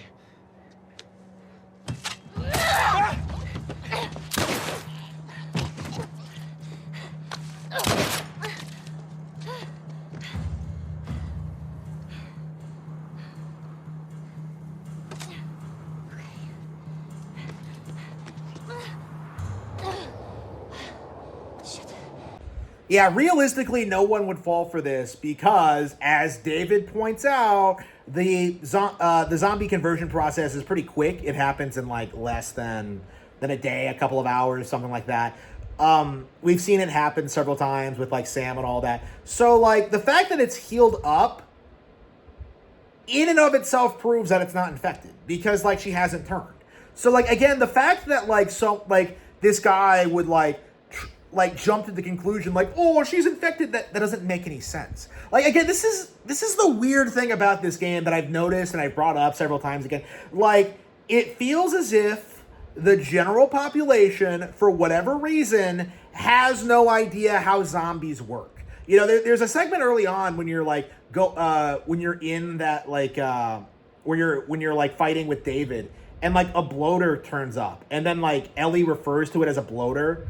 And David's just like, what's that? I've never heard the term before. Like, you're telling me that, like, there's no universally, like, used language to describe different types of zombies, that people don't know their weaknesses and what they're capable of and what they do, essentially. Like, we're really supposed to believe that, like, someone who lives outside of the city, who's a cannibal, who lives in this zombie wasteland, right, wouldn't know what a bloater is. Okay, and we're really supposed to believe that these people would not recognize, like, an infected wound on sight, because they're pretty distinctive, right? They always have to be fresh, right? They turn people really quickly. Like, if it healed over, it's not fucking infected. Like, David was not only right, he incontrovertibly, like, disputed, like, Ellie's bullshit so quickly that it would not have possibly worked. Like, even that dipshit that was, like, assisting him should have figured that out and should have listened to him. But, like, the game, like, because the game has to make Ellie look like a badass, she gets away in, like, the most contrived way imaginable. It's appallingly stupid.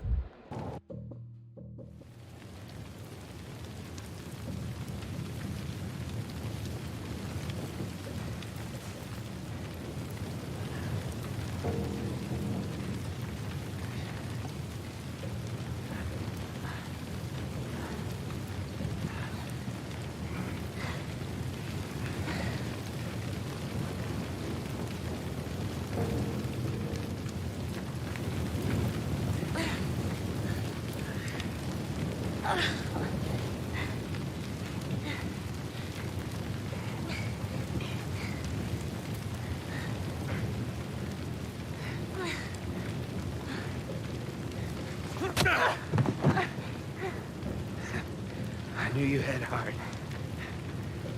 You know, it's okay to give up. Ain't no shame in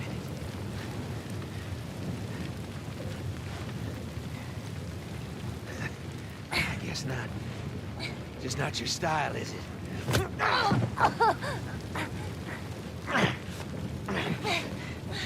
You can try begging. Fuck you. You think you know me? Huh? Well, let me tell you something. You have no idea what I'm capable of.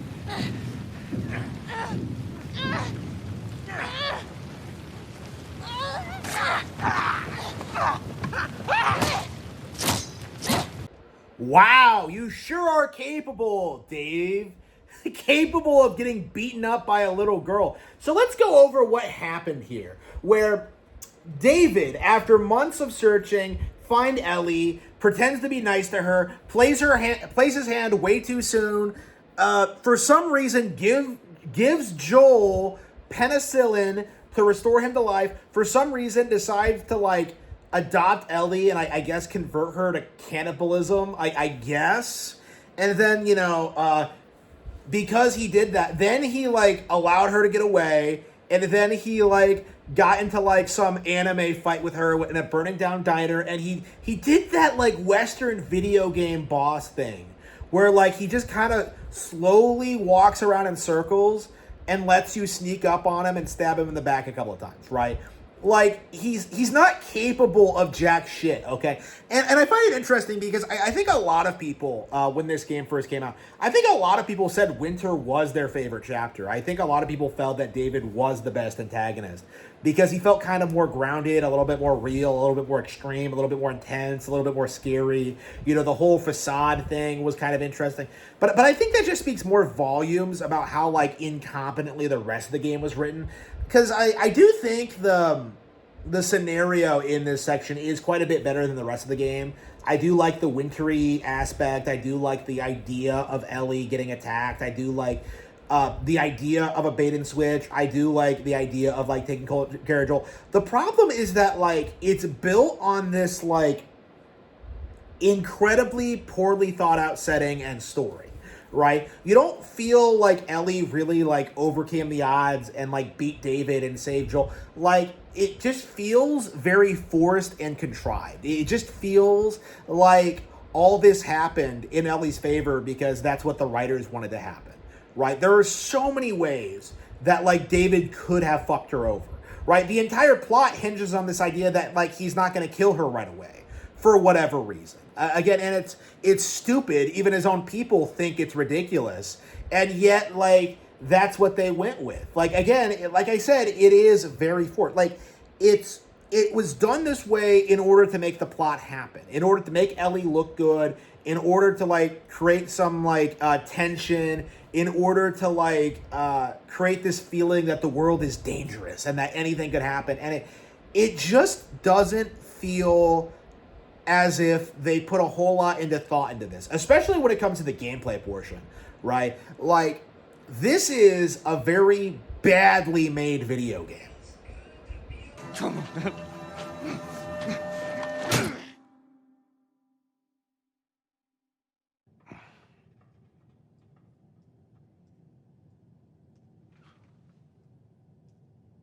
Welcome to the Fireflies. Sorry about that. They didn't know who you were. And Ellie? She's all right. They brought her back. You came all this way. How'd you do it? It was her. She fought like hell to get here.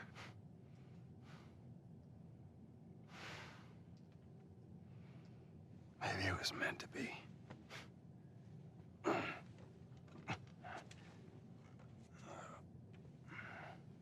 I lost most of my crew crossing the country. I pretty much lost everything. And then you show up, and somehow we find you just in time to save her. Maybe it was meant to be. I lost my crew crossing the country? How? Like, what were you going up against? Because if you have weapons, the infected aren't a big deal. Like, if you have transportation, you're fine. Like, you know, the military, they don't have the resources to come after you. Again, what exactly was the big deal? I love how, like, the entire plot hinges on this idea, by the way, that, like, Marlene wasn't able to, like, smuggle Ellie out of the city herself.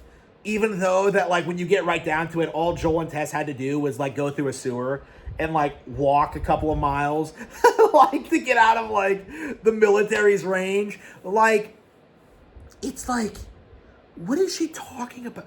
So, like, I lost half my crew. So, like, how exactly were you going to transport Ellie if it was that dangerous for you? It's like, it doesn't make sense. Like, the game wants you to think that, like, oh, man, this was a really dangerous, heroic thing. But, like, so much of what happens is just, like, some weird coincidence. Like, getting jumped by the military. Having to deal with Bill and, like, being surrounded by infected for some reason. Like, having to deal with, like, David and his people. Like, it's not like, the world is that dangerous. Like we said, like, Ellie was able to survive on her own, leave Joel by himself while he was sick and dying for, like, long periods of time. So, like, it's very much possible for people on their own to survive out here. And yet we're supposed to believe that, like, the Terracell Firefly, like, they're capable of, like, of fighting the military, of, like, they get a hold of Ellie, they have doctors under their command, they have resources, and yet, like, we're supposed to believe they can't cross the fucking country. Like, how incompetent are you, man? Like, and we're gonna see here very soon that they are extraordinarily incompetent, okay? Like, I don't think I'm doing enough justice, like, explaining how incompetent the Fireflies actually are, but, like, it needs to be said that, like, their organization is just batshit incompetent. And, like, I don't understand why we couldn't have just found someone else who was working on a cure, or, like, gone to the military, or found someone. Like, if it became public knowledge that, like, someone was immune, that should, like, re-incentivize, vaccine efforts, like, but the idea that, like, all these people would just give up is just unbelievably retarded, especially when a fucking terrorist organization is making it happen. Like, they may be incompetent, but at least they're putting in the effort. Take me to her. You don't have to worry about her anymore. We'll take care I of her. worry. Just let me see her, please. You can't. She's being prepped for surgery. The hell do you mean, surgery? The doctors tell me the cordyceps, the growth inside her, has somehow mutated. It's why she's immune. Once they remove it, they'll be able to reverse engineer a vaccine. A vaccine. But it grows all over the brain. It does.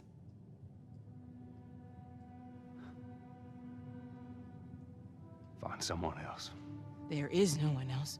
Listen, you were gonna show me where... Stop. I get it. But whatever it is you think you're going through right now is nothing to what I have been through. I knew her since she was born.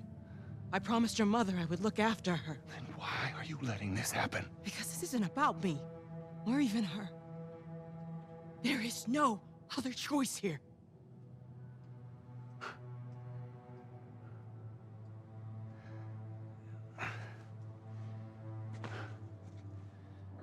Yeah, you keep telling yourself that bullshit.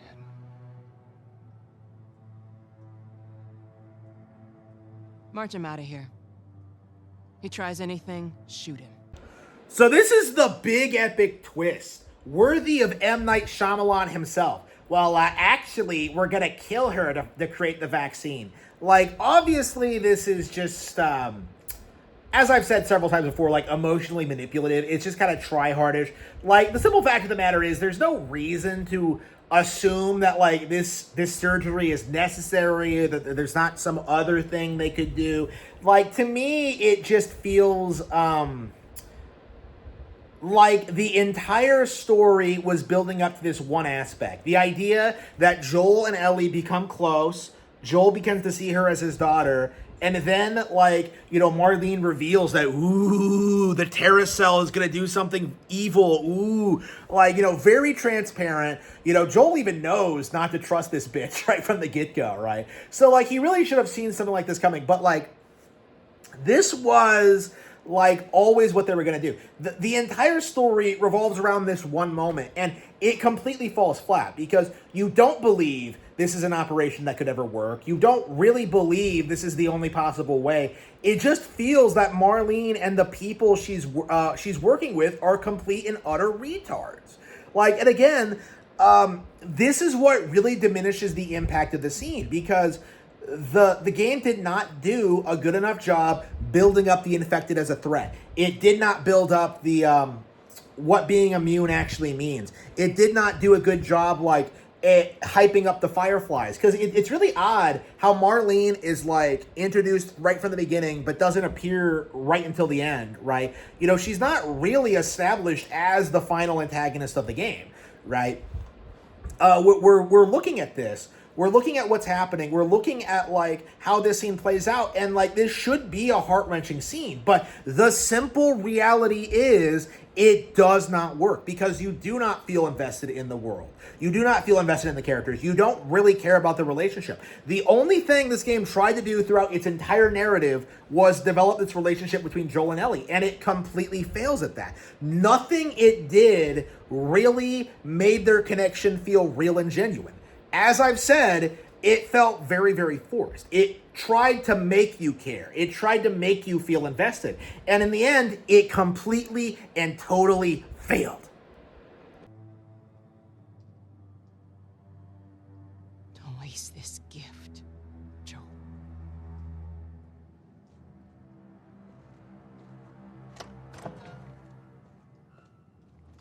Get up. I said get up.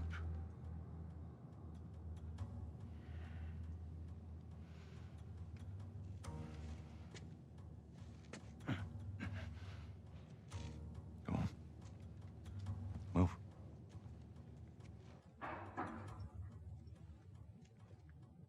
I said move. Give me an excuse. Which way?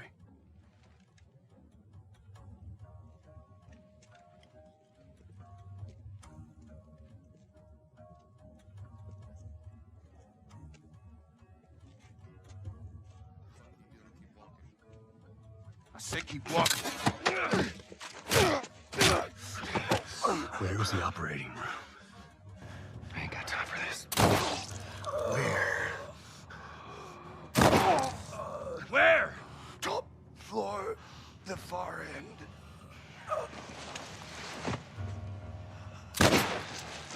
Hi everyone, I'm Marlene. I'm gonna kill a little girl to create a vaccine. I'm also gonna have this hardened badass who escorted this girl across the zombie-infested country that killed nearly all my people. I'm gonna have him walked off the premises, okay? Because he might get in the way of my operation.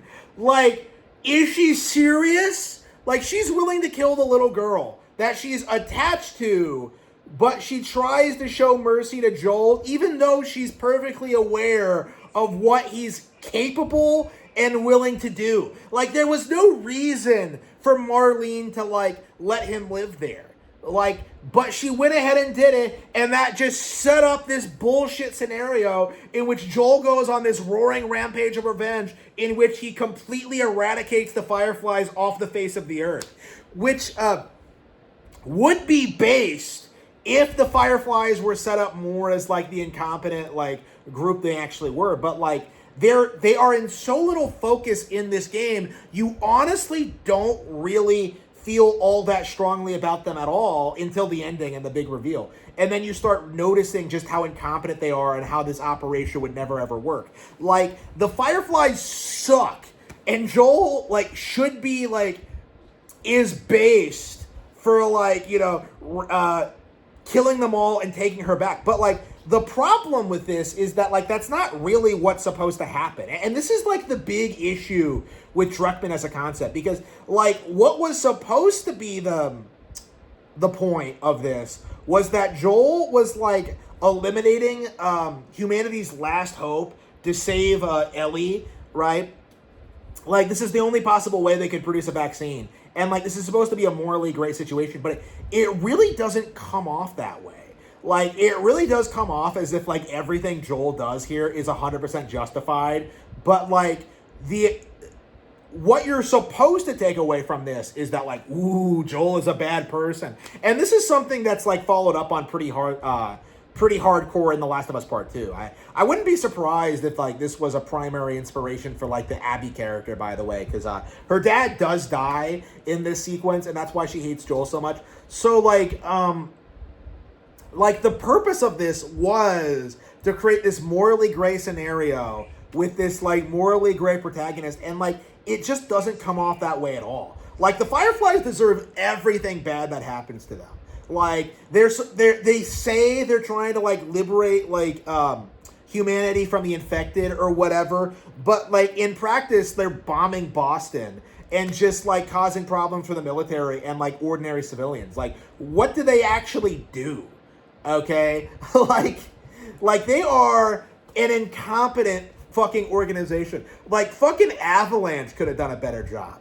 Okay? Like, these guys are just complete boobs and need to be called out for being, like, one of the worst antagonists in video games ever. Like, there's such a non-issue that, like, Joel is able to wipe them all out in, like, the last half an hour of the game. Okay? Like, that's how, like, incompetent they are. Like, they're pretty much eradicated before the game even begins. Okay? Like, crossing the country was more dangerous than the Firefly organization. It's absurd. It is downright ridiculous.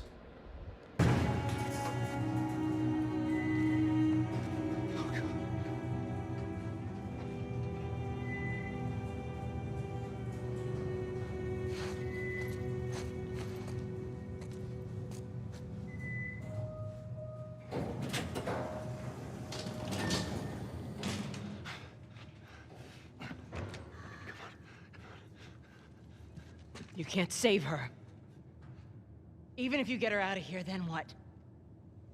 How long before she's torn to pieces by a pack of clickers? That is, if she hasn't been raped and murdered first. It ain't for you to decide. It's what she'd want. And you know it.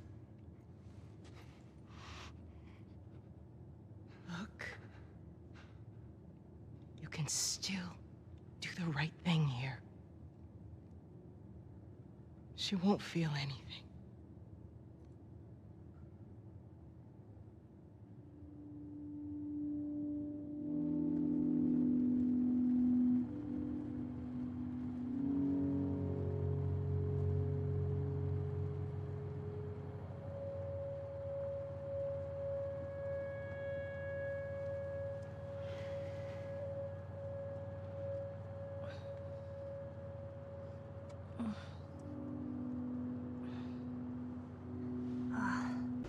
So that's your big epic climax. Marlene tells him to stop, and then he just doesn't. Like, did she think that would work?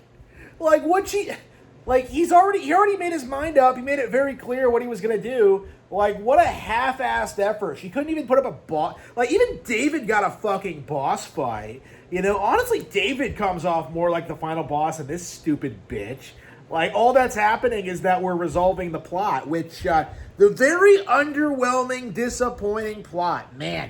Because, I've said this before, but, like, you don't really feel as if, like, the world is in danger or that the infected are dangerous or that there's nothing that anyone can do. It all just comes off like a giant cope. Like, the whole idea, the concept that Ellie is, like, the last hope for humanity, you don't buy it. Like, you just don't buy into the concept. It just doesn't really make a whole lot of sense that, like, she's the only person that's a mutant and isn't affected by this force. Like, the fact that it's possible should demonstrate that, this is, that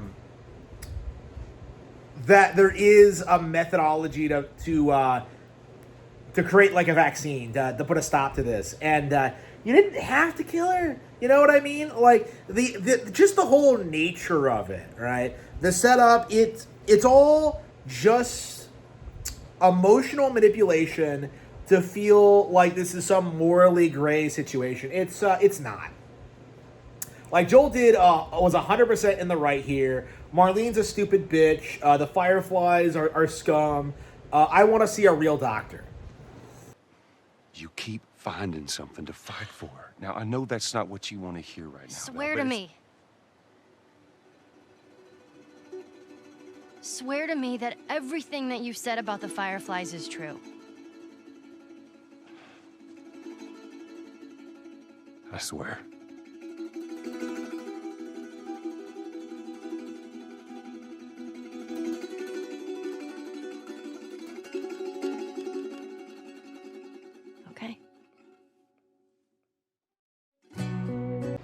Wow, can you believe that back in the day there was this huge debate? What did she mean by this? Did she believe him? Is she buying it? Is she allowing him to lie to her? Like, what's going to be the consequences of this in the future? Like, there was this really big push, okay, to make this come off as some really deep, profound ending. And it just isn't, like, at all. As I've said before, like, there is no real moral nuance here. There is nothing to be said. Like, I will say that, like, Joel didn't need to lie to her about this, but, like, again, that's like a big problem he has throughout this, is that he just compulsively lies for no reason. Like, I still have no idea why he didn't tell Bill that Tess was dead.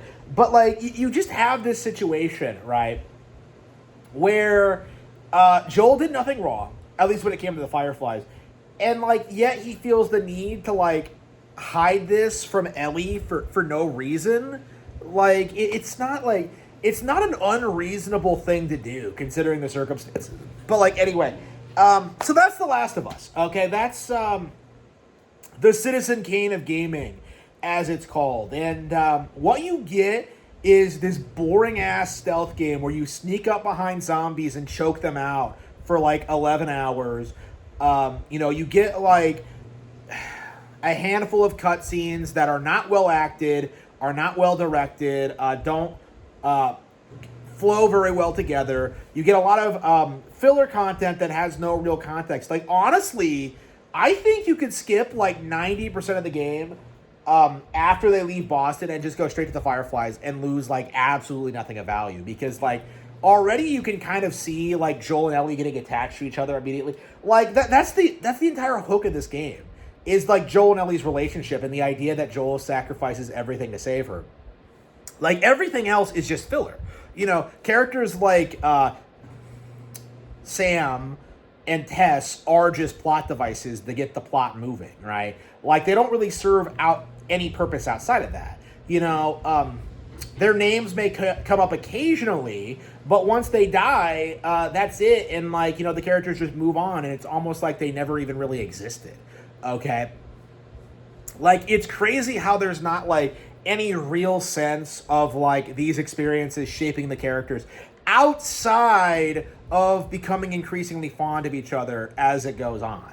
Like, outside of, like, the relationship between these two, like, there is no character development, fundamentally. Like, they don't really grow or change outside of that specific dynamic.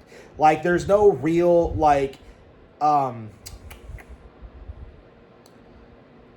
outside perspective. There's nothing that they're going to do about the world or the setting. Like, the only thing that really matters to them is that they're together.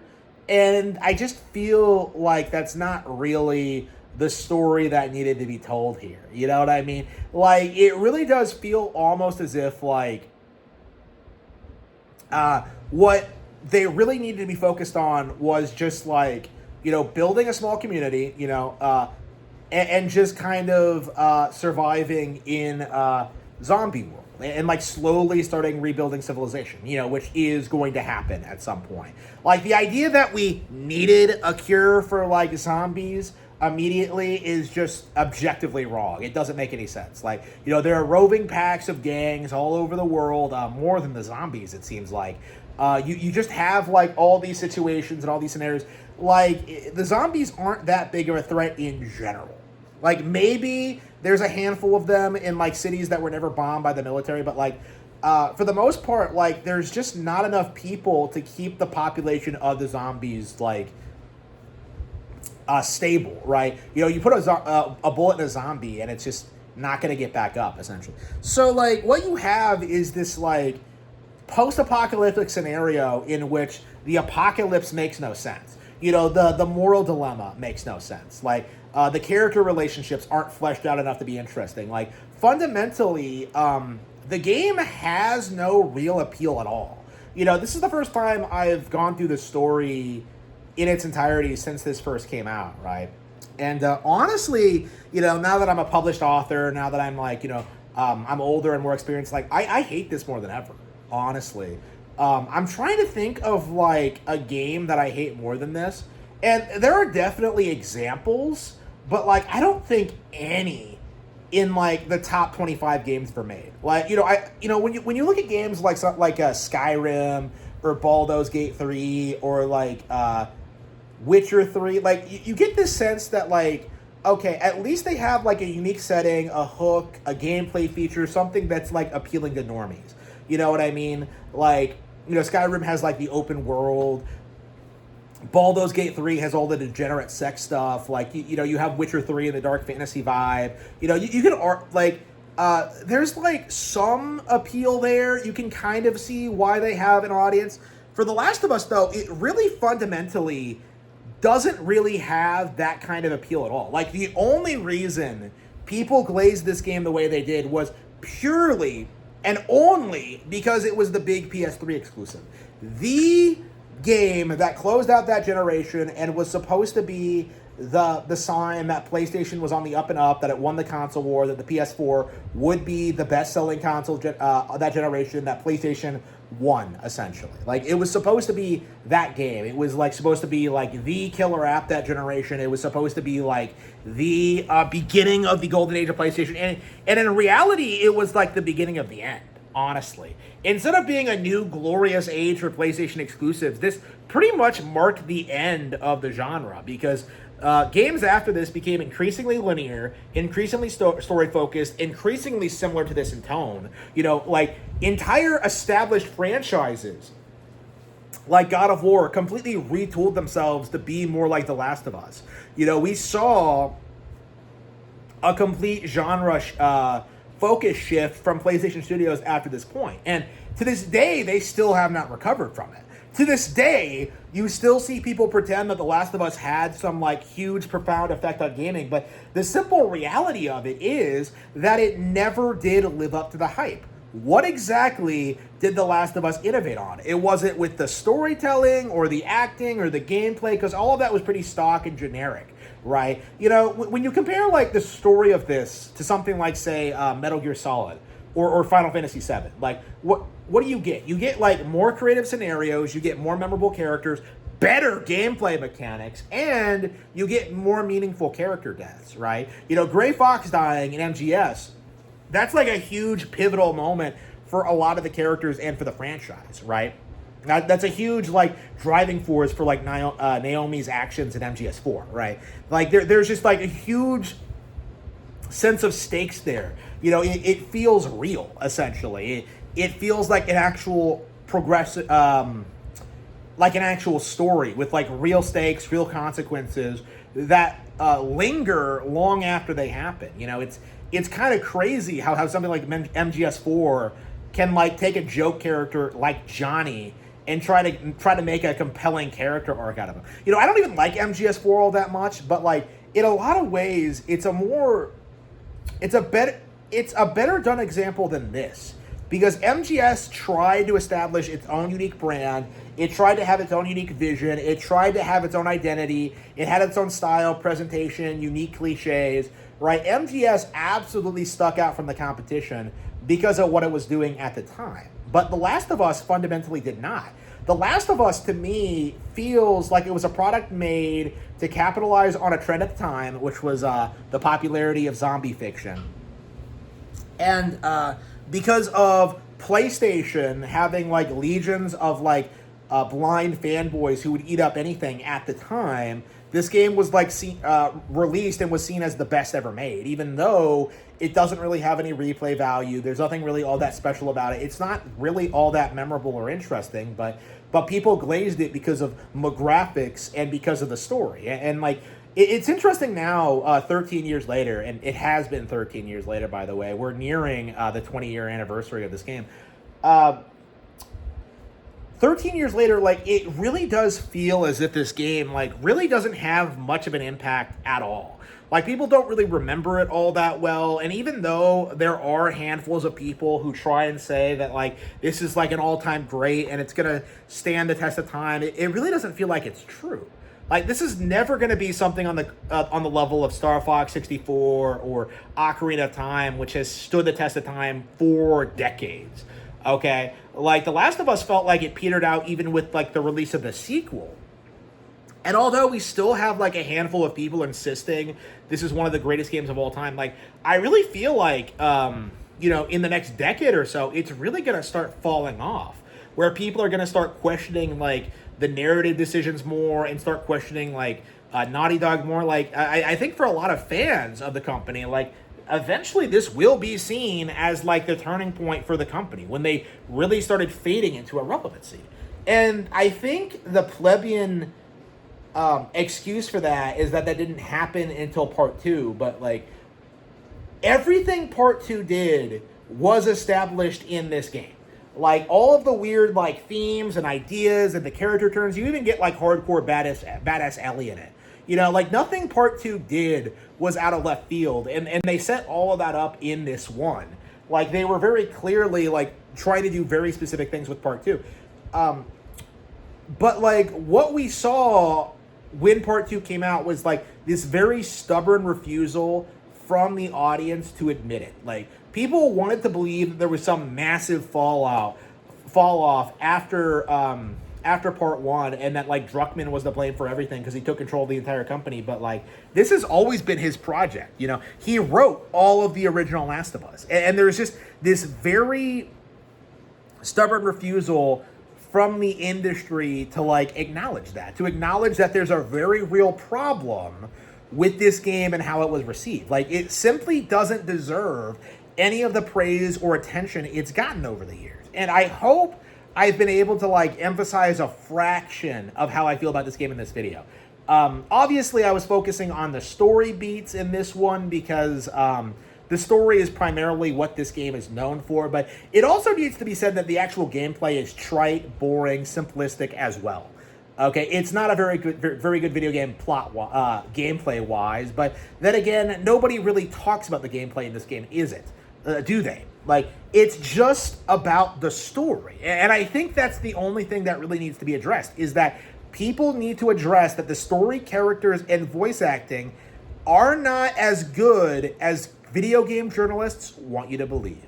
Thank you for watching this overly long video. Be sure to check out my website at harmansmithbooks.com and support my Patreon if you want to see more videos like this. Hopefully we'll start making them a lot better here soon. But until then, I will see you all next time.